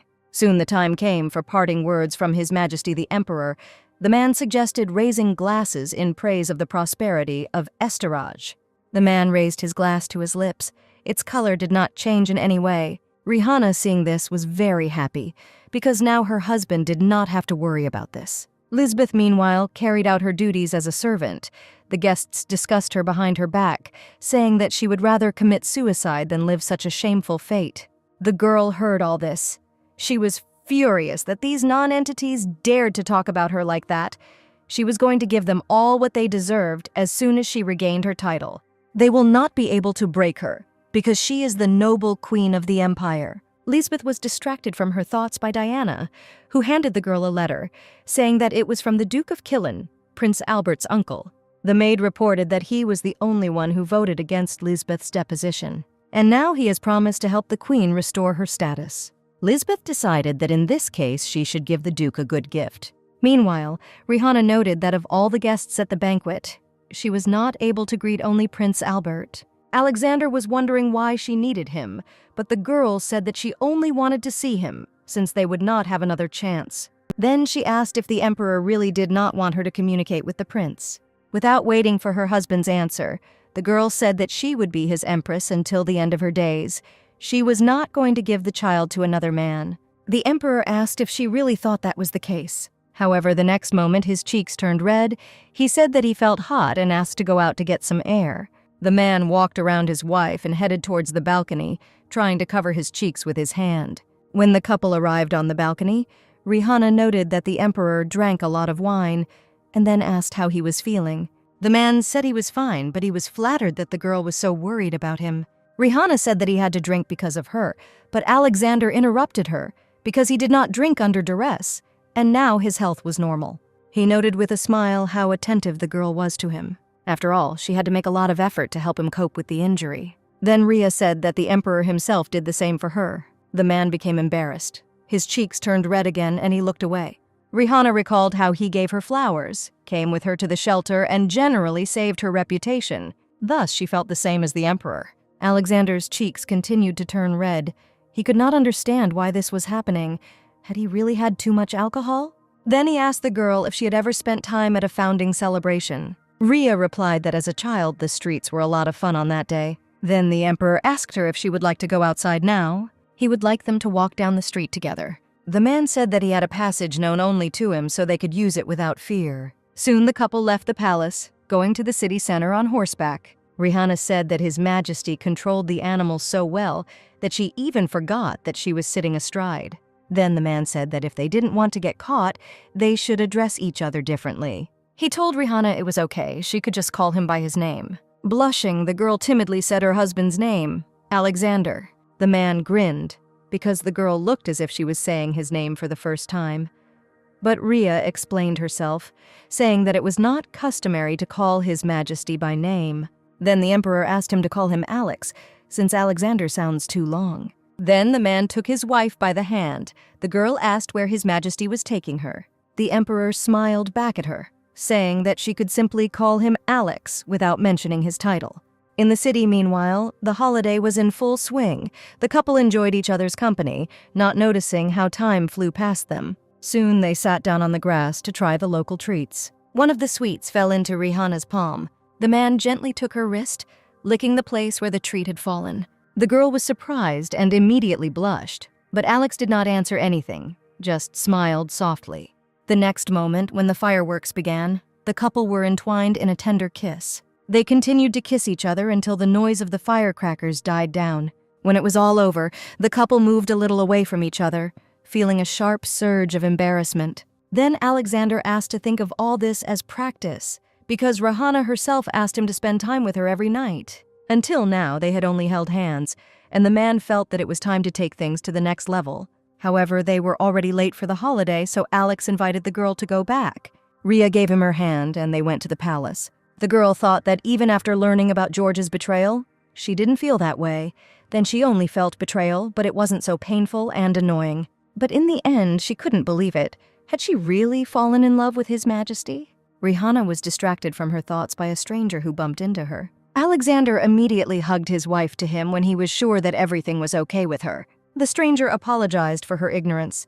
She was an older, dark-haired woman. Her face seemed familiar to Rihanna. It was Lisbeth's nanny. However, before the Empress had time to say a word, the woman immediately ran away and disappeared into the crowd. The Emperor did not understand what was happening, but his wife assured him that everything was fine. Then they held hands and continued their way back to the palace, but Rhea still could not take her eyes off the woman. After some time, they arrived back at the banquet. At that moment, a breathless Lord Kane ran up to them and said that the aristocrats had caused a commotion when they learned about the Empress. Soon, a council was assembled. The aristocrats were perplexed as to why accusations were being brought against the empress. After all, she could not deceive the entire empire. Then the Duke of Killen said that Rihanna was apparently infertile. Moreover, he was ready to provide evidence. The next moment, a huge stack of papers was placed on the emperor's desk. Killen said that it was not difficult for him to find evidence because it was in the house of Earl Royden in his chambers. It was said that the glass from which Rihanna drank was filled with poison for a long time, so there were enough toxic substances left in it that made it possible to detect the poison. If you take a certain amount of this poison, side effects may occur, including infertility, so the evidence also included a doctor's report. Then Duke Killen asked the emperor why he looked so peaceful in such a situation. He asked if the ruler knew about all this, to which Alexander said that all this was just an assumption.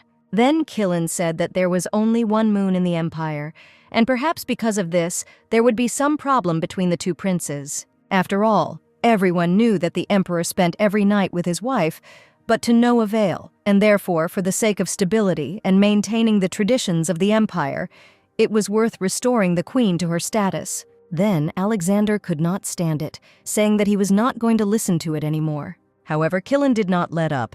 He said that the emperor should spend his nights with the queen. Otherwise, the entire empire will learn about the empress's infertility. The next day, Alexander came to Rihanna's office. The girl was already aware that the queen had been restored to her rights. The man knew that no matter what he said, it would sound like an excuse.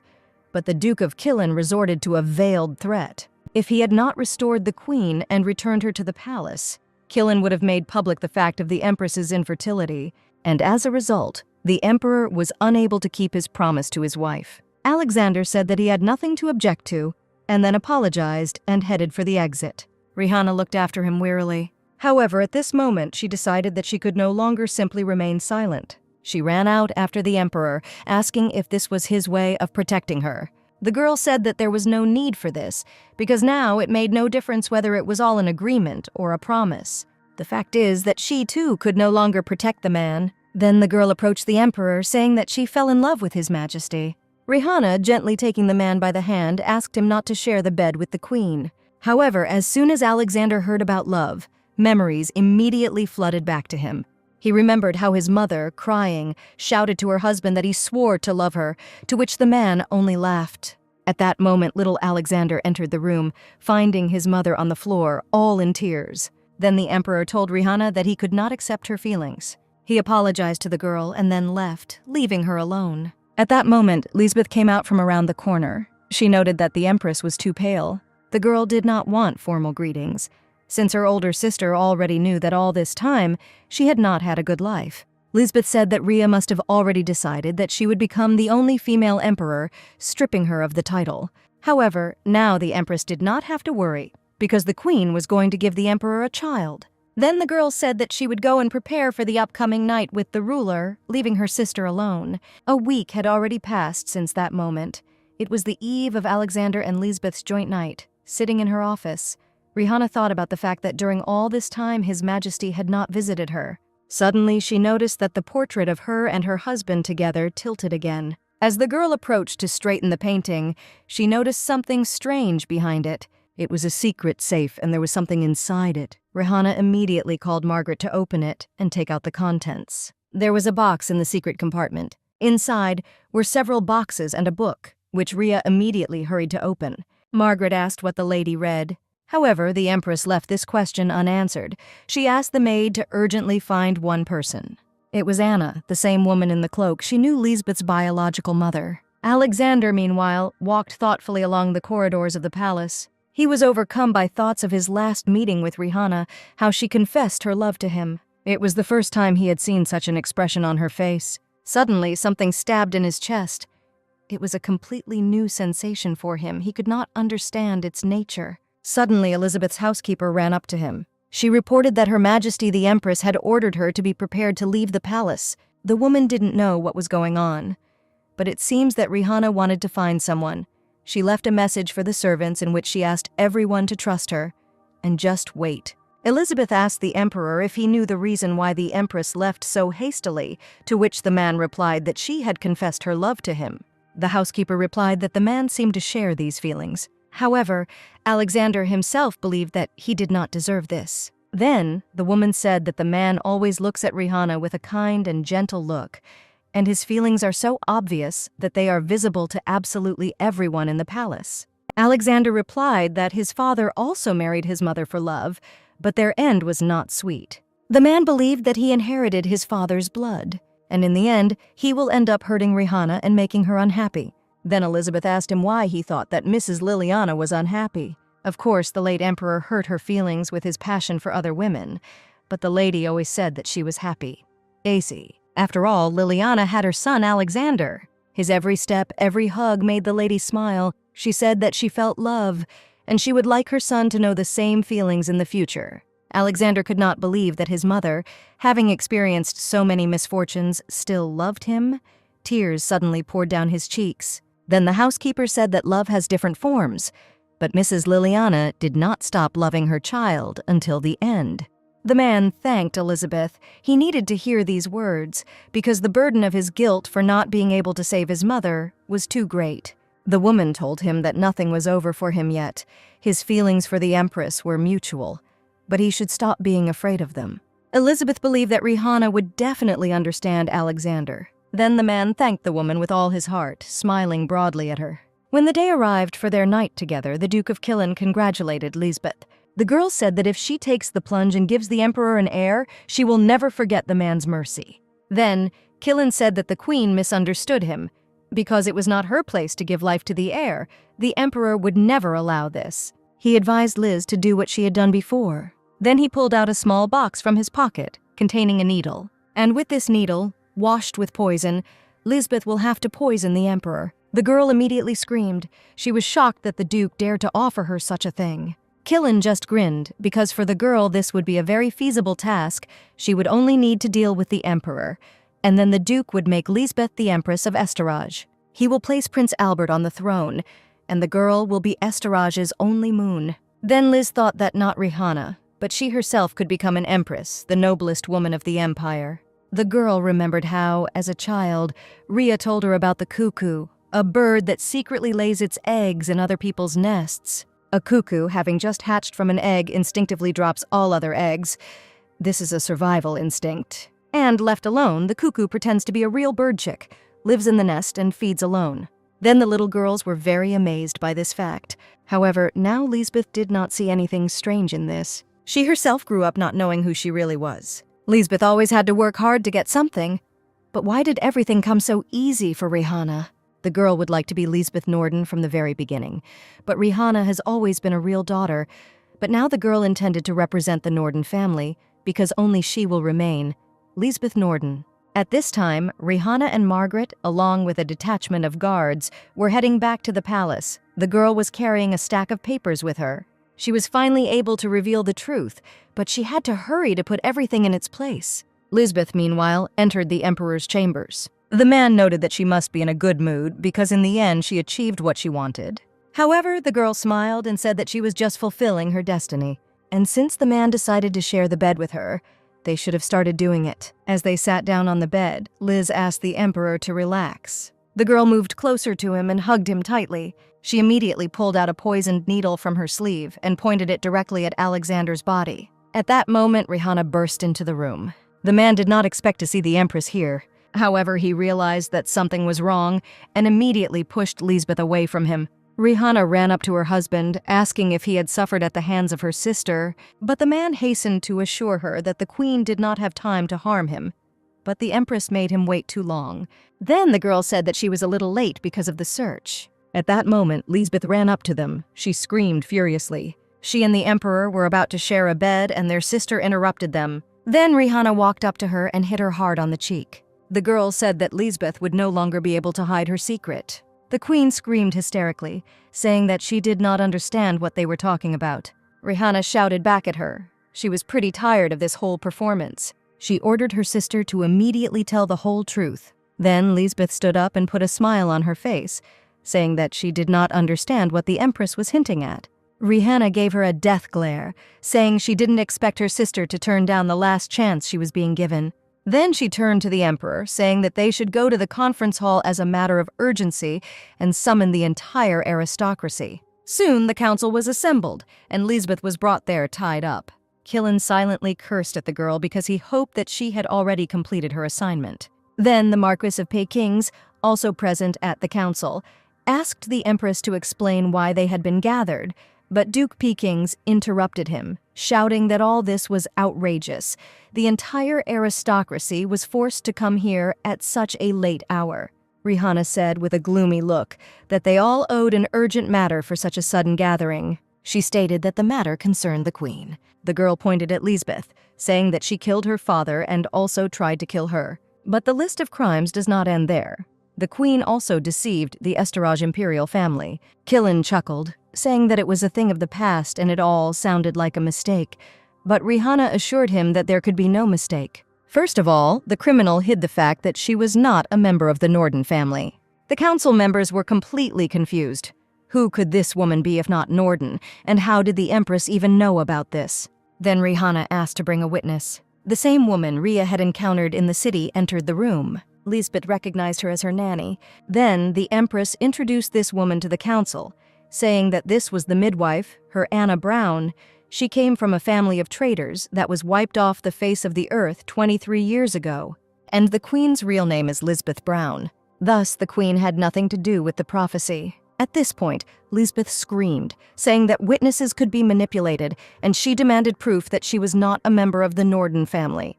Then Rihanna pointed to the available evidence, a signet ring that once belonged to the Brown family, as well as a diary left by Empress Liliana. In the palace of the Empress, Rihanna noticed that the walls in a certain place were quite thin, so she decided to examine them. Inside, the girl found a safe. It seemed that Empress Liliana had specially arranged a secluded place that no one would know about. Then, with the Emperor's permission, Rihanna decided to read the contents of the diary. The book said the following: "Now Alexander is already 3 years old. His Majesty the Emperor, as if waiting for this moment, started an affair with some girl. I feel so bad that I want to die, but I must hold on because I need to protect my child. Unfortunately, I have no allies in this palace, so I decided to leave next to me the only person loyal to me, my old friend, Mrs. Brown." Emperor Richard III and the Duke of Killen were watching the walk of the two friends at that moment. He told the ruler that next to the Empress was the wife of Count Brown, whom Liliana completely trusted and made her personal maid. Richard noted that his wife took the wife of an aristocrat as her servant, and Killen reported that the aristocrats were now acting extremely suspiciously. In addition, the Empress began to often spend time in the company of Duke Brown. Then the man suggested that the Emperor stop this suspicious relationship because it would discredit his authority in the eyes of his subjects. After all, Richard was the son of the Empire. Soon Mrs. Brown was accused of treason. No matter how much she tried to prove her innocence, the Empress was not allowed to do anything. She was forced to watch as her friend was taken away by the guards. That same day, the Brown family was wiped off the face of the earth. Then Killen came to the Empress to express his condolences to her. However, due to his deep concern for Liliana, he decided to assign his sister to her as a personal servant.